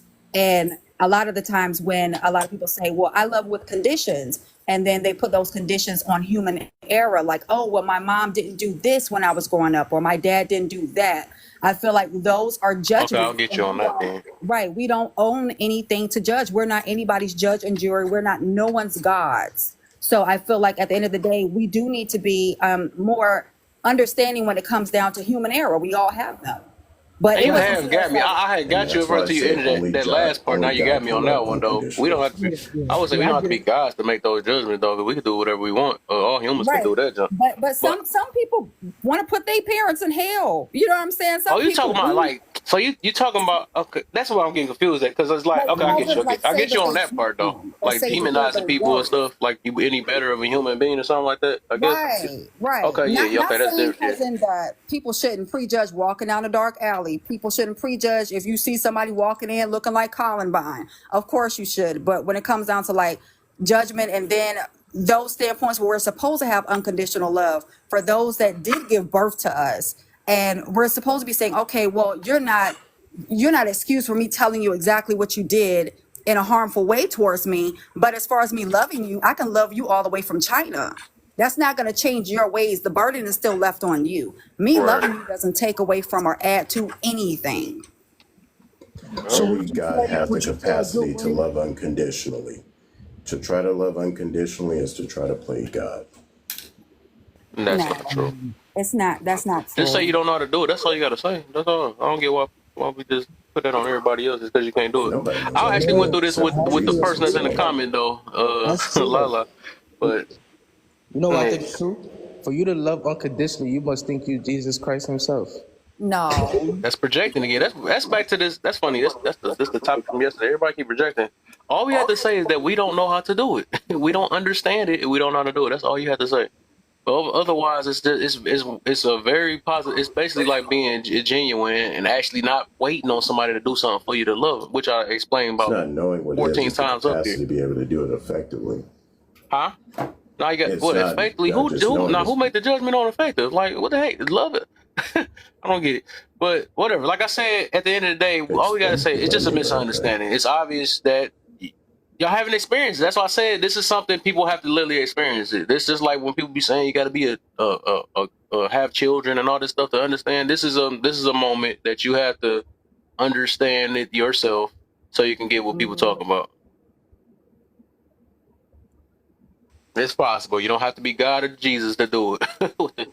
Even cousin was make. I agree with cousin with a lot of things that cousin has stated concerning like it being different, I guess, tiers into some people's lives where of course the love for your mother is going to be different. I mean, that's innate. That also comes with a hormone, right? Right. And then you have those friends that you love and it could still be unconditional, but it's not playing God. It's saying that the love I have for you doesn't change anything. You can go out here and unalive as many people as you want to. That is going to be you facing a judge and a jury concerning you unaliving those people. That does not change the fact that I still love you. Yeah. That doesn't change. And people act like you're giving away your entire soul by doing so. You don't give a change. And people act like you're giving away your entire soul by doing so. You don't give a. Would you love a Triple K member? Yes, I shook hands with one. Yep. And I found out that it's pure ignorance that Triple K member thought that because we went to college that we were smarter. That was the only baseline. And that whenever we spoke with intelligence and we made them feel dumb, which is an insecurity of theirs. So you want me to hate him because he has an insecurity? I was merely asking a question again. I'm asking questions. Forgive them for they know not what they do. It's a reason Oh why. no, I was just answering. Even though You should that get was used Jesus to saying it this to God. assertive behavior in your line of work. Don't take it personal. I still love you, Andre 4K. I would hope that You some said I people say that they wasn't. don't believe in unconditional love. You know, when you look at your spouse and say unconditional love for better or for worse, I would hope that there wasn't a thin line of saying, you know, but if you step over this line, it's no longer unconditional. It has conditions. You That know, makes divorce court. right? Like, see, I hear what you're saying, and Yeah. but it's like, for me personally, I don't call that love. I just say I care, but I understand exactly what you mean. You know what I mean? And that's why, like, I think if you say, okay, I love this person because I love humanity, I care for humanity. I have, you know what I mean? I'm a humanitarian. You know what I mean? I think that I want to leave this world better. You know what I mean? A better place when I'm out of here, right? My mission is to do no wrong, to do no harm. I try not to. I think You know, so I have compassion, I have care for everything, right? And I think that is when Kev was describing it, I felt like that's what he was describing. He calls it love unconditionally. I call it care. But I think we're talking about the same thing, and at this point, it's just semantics. You know what I mean? Because Well, of do you my guys still definition of it. You know what I mean? But I get exactly what y'all saying. I do. do you guys still love Andre despite how he sees love? Yeah. Box hug Andre. Andre's in his feelings in the comment, but box hug. Absolutely. Yep. People might get me No, angry. That I don't mean care I about don't love 'em. Andre. That's what I just said. What y'all talking about? No. Okay. We don't argue, Andre. We just go back and forth. It's called debating.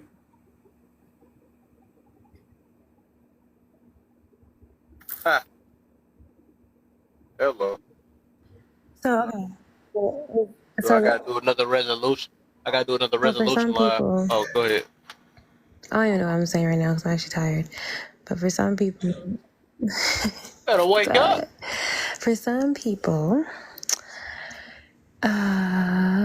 if the person was willing to stay, but you like, have y'all, okay, basically, well, okay, I don't know. I guess I can't really ask this because some of you guys are saying, like we're saying as though we come to this understanding of what unconditional love is. So before we probably didn't love unconditionally.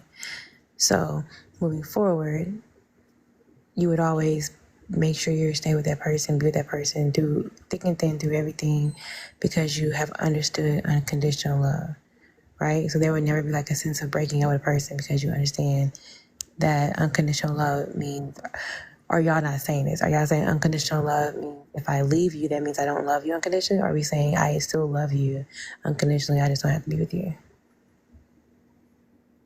Like would that still be, I think that's for unconditional Andre and love? Cousin. I'm just saying in general, would that be unconditional? Yeah, would that be Well, that's for unconditional? everybody. Oh yeah. This is like if you're not gonna stop loving your child if they go to jail or something like that. If they do something bad, you gonna still love them even if you're not around them. Or let me not use child because that's something easy.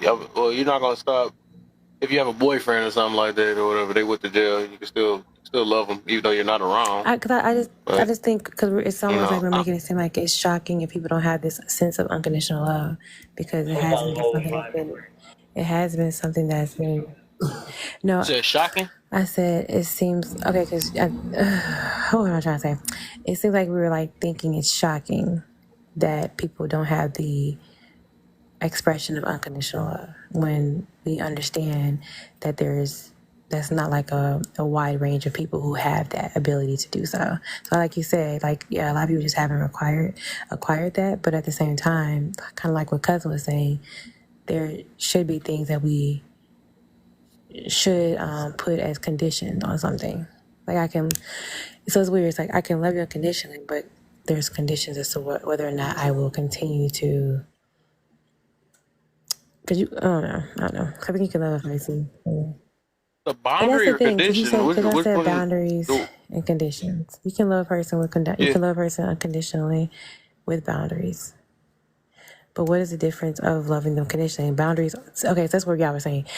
What are we saying? Boundaries and conditions are different. How are we saying that? How are we saying boundaries and conditions are different? How are we So they saying different. that? Boundaries is more of a for self So protection. I'm saying, so like how is that different than from a condition? Like conditionally this happens. Conditioning means as in like I'm not gonna love you if you do this or if you're not black or if you're not my child or if you make me mad or something like that. That will be like the condition behind it. But the boundaries is for protection that I can still love you, but I can't be around you because you might harm me, something like that. But the love don't change. You know what I'm saying? It's just like from the afar. boundary that I set with my spouse. He lost his mind and we lived in two different states. I didn't stop loving him, nor did I divorce him during that time frame either, but I didn't stop loving him. He just was not safe anymore to be around concerning me and the children because he was losing it. Right. That was the boundary we had to place. Now, did we still have communication? Yes. Did I pray for him every night? Absolutely. But just like that boundary that Kev was talking about in jail, like if a child goes to jail, the mother and father, I mean, they're not going to stop loving them. It's just now they're behind that still wall, and that's a boundary. Now you can't be out in the public. But, So that makes me then wonder. Okay, so the deeper sense of that, because in some ways a person can easily say, "Oh, I still love them. Like I love unconditionally." If people are trying to have that viewpoint that I love unconditionally, right? Because that's when you then can assess it. Okay, you said you're a person that loves unconditionally. Okay, let's see what that looks like. Because a lot of people say, "I still love them," but then you talk to them, I can't stand that mother. You know what I'm saying? Like, okay, maybe do you love them still? So like, yeah, they can respond, they can say that, but then not actually, probably still love them because conditionally whatever happened, that condition is what caused them to no longer love them. But y'all are saying, I can still love you from distance. But I think people can say that. Like, it kind of like creates a gray area for that because I can say, although these things happen and although I'm not dealing with you, I still love you. But people can say that. How do you know people are really fully saying or unconditionally loving someone if they're not? Because if I'm saying I unconditionally love you, I'm sticking and staying through everything. right. But we're saying ultimately, I can love you unconditionally, but still not, in a sense, deal with you. So what if a person looked I at believe the what if a common. person looked at unconditional love as, regardless of what I do, how I act, you're still here in this with me, no matter what. You're not moving away. I don't care how scary or crazy it gets. You're here. But they're saying, no, I love this person. So I think how do we like really dissect that? Because I can say loving you, and I know you guys are talking about like in the military, things like that. Whether or not I'll save a person because I love people, right? We love people unconditionally. Like if I love a person, because I know some things can be like instincts, like I see someone in trouble, I'm going to try to save them. But could that be like, well, because this person loves people unconditionally, but at the same time, that same person who saved that person that looked like he was unaliving will also try to unalive somebody who pissed him off. You know what I'm saying? So it's like, that's what I'm saying. Like, it's kind of, I'm trying to say where we're really like weighing this at, because I can decide today like I can decide if I'm loving you for real, like, or if I'm just being helpful. Can I give an example, Kev? Yeah. Mm-hmm. Yeah, you could do it. I just wanted to say that the opposite will be, because I believe the opposite of love will be hate, right? So you display hatred in many of different ways, and I don't think it's the same with love. I think even though one of them can hurt, but like I said, it's the intention though. It's just the intention. But go So ahead. I have a first love, and that is self. Okay, out of everybody else in this world, I wake up with me. I got to check on me first. And the example was, even though he was in a whole different state, I was making sure he went to the VA. I was making sure he was taking medication. I was still calling and checking up on him. I didn't leave him in this world alone, as everybody else would abandon him based on these mental issues and inabilities that he had. I still was like, no, I'm still doing what I need to do, but deeming myself still the mother of these 4 children, and I have to still continue to live in order to take care of you and everybody else. I can't be in close proximity when you're tripping out. You see what I'm saying? It's just a safeguard.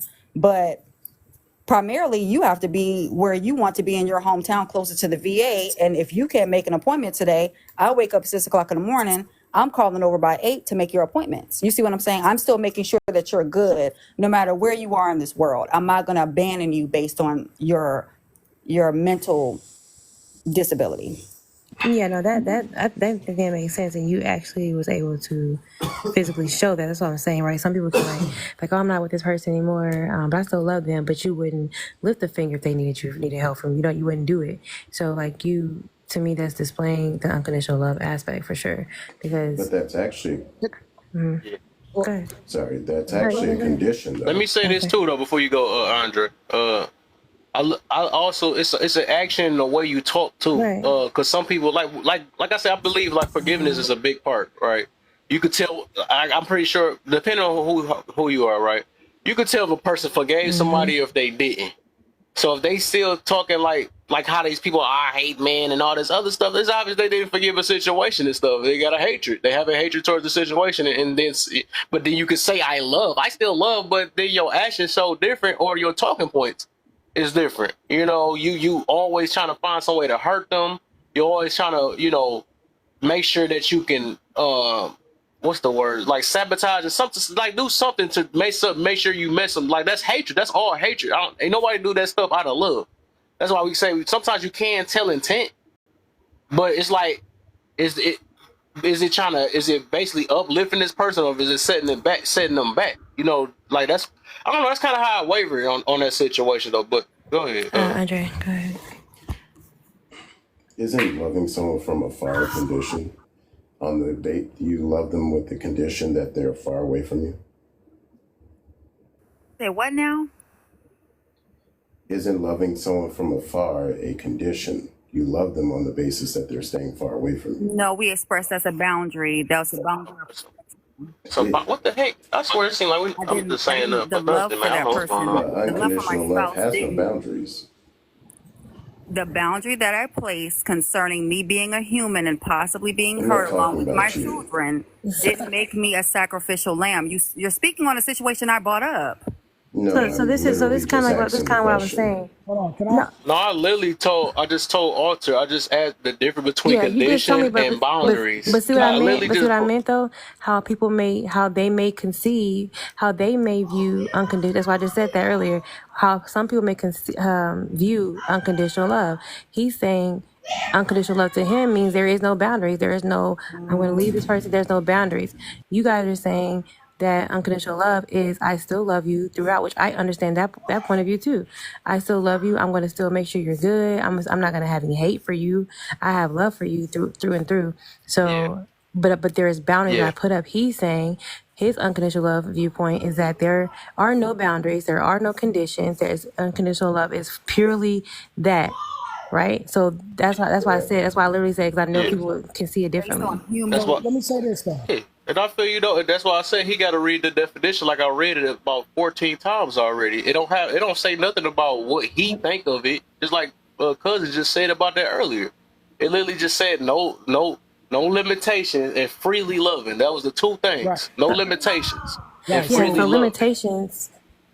That don't mean you don't not love them no more because you created a boundary. That don't mean that's a that limitation. you don't have to That's a sleep with somebody limitation. again or play That's what with I'm saying. somebody. That's a limitation. A boundary is a limitation.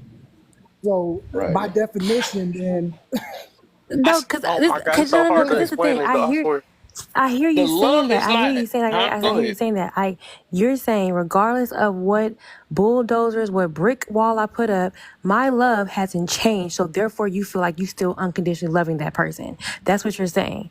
But the point of it is, even in definition, it says it's freely loving. There are no boundaries. There are no walls. There's no corners. There's no highways. There's no planes. It You don't say said no boundaries in there. limitations. Is that?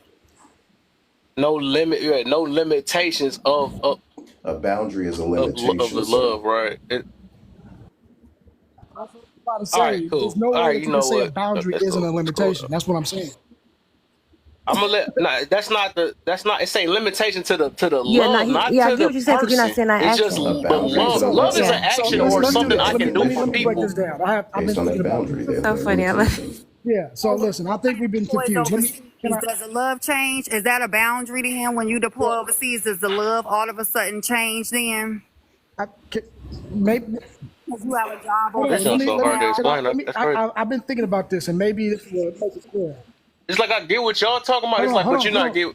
Yeah, because it's No, funny because I I get get what you're saying everything y'all too. talking about, but it's kind of hard to explain it. It's like it's a difference between the love Yeah, itself no, I get and what the you're person. saying. Love is But I something think that's we're talking internal. about different types of love, Yeah. and I think that's the problem. We are convoluting everything all into one thing, and then trying to make. Because think about it like this, and this is, just tell me what y'all think, because I've just been thinking about this as I've been listening. Right? There is starts off with a personal love. You got us thinking. Okay? That's the love that you have for yourself. That's your will to survive. That's that unshakable. That's an innate. You're born with that. You're gonna try to survive. You eat, you breathe. That right. That's a personal love, right? Now, then you have I'm gonna say common love. A common love would be humanitarian. You love, like we were talking about. For all men, I love people. I love life. I don't want anybody to be harmed. That's a common love. is probably has no gender, no shape. You can, love trees. I love earth. That's a common love, right? I think in those instances, those two, I'm going to concede, I think it's possible to have unconditional love. In a common love, in a personal love. I think those don't have a... Yeah, you Okay, so exactly hold on, I'm saying trying what to I'm clarify. talking. That's I'm trying to exactly clarify. That's that what I'm point. saying. Yes, and I So said hold it on. is such thing as condition too. So I hold mentioned on. both of So those. hold on. Yeah, I'm going to concede yeah. that. I think that is where it... But now we move up. Now we have a communal love. Okay? Your communal love is conditional because it has to be with your Right, community, right? Then we have right, a familial love, right? This is your loved ones. Those are conditions. right. So then you Conditions, right. have romantic love. And now we have Yes, the conditions, obviously, right? And we right. have now, I think though, when we talk about even on personal love, I think that we have shown or we've seen that people have mental problems, or so personal love can be shaky. Some people don't love themselves, and that's why they do things to themselves the way they do, right? So maybe that one has Right. conditions. Let's say, you know what I mean, to be. But now, when you say common love, okay, on the common loves, I can. But And everybody everybody can't do that can't. either, though. Like But that's what I'm talking most about. people Yeah. cannot. So I'm going to retract my statement Right. when I said originally that I don't think that we're capable of it as humans. I'm going to say most people are not capable. Because Right. I do believe that there may be some. Right. So Right. I'm gonna trade. As I've been thinking about it and listening. Okay, your cousin is gonna concede about 20%. All right, that's all you're getting though. I'm gonna give you 20. I'm gonna give you That is that 20. 20. But maybe, what do y'all think about that breakdown? Does that make sense? I'm glad. Yeah, you put it. I like the way you put it on that one, though. Because I guess, like I said, I guess everybody just got to interpret it. I mean, not interpret. They can explain different ways, though.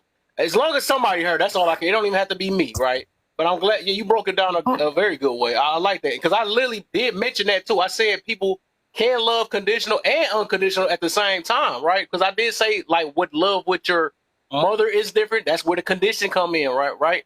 Your mother, your father, your all that, but then you have that common love, right, for everybody, right? That's a whole different type of one, and I'm glad. Okay, we can use that word then, and I like that you use it, and that's all I'm really trying to explain was that.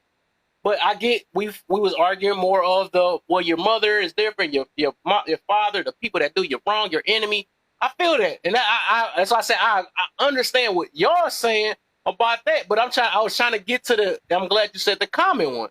That's what I was trying to get to show you that people can do it. But I also said that many of us have got taught to love conditionally. That's the reason why we don't, it's always somebody got to do something for us. And I also mentioned in the definition, it just say love somebody for who they are, which I said that 55 times now, and instead of what they do for you. And I know everybody can't do that, right? So But let's it's possible. so let's stick So to I'm that glad part. that you did. Yeah, go ahead. Okay, so let's stick to that part, right? So the loving unconditionally part, because they just exist. Just that's what Creole makes me hungry. Okay, but that's what Jane said earlier. I'm telling you, I think all the food I want to eat when I hear it. I'm hungry, but like Jane was saying earlier, like I love you guys because as a person, regardless if you tell me your ethnicity, if you tell me what you do, what you like, who you serve, who you voting for, I'm gonna love you. That part, clearly I get that part, right? A lot of people, some people can't even do that. Like, I ain't gonna say I love that person. I don't care. Like, you have that. So, and then the other one is, oh, okay, wait. This other person has said this, right? It was in a courtroom, and this man had faced the man who unalived his son, and he wanted to hug him. He told him he forgive him. That is an unconditional love that many people do not have. Because I'm trying to tell you out, I would have a whole shank waiting for that man. Do you hear me? But Exactly. ain't no telling though, because it depends on where you are in your spiritual growth, where you are in your walk period, how you view people period. So that's why I think like I'm not gonna despise or be angry with someone who doesn't have that level of love, because it's a very great, you understand the type of not standard, but the type, I would say the spiritual ability. You cannot do that from flesh alone. There's just no way. There's no way. Flesh alone to About forgive what? a man who's harmed someone that you love is no way.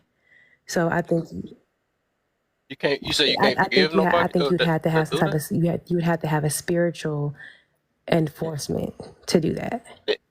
because I put it this. Well, I, I'm about to say I could I do feel that like too, though. flesh But alone. I put it this way, right? If I unalive somebody, because like I said, I literally, when I said that at the beginning, I literally wish that I don't have to unalive nobody, or people don't have to be unalive. I don't think people deserve unaliving, right?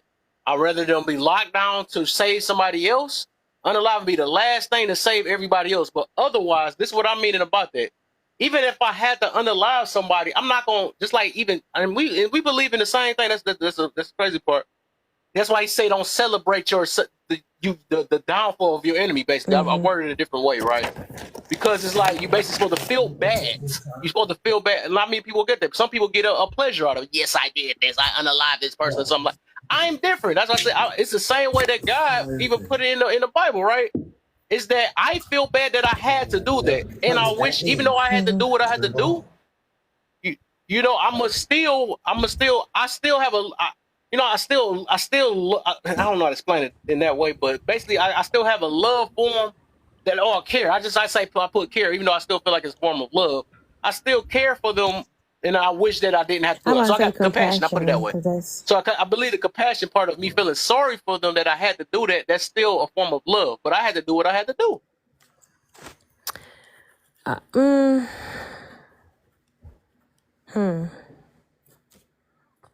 I don't know.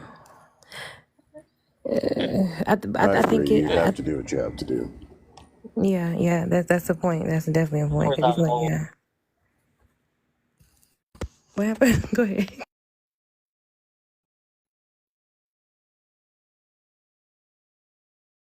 Yeah, because I guess I'm the type of human that wish everybody was good. That's what it is, and I keep that heart for everybody, and that's why I put so much energy into helping even these divestors, right? Because I care. I have an actual care for everybody, which I feel like is a form of love. And if I can save them or if I can help them, I'm gonna try my best. I don't really have no hatred towards people, even if people that do that some negative stuff. Like I said, I don't mention I a lot though, but I'm just showing because I know a lot of us feel like it's not possible. But I'm saying because I condition myself to do that or to put it that way.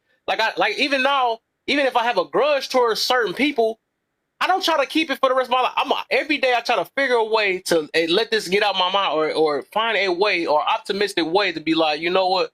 God may have put this person in my life. He might have got this person to chop my leg off for some reason because, like I said, I believe in God too. That's what helped me also with trying to forgive I don't know how people people can or forgive whatever without because God. I believe That's what I'm everything saying. happened for a I reason. don't know how people can honestly do it without Him. That's what I'm saying. I personally don't know how people do it. True, Like, that's true. That's definitely different. That's true. Like that is absolutely this is why, and I say that because we like to think that we're good. We like to think that because I do nice things, I'm a good person. True. You're not. If you know who God is, you know you're Right. not good. Like in that aspect, because of Him, you're good. Because in His eyes, right? But apart from Him, we're not. So I feel like I don't know how we think we're good or progressive without that. Is what I'm saying, because we know our flesh is a whole different person. So the way we operate, the self growth that we do, accumulate, all those different things go together. But I think you definitely need again that spiritual help to be that, and like you said, practice, learning, mind changing. Like we were talking, like listen to I think earlier, the mentality. Do all those different things. People have and I think because you have some people who have this, have the compassion, have the heart to see the world different. They have the heart to see like, oh, this person, they wilding out, but a person can see like, forget them, don't deal with that person. Whereas somebody else be like, well, I know they sound crazy, I know it seems insane, but hey, we can help them. Let's just do something. Let's be the one person that did try. But we have to understand too, ultimately, no one we can't make anybody to the state that we want them to be at. We can't do that. There is an internal thing that that person has to also be willing to do. A person, because I think that's unfair to the person who's trying. People will have, that's why people have like survivor's guilt. People have guilt when it comes to somebody feeling, because they feel like, well, dang, did I not love them enough? And I don't think that's fair to that person, because I know people genuinely, truly love people and love that person and want to love them through things. We cannot physically lead a person all the way to the finish line. We cannot do that. The moment we think we can, we already thinking we're God. You're not God. We're not God. What we can do is present ourselves in a position to say, hey, I got enough love and compassion for this person that I'm going to be willing to stretch my hand out and be of service to them. But I cannot change them completely. We can't do that. But we can change ourselves and our mindset to be able to say, hey, I care enough about this person as a human being to be available for them so they know I'm available. To care enough when people throw them to the wolves because they don't want to deal with them, their personality. But ultimately, everybody has to have their own mirror and be willing to make self-changes, self-regulate themselves, and then use the help of other people. That's why when it comes to healing, you cannot heal on your own. That's why we were talking about earlier. We were talking about self-healing. Healing yourself means you're gonna have to acquire other people around you to help you heal. But healing is knowing that I'm not making someone else designated to heal me, because we as people cannot heal each other. We can be a part of the healing process. If that makes sense. So being available, like you're saying, yeah, to show love to people, to give second chances, to forgive them, to have these altercations with people and be able to come back as if we good. Because we're human. I know that I fail. I know that you fail. The moment we think that I don't do that, I've been doing this for years, I'm a great person, I'm perfect. You're not. All it takes is one person to hit that button that you forgot was internally there, and then you spaz out. You're not perfect. You're human. You're going to fail. The moment you think you won't, that's you already prideful. You're going to fail. You absolutely are going to. So it's a lesson that you learn behind the failure, and it's the compassion that you gain based off the experience that you had, where humbleness came upon you, and experiences humbled you as well. So that also gives you the sense of compassion, because man, that could have been me. Man, that was me. Somebody helped me out, and it's all encompassing. So whenever we think whenever pride comes onto us, we then are not living out that unconditional love. We're then not living out that compassion, because we at one moment think that we're better than the next person because we have excelled in one position, in one space, than the other person have not gotten there. However, be the example so that they can be the one at your position, at your level someday, but not thinking that we're better because somebody hasn't arrived at your understanding. And that's hard sometimes for me. I'm like, what? You think what? But I understood that when we watched that video earlier, I explained it. People, whatever their mind at, their position that their mind is at right now, it's hard for them to obtain certain things. They can't let go. It's already a lot of gunk. Like if you, like in a pipe, if it's clogged up with so many things, you can't take in, that's what I'm saying. It's already stuffed. But if they work on cleansing that pipe out, then they can hear a message from you, like Kev. They can hear what you're saying and then take it in. But that requires self-work. Not me going in Kev's live and I'm a brand new person. No, I can take some things that you're saying and hopefully I can apply it to my life to be better every day, because that's what we're doing. We're planting seeds. I think a lot of times we want to see a tree grow right when we say something to them, but what you're doing is you're planting seeds. And that's also just as helpful as the next person who's going to see that plant grow into that tree. We know that everybody is at different levels of progression. That perfection, that world we want to see, everybody's at different stages. That's why hope is there. That's why hope exists, because some people are at the place we hope everybody can be at, but we can't all do it at one time.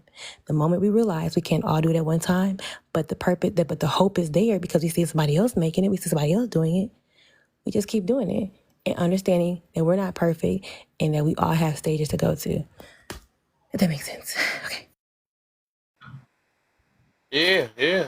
Facts. Oh my.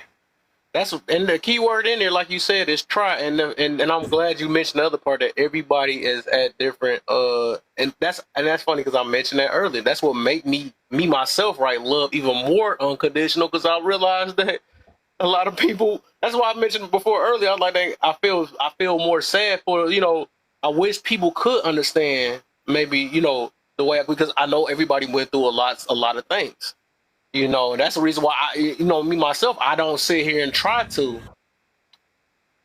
just like you said, prideful. If you saying you prideful, and that's why I'm always against that too. Every time I hear people talking about boosting and all that stuff, you know, because it's like, man, you could have been this person. You know, I'm literally big on that. That's why all this stuff I really talk, and it revolves around my care and love for other people. That's why, you know, when me and go back and forth about that, he said that's an insecurity within other people and stuff. And I'm like, yeah, but you still playing a part on there, and you know that they're weak. So why keep flexing in front of other people? You know, because of, you know, I mean, it depends on intentions, right? But I'm not about to keep on when I know that, you know, a person ain't barely got it, and I'm just gonna walk around with a stack of money and stuff, and they be like, well, that's their problem. You know, I'm still playing. It's like I'm teasing in a way. You know, but that's why I said that's the reason why I do me myself, because I realize and I feel bad, and I can't get mad at how other people express themselves. You know, because some people might cuss a person out. That's what they got to do or whatever. All I can try to tell them is a better route. That's the best I can do. You know what I'm saying? But otherwise, I can't hold it against them if they cuss me out, right? I don't want to hold it against them because that's probably the only way they can do it. Sometimes I might get mad and be like, you know what? But at the end of the day, that's why I'm meaning about you only know yourself if you really truly trying. That's you the only one that know. You know, because some people be like, I'm trying, and then, you know, but be lying to themselves. You know what I'm saying? And every moment, like, you got the shortest fuse every second. Like, dang, is you really trying? Like, dang, yo trying out loud is showing that you're not really trying for real. But then it's like, but then people will tell themselves that because a lot of us lie to ourselves. I used to tell myself I'm good. I used to tell myself I forgave, but my action was showing different, right? But it took me to look within, like, dang, you know, that's the only reason I be on a lot of people's neck. Like, even if I might be wrong or right about the situation, but then again, a lot of people lie. You know what I'm saying? People lie. So it's like, no, sometimes you got to call it out. Just like I was lying to myself for many of years. What made me think nobody else gonna lie to themselves and keep talking, well, I'm good. But then your actions showing that every time you make a moment, or you always keep on, I gotta get a prenup, I gotta get all these things, or they might cheat on me or something like that. How you saying you good, but then you still sound like you in so much of a defensive mode? You're not that much good. You still sound like you hurt, and you feel like you're gonna get played by another person. That means you don't know more about yourself because you don't trust in. That's why I do that little vetting thing every day at work, right? Vetting tips with Kev. You know, because a lot of people just, what the heck I was getting to? I just threw myself off. Well, basically, a lot of people, you know, they because they don't know what to look out for, they rather just kind of write stuff off or say that it ain't possible and all this stuff. That's why I said, when you know more about yourself, that's when you learn about more. That's when people say, I found myself, or I found this, or whatever. That's why I be always want to ask people that question that say that, like, what did you find about yourself? Did you say anything? I be hearing, to me, it's the silliest stuff. Some people be saying, well, I found out that I need to watch out for this type of thing. And what about yourself? I'm not talking about you. I'm talking about yourself. You know what I'm saying? Like, what the heck? Like, that I get easily triggered when somebody say this word, or I get this, or what eyes. What the eyes at on that one, right? But you keep saying about what you need to do what other people do around you. You know that you can't change them. So that's why I'm saying, like, stuff like that. That's why I'm saying the reason why I'm feeling this way now, because of many of years me taking time to myself, and I'm only throwing that out because some people may have not took that time to themselves, and maybe, and just to give advice for them, then maybe they gonna have to do that too, or show the possibilities, right? I just show it's possible. That's why, you know, like the little words when we say that nobody can do it and all this other stuff, you know, we just, you know, kind of cleared that. But I'm just saying, in general, people do that. But it's just like, no, because most of us feel that way because we don't know no other answers. You know, that's a lot of us will quickly say that, well, if I don't know how to do it, nobody on earth can do it. Just like, you know, but just like people say marriage ain't fair, or I ain't gonna say marriage, but marriage is this and marriage is that. No, you just don't know that much about marriage. You can't say because it's successful people that's making it happen. So don't put it on marriage itself. It's just you and your choosing. You know what I'm saying? So it's like that. Yeah, I'm about to shift off again. My bad, y'all. But you to spark some stuff, man. My twin can't be doing stuff like that, man. You got me thinking about most stuff and all You that. know what, Kev? I'm listening. Keep going. Don't cut it off now. I need that in my life. What you slow down for? We was listening. I had enough Look, today. I need people to you talk. are well on the road to supreme enlightening like myself, Kev. Once you get to this level, you can get a hat like mine and possibly one Dang, I like want to make it Edwin. there one day. Yeah, possibly one like Edwin as well. Because you know what I'm saying. When you get to supreme enlightenedness as we are, then you know what I'm saying. You know, we still see y'all though. Don't even trip. We no, I'm just playing. But Facts. As long as you love me. hey, AJ, I'm just gonna tell you something. I've been hungry as shit at work, so I don't know where the hell you been, but something gonna have to change. That's all I'm trying to tell you. You know you took all the Something snacks. gonna have to change. Is what I'm trying to tell you. What's happening? AJ, you I'm gonna tell you boy. right now, cousin. Okay, I put Glad you wasn't my here lunch last in the night. fridge, and I want you to know I have 7,443 rice and 4 shrimps. And if it go missing, just know I counted it. She count the rice. I know Did you you say how didn't many count the peas and the rice? rice, so it's all good. She said how You many didn't count the rice? peas, so I'm gonna get those. Don't even trip. There's no peas in it. It's just rice and some shrimp. What's up, everybody? She counting the flex and seasoning and everything. Hey, AJ, yesterday was oh Nah, my good. bad. Oh no, I was about to say I was just talking about last night. It was so interesting. You probably would have blew your head up yesterday. But just know, Alter was put to work heavy. She had her session now. Main thing had some nice, maybe some Cracked years you up with about a this year ago. session. But Alter had I swear he her purposely work walks last away to put night. us in training. I'm sick of it. Oh God. He's purposely doing his boss. All right. He's like over with a clipboard, like, okay, she's good, all right. And then I put in the comments, I love my mods. I love, I do.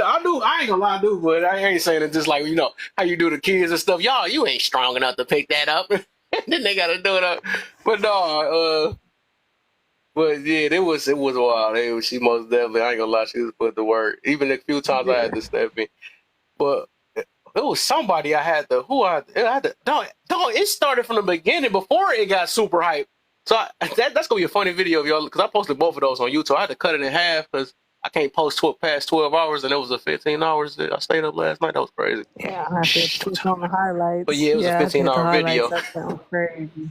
Yeah, so the first section was interesting because I had a few people that I was they was getting, there was this one girl named with a heart on there. There was another girl, it was another dude that was, we mentioned something about and Sean was questioning the mess out this dude. They just was getting triggered like crazy.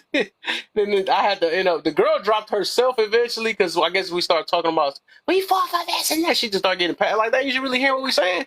And this other dude, he just I think once he talked over Nay, I was like, because I was letting it slide because he was doing it with Sean, but Sean the man, I feel like he could handle that.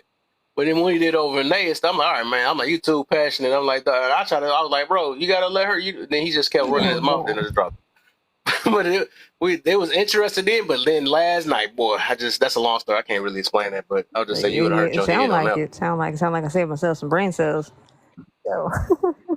Yeah, you did. You most definitely though. I can't say that about Alter. Yes, I feel bad. Sorry, I feel bad. I feel compassionate towards her. She went through some stuff last But I night. will say, everybody gift Alter. it ended good though. And I will say, the girl who I kept dropping, I told her, I said I would tell him that online. That I definitely apologize for. I mean, although I said like, no, I did mean to drop you. I absolutely did mean to do that and mute you, but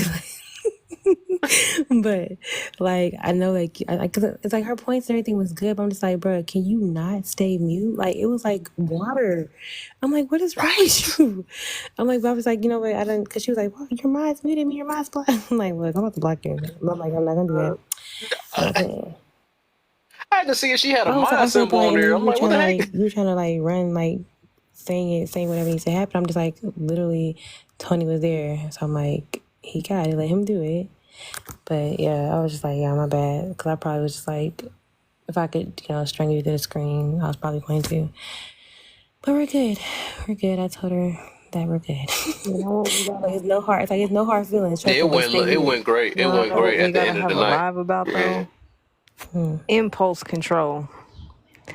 Y'all can't figure out this damn mute button. That's a good one. No, I don't need a live about that. I need a prescription because I just need. That's what I need because I'm I mean, I'm responding. I'm just saying. The prescription. I'm gonna change my name to I'm Dr. being No San class. AJ on here, and I'm gonna be giving out prescriptions. Thank you. Gotta Thank you so call my much. impulse. My Control. impulse is kicking in. Hold on. Oh no! Not her Boy, it's gonna be leave, so man. many people just getting Not her least. Okay. no, she coming back up, but it's gonna be Yeah, so she. many so many examples that day when we do impulse control. I could give a Right, proper right. So right That's there, that what right you there, what you doing? No, that was funny because we kept going back to Kim's like his questions. Oh yeah, yesterday too, right? I was like, that's what this Hey, is. Kev, are you That's a following sign this of account? projection. Oh yeah, you following this account. Oh, shit. Y'all, everybody, oh Yeah, I yeah, got I you. forgot you were on here. You know, this is my original one. If y'all ain't following this account, please follow it. Cousins, I don't think you're following my main account. This is the one. For sure. We got you. Follow with Edward, but can you try to stay out them messy streets? I have Trying to a, get away Man, from I have Ed a, would be everywhere, man. That's why I don't I have follow a him too case much. I can't help. You know, I have to be everywhere. He a true neutral person. That's a whole nother level. I ain't No, that he type of neutral, not. but hey, I'm He good. said, no, he He's not. I, gonna be out there cutting I up. don't know. I'm I'm good. I neutral. can't I mess with just, you them, know, man. Cut I up pick here. sides, but I don't pick permanent sides because on TikTok that's fluid. You know, y'all have a funeral of a baby and be friends tomorrow. That ain't my kind of get down. Look, if you, so yeah, I'm there. I'm just there because I be like, I'm the fly on the wall. You know, I'm the crazy uncle that want to be in the middle trying to figure out why the hell y'all think like this. I'm gonna watch from My the boy be looking for window. that tea in that I boy. can't go in everybody live no more, but I'm gonna watch from the window, Edwin. Oh no, I'm gonna go. I want to be up in there. I had somebody tell me, it's like, "Oh, you always over there using diamonds, panel, this, that, and the other." I say, "Boo, problem you got is, see, I can get in places you can't, and you mad that I can get a seat that you can't get, right?" So I don't know. I just Hey, cousin's the same way too. He be in some spots, so I'm yeah, like, I can't do cousin be it. around. But he friendly though. He friendly with everybody though. So I mean, it's the way that him and Sean, they got that. I guess that the delivery. That's the word that everybody actually like him. You know, like them and stuff. Even though and they got their stance too. I'll be You there know, on so. accident every time. I just want I don't believe him. Hey, I think I'm done with the other. I ain't trying to mention his name though. But I knew what side he was. I'm not trying to say it's a side though, but I seen him do a picture of the just a girl. He did a picture, a video, I think of her. I'm like, oh yeah, it's official. And I knew he was. Why? I knew he wasn't about to address that. Why you can't hold black women accountable? And I knew he wasn't gonna mention it because I don't get. And I'm trying my best not to. I don't get what's the purpose of. I don't just call it how it is. What's the purpose of pandering, man? I don't get it. What's the purpose, man? Like we could talk about men all day though, but we can't say anything towards women. So I don't get why would he even make a live like that? Like is people really that scared to talk towards women? to. Well, you can't I say don't no get it. women. Is it that I serious? can't really talk. I just want to say I'm gonna sham wow all these bitches. I'm indifferent either way. Man, that's crazy. Because that's why I didn't even go in his room though. I didn't even go in his room. Like, dang, it's like I messed with him at one point, but I realized that when I go in his room, I'm not like I say, I'm not don't trying to say no drop names my. anyway. I put it in the comments, but He panders to yeah. women. I didn't know he do. I didn't know this dude do. Hold up. I'm not trying to. I didn't want to use the word, but after I seen him live and I have not heard him say anything towards a man yet, I'm like, okay. I say he like that too. Insecure, Then and everybody know that women throw gifts. So it's either he broke as hell and he wants some gifts, or he insecure and do a lot of different things that he shouldn't be doing towards women. Yeah, everybody know this guy. Oh. Yeah, I didn't know that. Maybe I'm the shocked one. I might be shocked though, but I didn't know that. Because it's like, dang, you literally made a live and said that, then turned it right back around on the other person. And I was listening to what he's saying. He's like, well, maybe is it that they don't want to get held accountable, or you don't have the tools to do it, or something like that. I'm like, dang. So So receptive ain't no problem either. You trying to say that some people, people is so scared. I don't get it. That just making me mad thinking about this more and more. Like, really? And this is the problem right now we have in society right now. The reason why we can't, they dangerous. I don't care what they talk about. When people be saying the people that do dangerous rhetoric and all this other stuff, anybody that panders to somebody to try to, or try to down on another side just to uplift another side is freaking dangerous no matter how we want to look at it. If nobody can't see that, I don't know what to say for real. That's crazy. Because it actually counters the work that we're trying to do. Because I hold both sides accountable. Whatever, because I believe there's problems that everybody get. I'm not about to make an excuse. That's why I was, in one live, I was trying to say, somebody was using that in that nature thing. And I'm like, I'm not with that either. We can't keep using nature for different things. Well, you know how women operate. Forget all that. You know how men operate. No, neither one of those things I'm running with. I do understand that we think different, right? But I do understand we have a brain and be receptive of what right was, even though I can't put it that way. People don't really know what's right or wrong either, though. But we can still address behaviors because we all humans and do the same exact behaviors. It is no different. Mad is mad, jealous is jealous, envy is envy. All that stuff is the same thing. You can't change it because you are not. Well, my mad is I'll be different from honest. your mad. I'm gonna be super fucking. Well, y'all already know me. I'm already honest. It's just gonna be completely unfiltered. At the end of the day, yes, when it comes to human nature is one thing. The problem that a lot of people have on this app is y'all take people on this app way too fucking serious. They don't have the IQ to understand what the hell you're talking about half the time. And that's not me sitting there thinking that I'm better or I'm smarter than anybody. But at the end of the day, here it is. Okay? Yes, certain things are human nature. What is the importance of understanding human nature? Not to sit there and just be like, oh, well, it is what it is. You can still change that. You can work on that every day. But people choose not to. People are going to do what is going to be easiest for them, and they don't change unless they absolutely have to. That is just how people are. I would, you know what I mean? And as far as that, bro, that dude, I quit following him forever ago. Because, again, he's been on both sides. At the end of the day, it's not that he's pandering to one side or pandering to whatever. That man is chasing his money at the end of the day. Because I've seen him have talks that are 100% red pill, and I've also seen him have conversations that are 100% pandering on the other side. Just saying. Oh, that's why I'm confused then. Okay, that's what it is. Because it's like when I met him before, he seemed like he had good talking y'all have points, to understand. all Just type of because stuff. somebody can articulate and they can talk, you have to, if you take enough time and you really watch somebody, you could tell the ones that are literally just on here chasing the bag. I Just kind of chasing feel the like bag. Okay. Yeah, that makes sense. That makes sense though. Because can I I'm be like, my head devil's was hurt. advocate really fast because I really do like that creator. So what we're seeing, yes. Devil's So advocate. I've been following him for a while. I don't follow him now, but I used to follow him, and he used to have religious talks. He used to have both side conversations. He should just bring up facts, right? Then he'll bring up other people that dig up other facts. And right now, what we're seeing is just like a meltdown of him beefing with just one particular person. He's been doing that for quite some time. So when that person brings up what women do wrong, he brings up what that particular person is doing wrong, but he tries to make it into a broad spectrum so that the audience will understand. Most of his audience now is coming from a red pillar. So he's pretty much beefing Okay, with this Kev, person right now. who we talking about? No, just look at the comments. Edwin, just look at the comments. No, Don't say it out loud. but right now it's just like he's beefing with that one person or a couple of people from that side, from Red Pill side, and it's almost like a meltdown now. But I still like his content, but I haven't watched them because of the meltdown. They've been going back and forth for about a year now.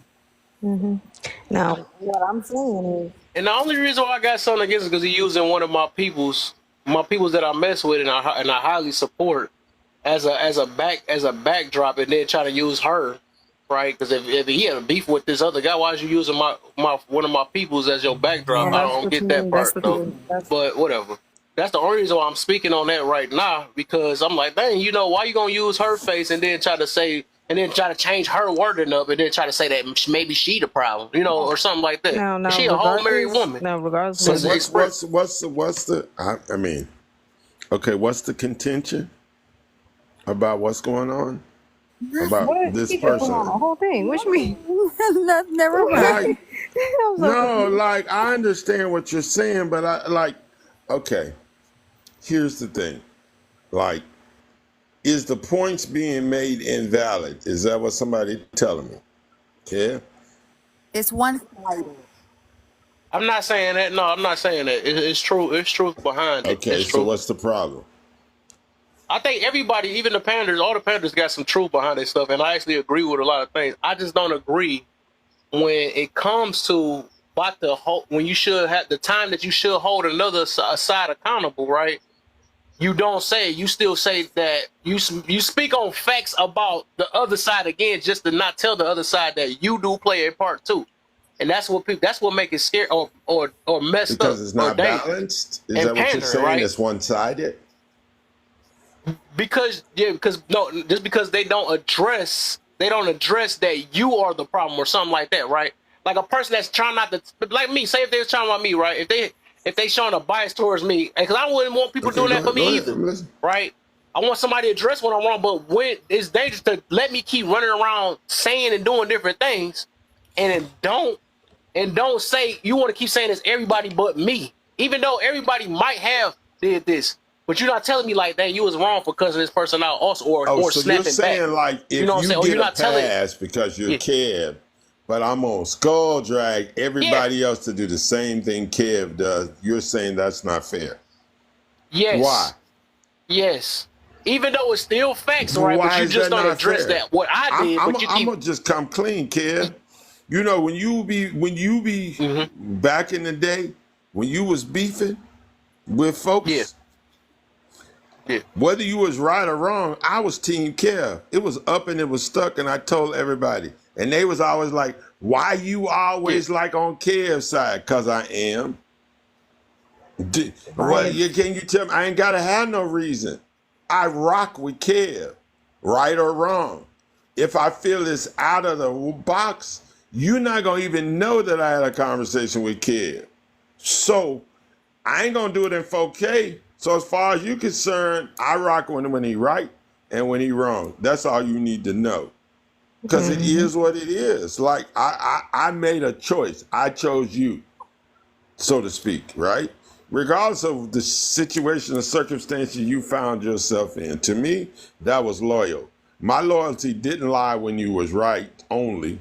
It was there because even when you were wrong and you came to your own senses, because I knew eventually you would, you'd be like, man, I may have been like kind of wrong on that, but still, that would be your statement. But still, had so-and-so not did whatever, or this went down, maybe I wouldn't have. I was cool with that. To me, that's kind of an admission of guilt without admitting the guilt, but you took responsibility for it. I'm cool with it.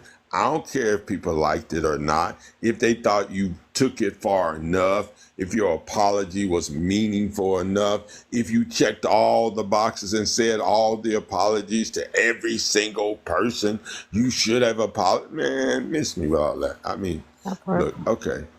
That's how I looked at it.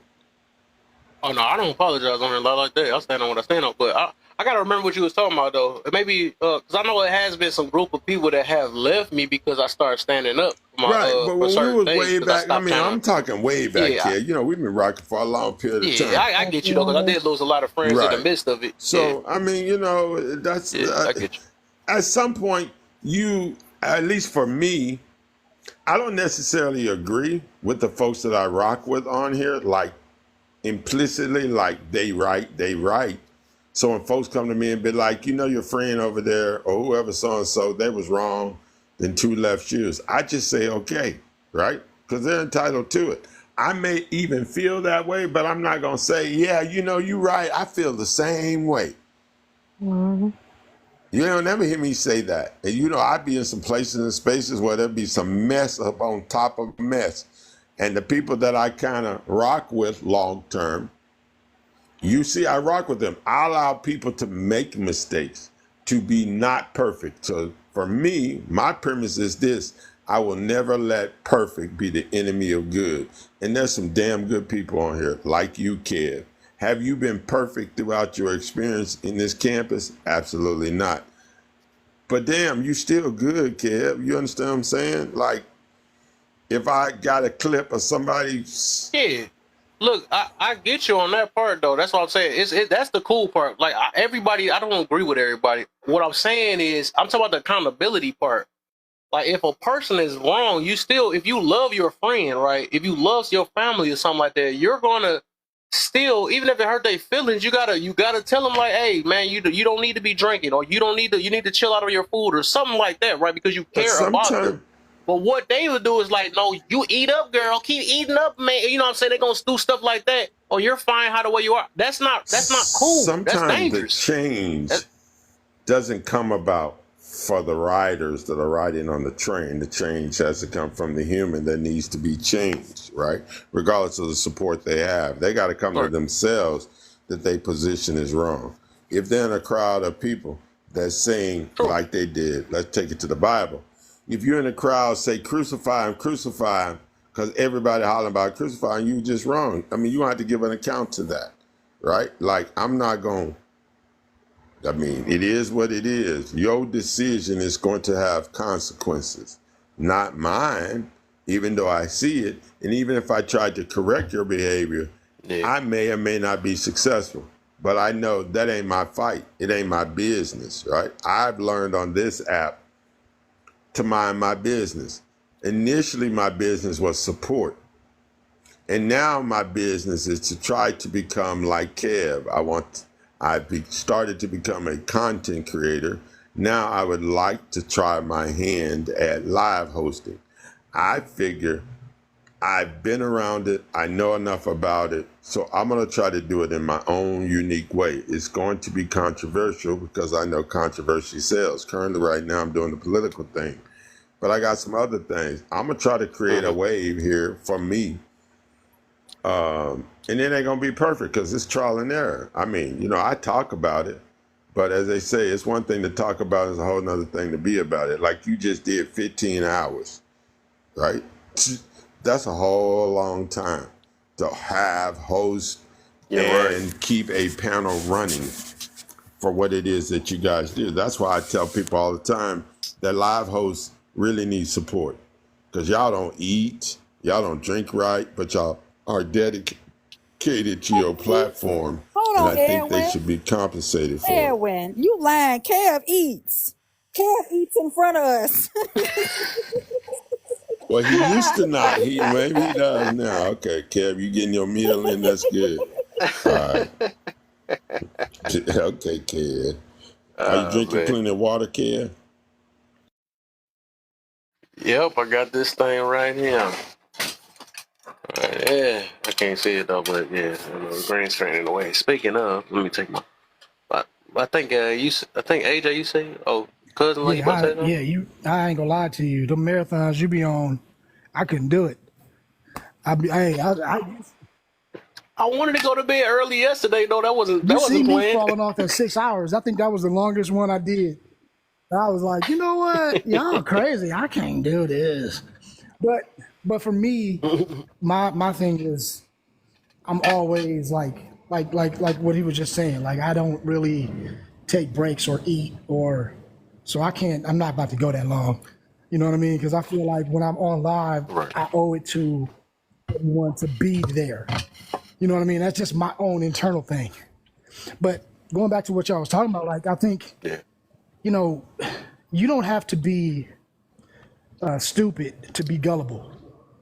And I think a lot of times, or lonely, or insecure, you can be very smart, very brilliant, and still have all of those traits, right? And so when you get on these lives, you have people who are very smart, who have very good takes, very good platforms, their opinions, and then they get caught into that ring of trying to get likes, trying to get clicks. Like somebody said, trying to chase the bag. And then you know what sells. So they get caught into it just like everybody else. And you would be like, well, this is a smart person. You know, it's hard to stand on business when you got to go through those times when you only got 5 people in your life. It's hard to, you know, be accountable and stay with integrity when you can see that this motherfucker on the other side just got a straight 3-ring circus going over here, got 4,000 people in the likes. You barely get 30 people, and you got a great message.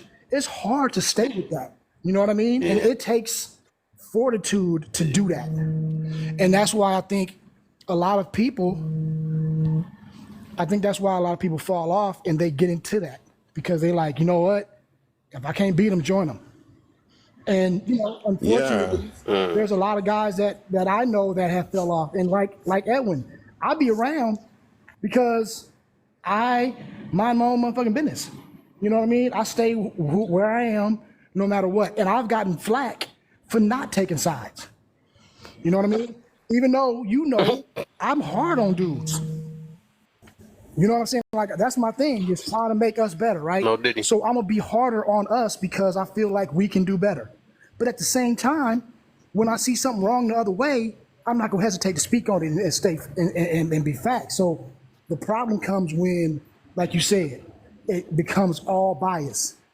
It becomes everything is this way and that, is all for one side, quote unquote, without any type of objectivity along with what they're saying. And I think that is dangerous. I ain't gonna lie. But then I also got to look at it like, if I'm being fair, there's so many, let me say this, like there's so many dudes pandering to other dudes, right? Yes, red So pillars. now when I see some dude pandering to women, I'm like, well, you know what? It got to be a balance. I hate to see it. Like, no, I ain't gonna go in there and support it, but at the same time, I'm looking at it like, you know what? The same way I look at the red pillars, I'm looking at them. It's like, yo, you know what? That let the dirt have the mud. You know what I'm saying? I'm not even worried about them. Fuck them. Because I just feel like if we wouldn't know what right is if there was no wrong. You know what I'm saying? So I just look at it like that. Like, it has to be some type of balance, and maybe that's what it is. And I just try to move on with my day. I feel You get me? Yeah, I agree with you. I mean, that's it. There's duality above and below. I mean, you just ride the line. I mean, it's like rain and sunshine. It's going to come and go. I mean, nothing is forever. And on this app, for sure, it's not permanent. You could bury your story and 20 feet deep, it'll raise from the dead and come back and haunt a person. There are things that should be addressed that are serious that it's not being addressed. Like, I just did I don't know how long my live was ultimately, but I just did an extensive live about 4 black children in America are unalive and there's a rope involved in 2024. 21-year-old man, 20-year-old woman, 18-year-old young man, and a 16-year-old young man that was an all-star 3-star guard that got a full ride and was getting ready to prepare to go to college.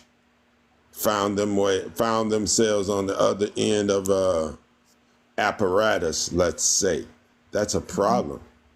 But we worried about what somebody's saying about somebody else, and somebody's kid left here. Like 2 of them this month alone.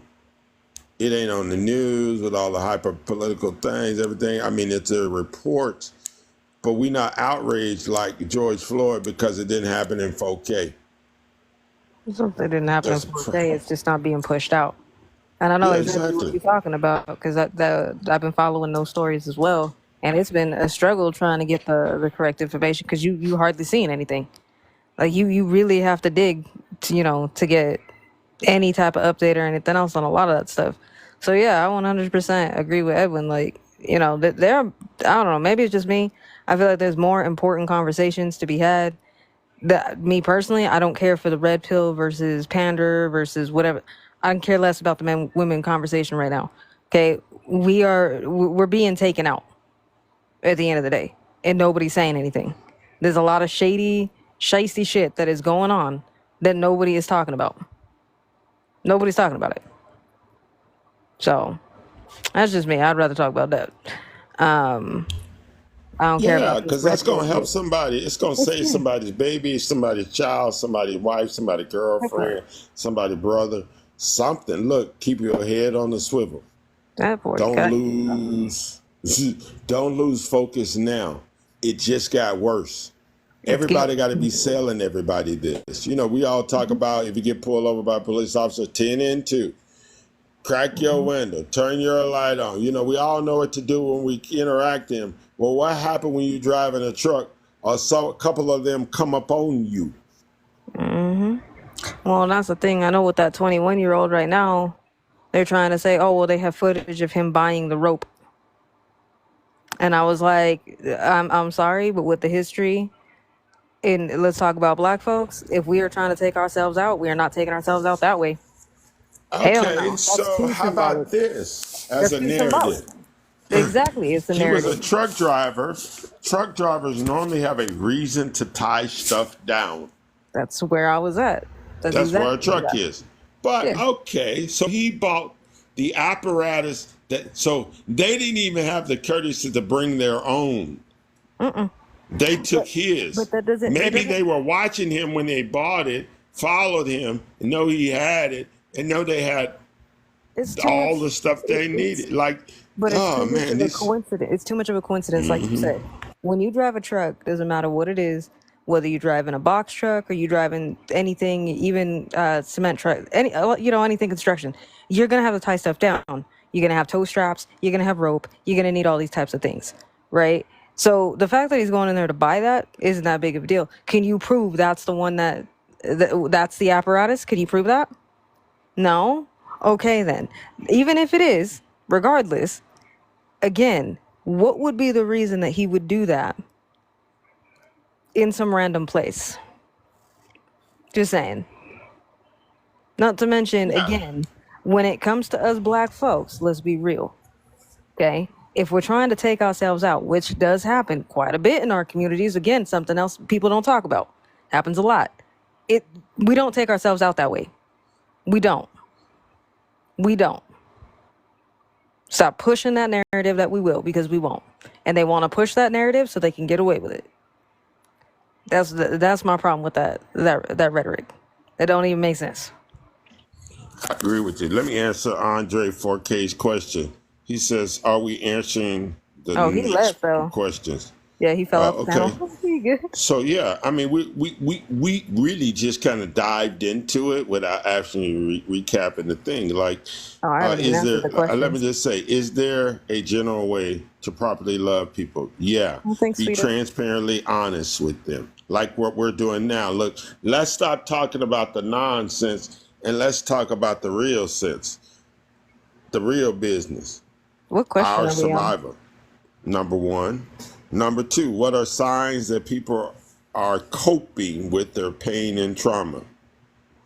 It's because they're too busy coping with their pain and their trauma that their head is down instead of up where the sun comes from so that they can see what's really happening. They got to get out of the echo chamber, their own internal box. Life is a rough sport. It is going to skull drag you, sir or ma'am, within an inch of your life, if you let it. Don't believe me? Take the current vehicle that you drive. Go down to the nearest highway. Instead of making a right to get on an expressway, go under the bridge and make a left and head into oncoming traffic. You're going to have a problem. So we're all dealing with the potential of problems in our life, and a lot of folks are going under the bridge making a left, and they got calamity, but they won't keep their head up and mind the business at pay. We're good because somebody can help you. Family member, cousin, brother, sister. Shoot, come to Care's Live. He gonna teach you something on how to cope. You either, as he says, you're going to laugh or you're going to learn. And that's one of his consistent things. That's why I love Kev. That's why I say, Kev, it's up and it's stuck when it comes to you and me on this app and what you do. Not that Unc agree with everything you do, because I don't. But I can say this. Ain't nobody been able to persuade me to think any other way about you. Because this is what we need to do. We need to learn how to, we got an election coming up. We got a maniac talking about he's going to put the dogs and the billy clubs back on us, in essence, because I'm going to give these jokers immunity. The reason they were able to do the things they did with us is because they had impunity and immunity. They didn't have to answer questions, nor were they going to be responsible. Back then, it was just another ninja. Oops, sorry. Oh, that's right. Y'all not for him anyway, right? We can treat you like animals. And they did, because that's what they thought. And you give the people, or the descendants of the people, the same power that you gave their forefathers. What the hell do you think they're going to do with it? Power begets power absolutely all the time. It is what it is. It's up and it's stuck. That's why power, a lot of folks can't handle power. It's like kids can't, you give a kid get a driver's license at 16, go to the dealership, throw him the keys to a vet, tell him to get in there and drive it. Give me 30 days, and I would wager the value of the vet with the person buying it, that kid is going to wrap that thing onto something without instruction within 30 days because he ain't used to the power. And the problem we got is we have an opportunity to try to get control of this in this election. It's not going to be revolutionary change. It's just a part of the process. You know, we need an extra link in the change. So like when you go on a 10 speed, you can adjust the linkage so we can get some more motion. But I don't know. Let me go on mute. Because I've been on this rant about us coming together with one loud voice to do something for us, by us. And it's up and it's stuck and it need to be that way just because people is hanging from trees. That's all I'm going to say. Nina Simone told us about it, strange fruit. I'm going on mute. Yeah, there you go. There you go. Kev, the very first one, the people that don't love their parents usually have a hard time loving it. What do you mean by don't love their parents? You talking about people who are estranged from their parents? Can you go into just can you explain that a little bit? Give me a little context to that. I say the base I had used earlier. So I think originally I was thinking about foster kids, right? I was thinking about that at first, and also the ones as foster kids. Oh, the ones in the terms like having daddy issues, mommy issues, and stuff like that. So I'm coming from that angle and stuff, and I realize a lot of the times these are the people that usually can't, if they can't even get along with their family stuff, or can't forgive them and all that, or even love them, they have a hard time loving people outside of that. No, I got you. I get where you're coming from. That's what I wanted you to elaborate, because I was like, what you mean by don't love their parents? Because even people in foster care, people who have, or even estranged from their parents, I wouldn't say that love necessarily goes away. It's just that relationship is very different. But yeah, you know, I would agree. It does make it harder because of the trauma that's there, the trust that's broken, especially in those developmental years. You know, that's going to be hugely important. So yeah, I can agree with that statement. Is there a genuine way to properly love somebody or love people? I mean, yeah, for the most part. I mean, you shouldn't be out here to treat anybody like crap, but you know, if you really do love and you're down for somebody like that, then, you know, you're going to want what's in their best interest, or you should want what's in their best interest. I wouldn't necessarily say that people who don't want, you know, who are more on the enabling side don't necessarily love those people. They just don't really know how to love with boundary, which is different, which is a skill. And a thing that, you know, some people have to learn. Other people, it's not so much. I don't think it's really that black and white. What are signs people are coping with their pain, hurt, and trauma? Well, there's two different ways. There's unhealthy coping. Those are going to be people who are coming out, spewing rhetoric, spewing hate, right? That is a coping mechanism. It's not a healthy one, right? Or people who excessively drink, excessively, you know, use substances, things like that. Those are unhealthy, you know, coping mechanisms that people may use. Now, if we're talking healthy coping mechanisms, you know, healthier people can recognize, yes, I've been hurt. This is what it is, but I'm working on these things so I can get better, so I can be in that be in that position to where either I can forgive and move forward, or I've already forgiven that person, but there's some damage that needs to be fixed. But again, those people are going to be people who are going to be taking accountability. They're more or less working on themselves. They're not really, trying to hurt others or bleed on other people just because they're still bleeding. So that's definitely a sign when it comes to coping. But understand that there is good coping and there's bad coping. You know what I mean? Unhealthy ways of coping, not bad, but unhealthy ways of coping, and then there's healthy ways of coping. So know the difference. Can therapy work with a stubborn person? No, that's contradicting. If you're going to go seek therapy and you're trying to work on your stuff and you're stubborn, you're going to be sitting in that office for the next 20 to 30 years because you keep trying to do things the same, but you're not getting anywhere, right? If you're going to go to therapy, you're going to have to be open, but therapists don't tell you what to do. They're going to lead you to the conclusion that you need to get to and kind of guide you down that path. They're not necessarily there to tell you, okay, you have a problem waking up early in the morning, then go to sleep early. They're not going to tell you that. You got to come to that conclusion. It's a self-discovery thing. But also understand therapy doesn't always necessarily have to be going to a therapist. Therapy can be going to the gym. Therapy can be going to church. Therapy can be taking a walk in nature. Therapy can be numerous things. Right? And that's another way, the therapy, doing those therapeutic things, those are healthy ways and healthy coping mechanisms when it comes to stuff. But also remember, things need to be balanced. Okay, so you don't want to do a whole lot of distraction. Distraction is important. But if you're only just distracting and you're not really working on anything, then you're just playing an avoidance game and it's all going to pile up anyway. Breaking a family curse, what does that mean to you? For me, it's basically breaking what doesn't work, what has not worked. Breaking family curses, every generation is going to go through that, or at least you should. This is called evolution, right? That's why it doesn't make sense to me when we sit here and we say, well, look at these young kids today. They have it so easy. They're supposed to. They're not supposed to struggle the same way, right? And the thing is I could take any older generation that's older than the generation that's saying that, and they're going to say the same thing about you, right? I'm a millennial. If I took a Gen Xer, they're going to be like, you know what? Millennials had it easy. If I took a boomer, they're going to say that millennials and Gen X had it easy. If I take somebody from, I don't know, the 1800s and brought them today, they're going to say we all have it easy. What the hell are we complaining about? You see what I'm saying? So that doesn't really work. Facts. Right? But it's called evolution. So what you're trying to do is you're trying to do what's best for the next generation.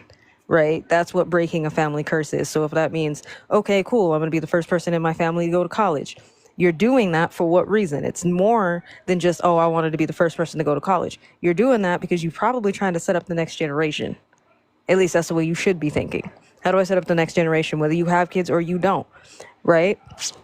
Same thing. If you're trying to break a family curse and you're like, okay, well, everybody in my family's an alcoholic. I'm going to not drink. Boom, you broke a family curse. You're improving life for the next generation. That is the purpose of it. Breaking a family curse 9 times out of 10 doesn't mean that it's always going to be something that you're going to see during your lifetime. It takes practice. It takes discipline. It takes consistency. Okay? Accountability is one thing. Yes, people could take accountability all day. But if you don't have the discipline to change and you don't have the consistency, you're never going to change. And it's doing it for more than one day. Okay? I could sit here and say, okay, I'm going to eat healthy. And I eat a salad today, and then tomorrow I'm eating McDonald's. Okay, I wonder why I can't lose weight. You wasn't consistent. There wasn't any discipline. So that's just where I'm at. But I'm gonna shut up. Everybody got all quiet. Well said. God damn it. That's why I missed the lunches. Okay, it's cool. Yeah. As you came back with some food for your thoughts, I'll take that instead of them lunches. All right. That part. Well, I'll explain why I kind of been gone. I did a couple months ago. I thought about making this video. I'm still trying to figure out kind of how to do it, but do so responsibly, if that makes sense. But I did this thing. It was kind of like a life audit, which required me to be like, not only take like self accountability, but I had to be like 100% honest with myself. And I ain't even gonna lie, y'all. I ain't even gonna front. I failed it. I failed so bad. And I wasn't like, I failed it and I was like, gonna beat myself up. It was like, damn, I really have some shit I gotta work on. And that's where I've been. I've just been working on some stuff. Hey, that's what's up. Breaking that AJ curse. Yeah, you know what I mean? Gotta break them curses, bro.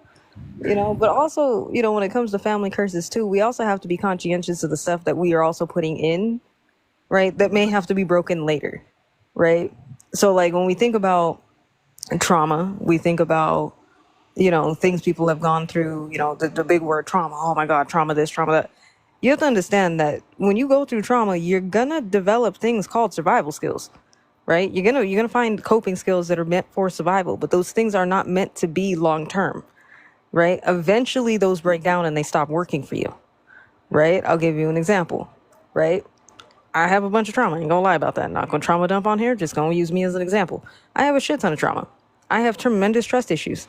When I was younger, I didn't trust anybody. I didn't let anybody in. I didn't talk to nobody. I didn't really talk. I didn't care about people. You know what I mean? I just kind of avoided people. I wasn't mean. I didn't take anything out on other people. I just didn't care, right? I was like, I need to go over here, right? Like, get away from me. I don't trust you. That eventually stopped working for me for obvious reasons, right? As a human being, in nature, I'm supposed to be social. We're social creatures, right? When you don't trust anybody and you don't let anybody in, you're not talking to nobody, you're keeping everybody at extreme distances, it's very lonely, right? And I'm not talking about lonely and like, oh, well, I want to be in a relationship. I mean like lonely, like you don't have any friends, you know what I mean? You don't really talk to your family. Holidays are really depressing. Is a whole thing, right? I had to make the change. I had to learn how to make and set up boundaries so I can gain the healthy coping skills to where I can have relationships with people, right? Now, when I was younger, that would make sense considering my background at the time. I was in situations where I really couldn't trust the people I was around. I was in terrible neighborhoods. There were terrible things that were going on. You couldn't trust this person. You didn't know what was going to go on. You could talk to this person today and they may not be here tomorrow type situation. And that's still very much a part of life. But it was very prevalent then, and we were kids. So, you know, you gotta learn, you know, but breaking that curse was part of that, you know, but also understand, like I said, as we go through more trauma and you accumulate more trauma in life, these survival responses, you gotta learn from. You gotta make sure that this is gonna be something that is gonna work for you long term, right? Because you're not just somebody who you just learned from your parents. You learn from everybody in your life, right?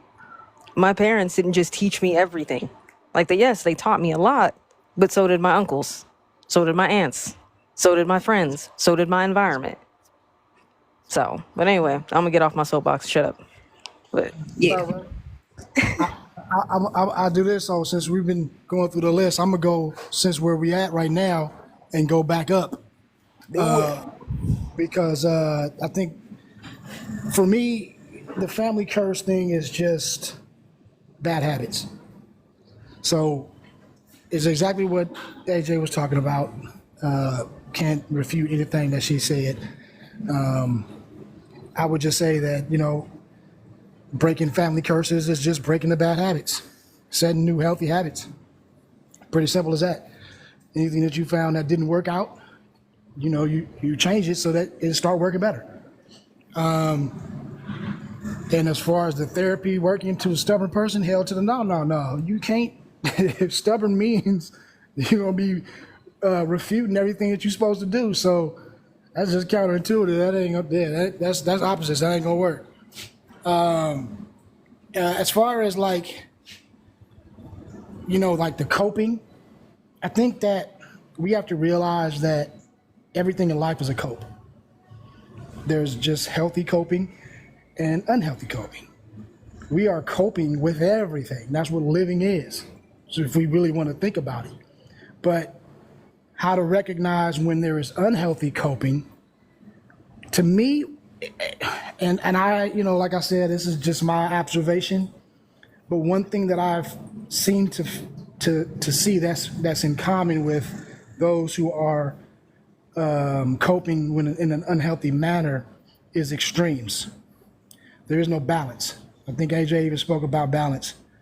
When you are balanced, the good, the bad, you know, you're gonna take highs and lows. There's gonna be bumps, bruises, blah, blah, blah. You know what I mean? You're gonna fall sometime, you get back up. But there's a sense, there's a balance. There's, you know, like tide, it comes in, it goes out. There's always gonna be that. There's never gonna be just all great roses or it's never gonna be all terrible.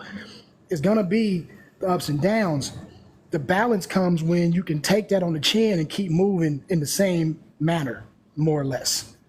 What I find is when people are coping unhealthily, if that's even a word, there tends to be some extreme somewhere. You know that gym rat? You in the gym 12 hours a day, but you're not a professional athlete. The fuck are you doing? And your body still look the same. Avoidance. Right? What are you doing? Like, you know what I mean? So, or some people that overeat. You know, people use alcoholics, or, you know what I mean? Whatever the case is. Sometimes they resort to political parties. Sometimes, you know, we were just talking about this earlier, when you start falling into these extreme groups because you're looking for acceptance, that's a cope for something else that ain't going right. Anytime you start seeing someone way off balance in their rhetoric or in their actions, how their life is rolling, that's usually a sign for, you know, they coping in a bad way. That's just one. I can't say that's for everybody, but that's just something I've noticed. And as far as the loving with your parents and the whole, I think, again, we talked about this earlier. I'm gonna come at this a little bit differently. I don't think that it's the loving at all. I think people have a problem displaying love, and how they display their love will change depending on those relationships, because we are habitual creatures. We learn things, we go through life. If you went through a, you know, toxic situation and your parents is always arguing, all of a sudden you think showing love means you got to yell, or you got to, because if you don't love me, you must not care. Because if you cared, you'd be yelling, right? Because this is how we kind of formulate things. And I think people get that part twisted, where they have the feeling, they have the emotion, they can love you, they just don't know how to express it because that part of that. Right. You know what I mean? So I don't know if they have a problem loving. I think they have a problem expressing it in a healthy manner. I think that would be the best way to put it. Well, yeah, I mean, you know, kind of like I was saying before, like when you come from a situation where maybe you have to be estranged from your parents for whatever reason, due to toxic reasons, toxic whatever it is, that's usually what it is. It's some form of toxicity is why you estranged from your parents, 9 times out of 10. Right? Like nobody's just like, oh, my parents are 100% healthy, but I just need to get away from them. Like that's not what, that's weird. There's usually some form of toxicity, but you are going to, one, accept the love that you think you deserve, but you're also going to accept things that you think are normal, right? If you grow up in a house where there was constant domestic violence issues, you know what I mean, and so on and so forth, how many women have said, well, yeah, that's how I assume a man loves me, is when he hits me, right? That's a statement. That's a thing that happens, right? That's all she knew, right? People who get into relationships and think that you have to fight all the time and bicker and call each other names and be verbally abusive to each other on a constant basis. Oh, well, I grew up and that's all I saw, right? That's all I saw. That's all I knew. You know, so that's the reason why, you know, when it comes to healing from trauma, healing from all of this stuff, you know, learning to cope, learning how to do this and doing so in a healthy way, you start to learn these things.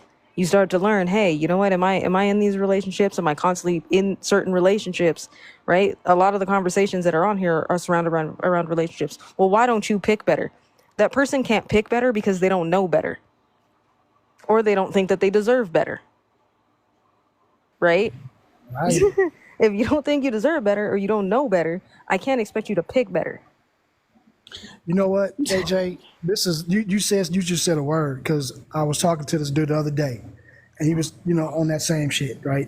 And I was like, yo, they need to pick better. I said, well, let me ask you this: do you like your job? It's all right. Well, why don't you pick better? It ain't that easy. Oh. Why don't you get a better job? Just go out and get a better job, player. You know, you just told me you don't like your job.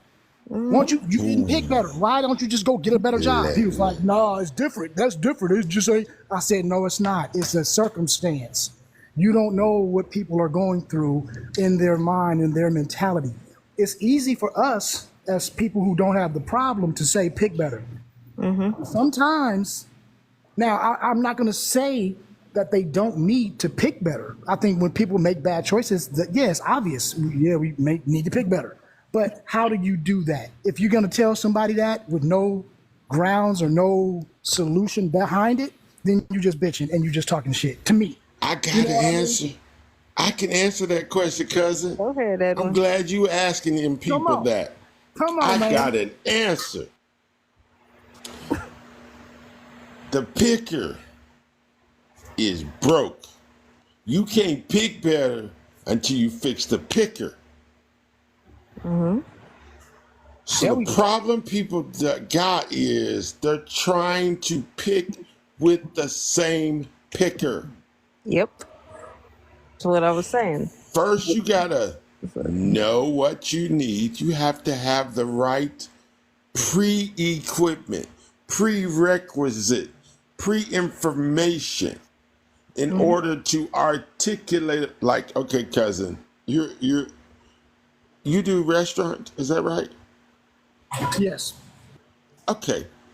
If you're going to have a meal for 150 or 1,000, the pre-planning is what makes the meal successful. It ain't even how it's cooked. It is what is gathered to be cooked that's important, because fresh vegetables are better than just vegetables, right? Right. So when you gather the right stuff that you need by taking an introspective of the equipment that you were given, some of us got some gifts in certain areas, some of us don't. But when you look around your life, and as it says, think things over. Like the lady say, a counselor basically helps you make the decision that's coming to a logical conclusion for yourself, which is quintessentially this. If I want to bake a cake and I have no clue how to, I've got to do two things. I have to figure out who does it so I can learn what they do. And then I need to know what I need to actually replicate it. What ingredients, how much, what type of oven, what type of pan, yada, yada, yada, before I can even try to begin to bake a cake. But everyone wants to bake a relationship. Everybody wants to bake a life situation. Everybody wants to be something. And the problem, your picker is wrong, because everybody's trying to pick being something. Better father, better husband, better person, better individual, better daughter, whatever. They're all trying to be something. And the object of life is this: if you ask the wrong question, even if Yep. you answer the question right, it's going to be wrong. That part. The That was question is not whether you should be doing anything. The question is, are you becoming something? Answer that question, you fix your picker, and you get about your journey. I'm going on mute. facts. Well, and that's the thing, right? Like, that's the cliche thing. They sit there and say, oh, well, you got to love yourself before you can love somebody else. That's true. You have to know who you are, right? Relationships, if it's baking a cake, okay, cool. But now you need to figure out, are you a chocolate cake? Are you looking for a cheesecake? You looking for upside down cake? What is it, right? That's where loving you and going down that journey and getting to know you is important. And anymore, I could say as a young person, I'm 32 years old, majority of my life, what's been pushed in my face, a lot of the consensus, a lot of my life was you just need to be in a relationship. Well, I took a different approach. I wanted to get to know me, right? A lot of my friends did not do that. A lot of my friends got married early, divorced early, had kids early, did everything else, and they still don't know themselves. They still don't know themselves. They don't take the time. They're too afraid. They're just doing whatever the hell they assume they're supposed to be doing. Well, they said that I had to be married, and I had to have the 2 cars in the driveway, had a white picket fence, the whole 9 yards, only to find out that that was never really going to make you happy, because relationships don't fix every fucking thing. They don't fix that. You gotta find your shit to make you gotta find you to make you happy. And in order for you to find that is the only way you're gonna be able to find somebody else who aligns with that happiness, that you can both be happy doing that. Then if you want to get married, do all that other shit, do all that other shit. That's just my advice. But I'm gonna be quiet Can and I'm I gonna go ahead and let can go I ahead. ask you, AJ, a Go ahead. question? I'm Go gonna ahead. learn something from a younger person that has some knowledge and a little bit of wisdom, seemingly so. Let me ask you this question. If you find yourself in a situation where you know what you want, Mm-hmm. right? And the perceived perception is the person has the ability to deliver it. But upon inspecting by asking the tough questions, you say, can you be this? And they say, I cannot be.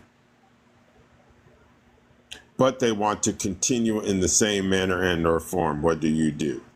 Do you continue in the continuum or do you do So something else?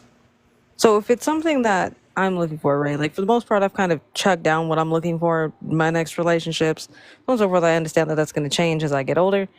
But that's the thing. It's really going to be dependent on what that is. Now, if it's a hard line where I'm like, yes, you need to be able to do this, right? Like you need to be able to get a job type situation. But I'm gonna be 100% honest. I can't date somebody who's unemployed. That's crazy to me. Or somebody who refuses to work. That's not gonna work. You know what I mean? But say if it's a situation like that, then I will respectfully let them go because I'm not one going to lead them on. It'd be irresponsible for me to lead on that person and fall in love, do the whole thing, and just play with our hearts, knowing that I know that's not going to work out, right? We have to be honest with ourselves as well. But I also have to make sure that depending on what that is that something that I can offer the relationship, right? If it's something like, okay, they like pickles and I hate pickles, we can work on that. That's fine. That's not a hard line. You know what I mean? I'm not gonna be like I'm not gonna move forward with you because you don't like pickles. And I get these are kind of crazy examples, but that's what I see a lot of the time. I see a lot of people who will put the pickles in front of the hard line, right? Well, but all my friends said that don't date a guy who likes pickles. The fuck? What do you like? Just saying. I don't know if that answered your question or not, but yeah. It absolutely answered my question. So now let me ask you a question based on I agree. Mhm. What do you do when the sense of how do I even explain this? Okay, you'll get this. What do you do when the sensibility of thought does not elevate to that region of understanding? I have to walk away. I have to walk away because they're not, again, at that level, right? And I can't play myself down because, again, what it'll happen is that will create animosity, and I'm not going to do that. It's to me that'd still be irresponsible for me to do that. I like that word. Thank you. I've been Yo, searching my brain. Okay. Animosity. Animosity. can Yeah. I Interesting. Well, choice. can I add one little example or analogy that would sum that up to me?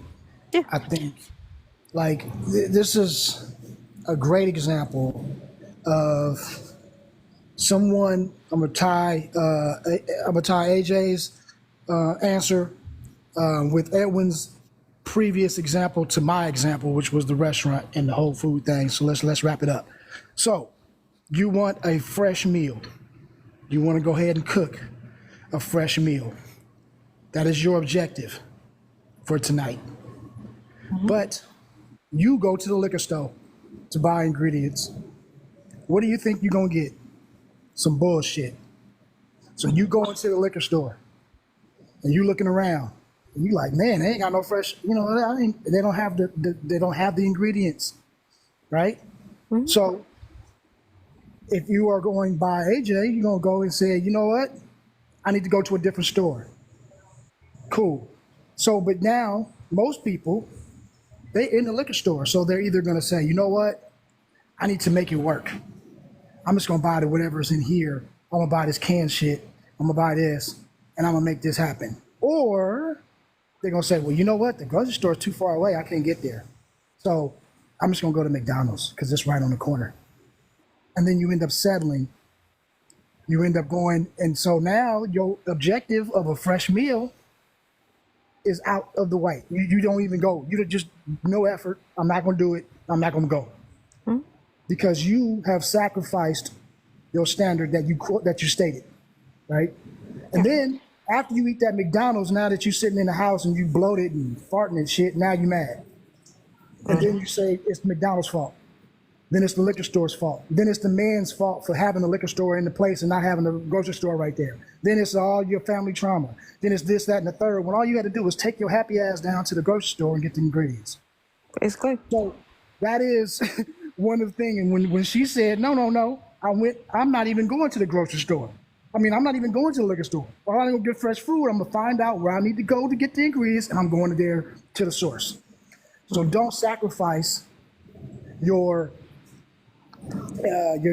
standard for convenience is what I'm trying to get at. And I think that's the problem with most people. Well, We yeah. try to make shit. Yeah, there you go. Yeah, but that's the frustration when we sit there and we say you need to pick better.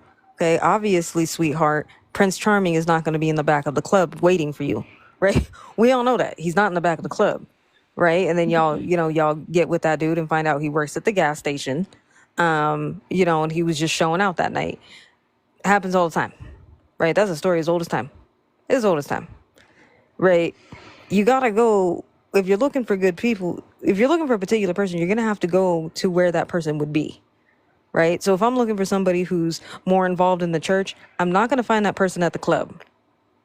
I probably need to take my ass to the church, right? Probably need to get involved in the church. See what I'm saying? People don't even want to do that, right? Oh, well, I want a good dude that goes to church and everything else, but I'm gonna go to the club. I'm gonna go over here. I'm gonna go to the bar. That dude's not hanging out in the bar. He's not going to be hanging out at the club, right? Chances are he's probably hanging out with the church and doing church functions, right? Depending on whatever that is. Oh, I want somebody who's selfless and is willing to volunteer with kids. Okay, cool. So why isn't your ass volunteering? Why are you not? You see what I'm saying? Do something. You know what I mean? You got to you got to go where these people are going to be. Right? I'm not sitting there saying that you can't find the love of your life in a bar or love of your life in the club somewhere, but the likelihood of you doing that is going to lessen. Life is a game of probability. You just increase or decrease chances. If I'm driving down the street at 100 miles an hour in a 20 mile per hour zone with a bunch of traffic and I'm not wearing a seatbelt, I increase the chances of me unaliving myself and hurting somebody else. I put my seatbelt on, it goes down a little bit, but it's still pretty high. I slow down and I slow down and start going the speed limit and following traffic laws, that number decreases. It's not that it can't happen, right? Y'all just need to understand how to increase your probabilities when it comes to certain things. That's the problem. Before I even sit there and say y'all need to get into relationships, y'all need to work on some of your own stuff, because a lot of y'all get into these relationships and you're emotionally bankrupt. You don't even have the wherewithal to be with somebody else. You don't even know what that takes. You're not ready to take that on, and you're not ready to be honest about it. A lot of y'all also like to date people, and they have to have your friends' approval. Why? Why? Okay, so are you saying that proximity is going to increase your chances, but you can't even get into the proximity because you ain't ready and you ain't prepared? Yes. Is that what you're saying right now? Yes, because here's the thing. We always sit in here, we're talking about, oh, well, that's irresponsible, this irresponsible, right? It's irresponsible for me to be out here having 20 baby daddies, this, that, and the third. People look at me as being very irresponsible, right? So then why don't we ever have conversations about being irresponsible with other people and other people's hearts? If you are not in a position to be able to take that person on, take on whatever life is going to throw at them in the times when they need it. If you don't even have that much, right? You need him to have or her to have a clear plate so you can put your shit on it. There is no reason for you to be in a relationship with somebody. There's no reason for you to be leading people on. Well, I just don't want to be alone. You need to work on that. You need to work on that. You need to figure out why is it you can't seem to sit with your own company. before you expect somebody else to. That's the reason why I don't believe in this love language crap. This Wait, if love you language don't crap like does not you, make sense to me. It wait, will if you never don't make sense. like you mean nobody else don't like you? Right, crazy, right? Are you coming back on vacation enlightened? What? I'm just saying. You know what I mean? It's one of those things, and it's not. And I've always said that, but at the same time, like I said, it goes back to this love language thing, right? People jump on these trends. Oh, well, my love language is this, my love language is that. If you think about these love languages, if you in a relationship, you truly love somebody, you're gonna do all those things. Okay, you're gonna give them gifts. You'll spend money on them, men and women alike. You're gonna want to go and be physically affectionate with them. You're going to want to spend quality time with them. You're going to give them words of affirmation. You're going to do all of these things. So why are you sitting there saying, well, my main love language is this? If that is your main love language, you're an unbalanced person. You need to go balance that out. So if you're sitting there, well, I just need somebody, I just want my love language is quality time. Okay. Then you need to work on that. Okay, because nobody is going to give you, because majority of most people that always say that, 9 times out of 10, everybody I've ever met that has ever said, my love language is quality time, they want quantity time. These are people who want to sit on the phone with you on FaceTime to listen to you breathe. What quality is in that? Well, it's quality breathing. I don't know what you're talking about. I'm just saying. Oh, I don't want to hear you breathe. Like, that's crazy. You know what I mean? I got stuff to do. I got to run to the bank. I got to, you know what I mean? I'm a whole ass adult. That ain't gonna work. That's just how it is. It's the same thing. Oh, well, my love language is physical touch. Okay, why is it? Is it necessary that you need physical touch? Are you just looking for schmacks? Like, what are you doing? Yeah, they're looking for you to be that Linus Blanky. But no, That at they the can end of the just day, grab on you. but Yeah, let's they break, do. but let's break that down even further. But let's break that down even further. Right? Let's break that down even further. 9 times out of 10, you're craving intimacy, but you assume intimacy is smacks, and it's not. Intimacy could be a conversation. Just saying. You sharing stuff with somebody you ain't ever told another person before. You're opening up in a different way. That is intimacy. Those are other forms of intimacy. You need to look up the other forms of intimacy. Are you looking for connection? Because it's really the root cause of that. You're looking for a deep connection with somebody. It's not schmecks. Because if that's all it is, why do you think all these people who are out here and that's all they do? They're miserable and lonely all the time. They hate themselves. But they'll all tell you my love language is physical touch. Just saying. But what do I know? I chill with my girl in silence. That's perfectly fine. So I think that's fine as long as it's balanced. Right? You made a good point, because I think most of the time the people who are promiscuous in that way or that are in that business is because of the lack of intimacy that they are able to do it. Because if they were, that would not be something that they'd be able to do. So that's a good point. It's connection. It's a lack of connection. Now, people either run into that lifestyle for one or two things. Either they don't want the connection with anybody. I don't want to connect with anybody because they're emotionally and mentally bankrupt. They don't have the ability to do that. Or, right, that's what they're looking for, but they just don't know how to get it. That's all they've known. Right? When it comes to the whole sexual relations and everything else, we have to get away from it just being like, oh, well, you have to be a certain age to really understand that. There are adults to this day that don't fully understand that. They don't fully understand the emotional and mental wherewithal that takes on you and can take on the person. If you're one of these people who can sit there and be like, yeah, I could do it without emotional attachment, you're dissociating and you really need to go see a therapist and figure out why that is. That's not normal. Just saying. Hey, that's an unhealthy code. Unhealthy code. Right? That's why you're jumping around from relationship to relationship to relationship to relationship. That's unhealthy. If you can't be single, that is unhealthy. Right? It's okay to be single. It's okay to work on you. It's okay to not be attracted to a goddamn person. Right? Maybe you're just in a position where literally life is slapping you in the face saying, hey, you need to be single for a minute. You need to chill out. Just saying.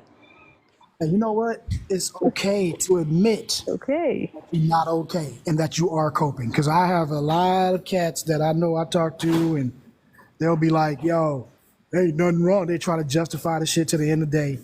And I'm like, yo, it's okay to admit that you're working on it. It's okay to be wrong. It's okay that, to have a flaw and to say to yourself, all right, I need to work on this.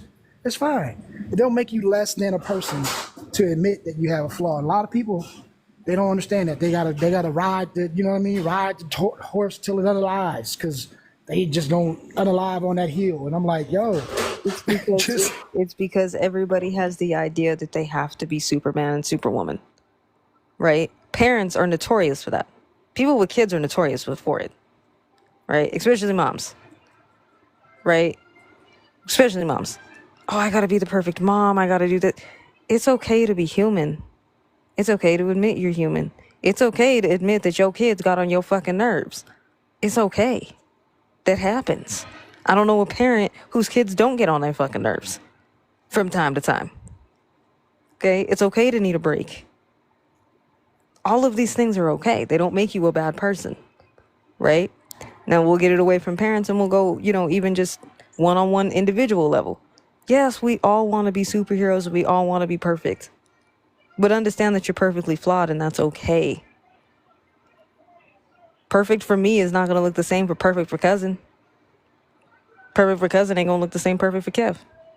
Perfect for Nay. Perfect for anybody in this life. It's okay. It's okay to be like, hey, you know what? I'm kind of struggling with this. Admit it to yourself first. But no.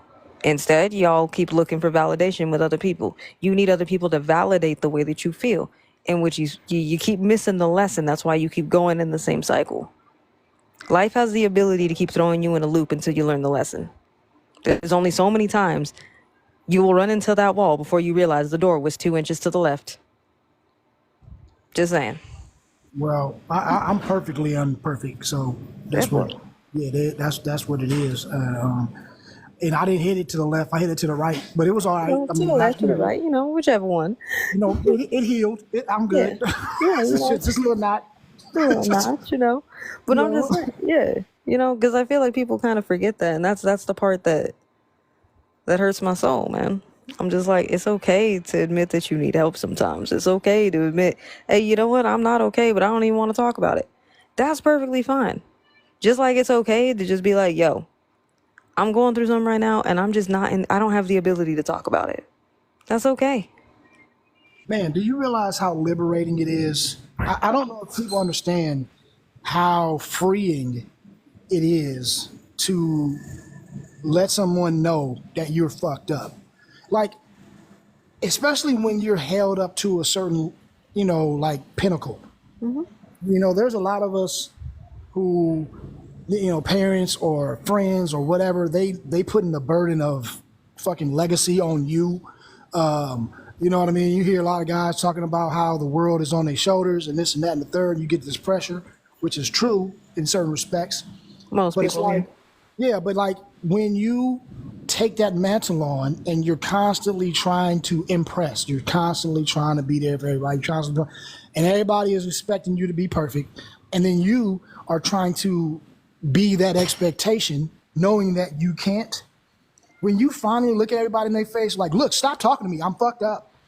You would be surprised how damn near, like, you just become light as air. Like, this shit is liberating to realize and to be able to say, you know what? I'm good with it. I'm okay with being not okay. Like, I'm good still. My self-worth is not diminished. I'm still me, and I'm fucked up right now. What's happening? When you can actually do that, man, it's liberating, people. Just saying. You just touched on something that I've been wanting to touch on for a minute, but I ain't really heard nobody talk about it. It's that pressure of feeling like the world's on your shoulders, that pressure that we put on ourselves. How many of us, right? And I'm gonna raise my hand because I know I'm guilty of it. How many of us have put ourselves under that pressure because we are holding on to an unrealistic expectation from our younger self? I sure as fuck done it. Facts. I've done it a lot, right? Man, listen, I'm trying to tell you, if I remember my sisters calling me the golden boy, right? Because my dad was always looking at me like I was the fucking second coming. And I was like, what? I don't see that. You tripping. I'm getting fucking blast. I remember the first time I dunked a basketball, I was hyped. My father looked me dead in the face and was like, yeah, but your jumper's still shitty. Get up out of here. I was like, what? Like, that's how he did me. You know what I mean? And I didn't see what everybody else saw. But like behind my back, he was always bragging about my art talent or what I was going to be and this, that, and the third. And so in his mind, he's boosting me up, right? But what he's not realizing is, to me, you a bully. And then as I got older, I realized it, and then it was pressure. Now is you have to be this because you are talented or you are, and I'm like, no, I'm just a regular motherfucker. Like, leave me alone. But these, they put this on you. And then you start feeling like I have to, if I'm a man of integrity, I have to, you know what I mean? I have to show up and I have to be a man of my word and you have to do all these things because they telling you that that's what you got to do. And then you have to do it on their terms. And that pressure is ridiculous. It really is. And I think that a lot of parents do that and don't realize they're doing it. They're like living vicariously through their kids, putting all this pressure on them. I know my cousin was like that with his sports. His dad was pushing him. He didn't even want to play, but his dad didn't make it, so he was trying to make him make it. You know what I mean? And it was just that pressure. And then that other part of, I always said I was going to be the first one in my family. Remember you were talking about family curses. I was going to be the first one to make it. That's a fucking pressure. If they put a whole legacy on you, goddamn. So I think you touched on two things, right? There's a difference between parents that are trying to live vicariously through their kids, which we already know the difference, right? Those are kids that are necessarily just doing stuff because their parents want them to, right? Oh, well, my dad was, a college basketball player and now I got to play basketball to appease him. That's different, right? Let me tell you something. My parents. Oh, Lord. Man. Okay, so in my household, right, when actually I'm not even gonna use me, I'm using my mom for an example, right? My mom, my grandpa was still alive, right? My mom could make like chicken soup or something, right? And my grandpa would eat it and he would tell her, man, you didn't make this right, this tastes like shit. So the next day mom makes it again. Grandpa eats it. Yeah, this wasn't that great either. She makes it again. No, this wasn't that great. This wasn't that great. She keeps making it. Wasn't that great. Wasn't that great. Now, mind you, if you're just taking the words that he's saying, you're going to be like, man, what a terrible person. Why would you say that? But if you were paying attention to the body language of the situation, my grandpa's saying that as he's licking the bowl clean every single time. Why do you think he did that? I just want to know. I'm going to ask for an answer. So she can keep doing it. No, not for her to keep doing it, so that she pushes herself to get better. Oh, yeah, right? that too. Yeah. Sometimes they do that, right? So my mom used to do the same thing when I was younger, right? It didn't matter. I can have like 1,000 things I need to do today, and I would get it all done before noon. It's like, oh man, I did it so quick. She was like, you could have done that faster. I don't know why it took you so long. And I get mad. I'd be like, what? Oh, hell no. So the next day I do it again. And I do it even faster. I kept doing it faster and faster and faster and faster, right? And this whole time, for the longest time in my life, right? It took me a couple years to figure this, up until a couple years ago to figure it out, right? This whole time I'm sitting there, I'm like, man, no matter what I do, I'm never good enough for my mom. It's never going to be good enough. This, that, and the third. And then I realized, not only am I brighter, faster at picking stuff up compared to my peers and everything else, but she did that so I'd get better. This is psychology, because she couldn't just tell me, you need to do that faster. Right. That's old school. That's them old school. Because, mind you, what did I do? I went outside and started shooting. You know what I'm saying? Like, that jumper got cold all of a sudden because I was like, oh, I'm going to show this motherfucker. Like, in my mind, it became a challenge. and that's what he was doing. But he came from the old farm. You know what I'm talking about? Them old, that old man strength. Yeah. Pulled nails out the wall with his hands and shit. Like he was just always, he was Rocking like, them this hurt is what you yourself gotta. shoes.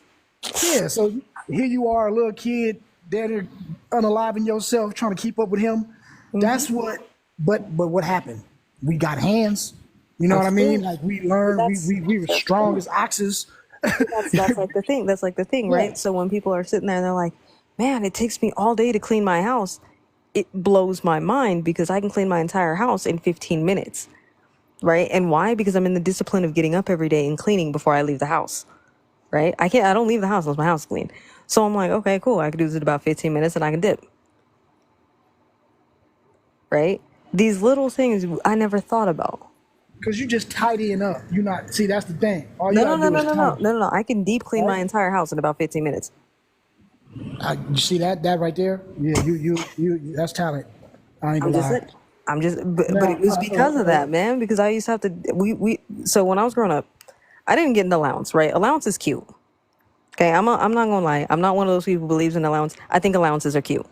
Right? I think that's a luxury. That's cute. If you got one, I did not have an allowance. Okay, I had earn your keep. Okay, you ain't gonna pay no bills in this motherfucker. You gonna make sure this house is clean. Okay, not just because you don't pay any bills, but because you also deserve to live in a clean house. Which meant, yes, if you see the trash needs to go out, the trash goes out. If you walk past the sink and there's dishes in it, you wash it. You wash the dishes, you clean it up. That's the household I grew up in. Male, whether it was me or my brothers, it didn't matter. Whoever walked past it, you just cleaned it. You didn't complain. Right? Matter of fact, the more you complain, the more my mom found stuff for you to do. You didn't want to complain in my house. But you weren't going to get paid for that, right? Now, if I went above and beyond and say, I don't know, decided to, I don't know, pull all the weeds out of the yard, wash all the windows, go a little bit extra, I may get a little bit, but it wouldn't have been much. You know what I mean? Type situation. Shit, I just lost my train of thought. What was we just talking about? My bad, y'all. Yeah, see, that's how you learn how to clean in 15 minutes. Oh, That's yeah, 15 minutes. Yeah. So I would clean like that, right? And I would I had to clean everything, right? So like every day, the house has to be clean by the time my mom gets home or by the time my mom wakes up, the house needs to be clean. And my mom was the type of person where she would look and she'd be like, did you even clean this? You know what I mean? And you couldn't half-ass clean nothing. So you couldn't like go clean the bathroom and wipe everything down and leave the trash in there, right? Like we had to fully clean it, like deep clean it. You know what I mean? And I would sit there and I'd be like, man, I got to do this every single day, right? And I would deep clean the house every day. And eventually you just learn how to do this really quick, right? So then I would deep clean the house, right? I'd probably get up maybe 6, 7 o'clock in the morning and the house would be deep cleaned by like 1 o'clock, 12 o'clock, 12 o'clock in the afternoon. Mom, whether she coming home, waking up, whatever, she'd just be like, yeah. I'm just like, oh, I just can't believe I did it that quick. She's like, you can do that faster. You know what I mean? You could have done that way faster. So then I would push myself to get it done faster and faster and faster and faster and faster. And now that shit's easy as hell. Take me 15 minutes to deep clean this house. Take me 5 if I'm just straightening it. See, that's deep cleaning Olympics. Oh my goodness. I ain't mad at you. I'm telling you. Deep clean. I mean, we'd all move the couch to vacuum under it type shit. Every day. See, hey, I ain't gonna lie to you. Like, for me, the deep cleaning, I'm going off. It's gonna get. I'm gonna get down. I used to like look at it where if you stay ready, you ain't got to get ready. So Same. like, you know what I mean. So like, I would just do all through the week. I'm tidying. I'm doing here. I'm spot cleaning. I'm doing this, that, and the third. Then on the weekend, hit it one good one. But it's easy because all you really got to do is the little parts that you didn't do before, and then everything one time, and then you was nice. But if you ever let it go, and then all of a sudden now you gotta, that's when it took took a while. So, but yeah, hey man, that's old school, man. I don't know. That's what that is. That's old.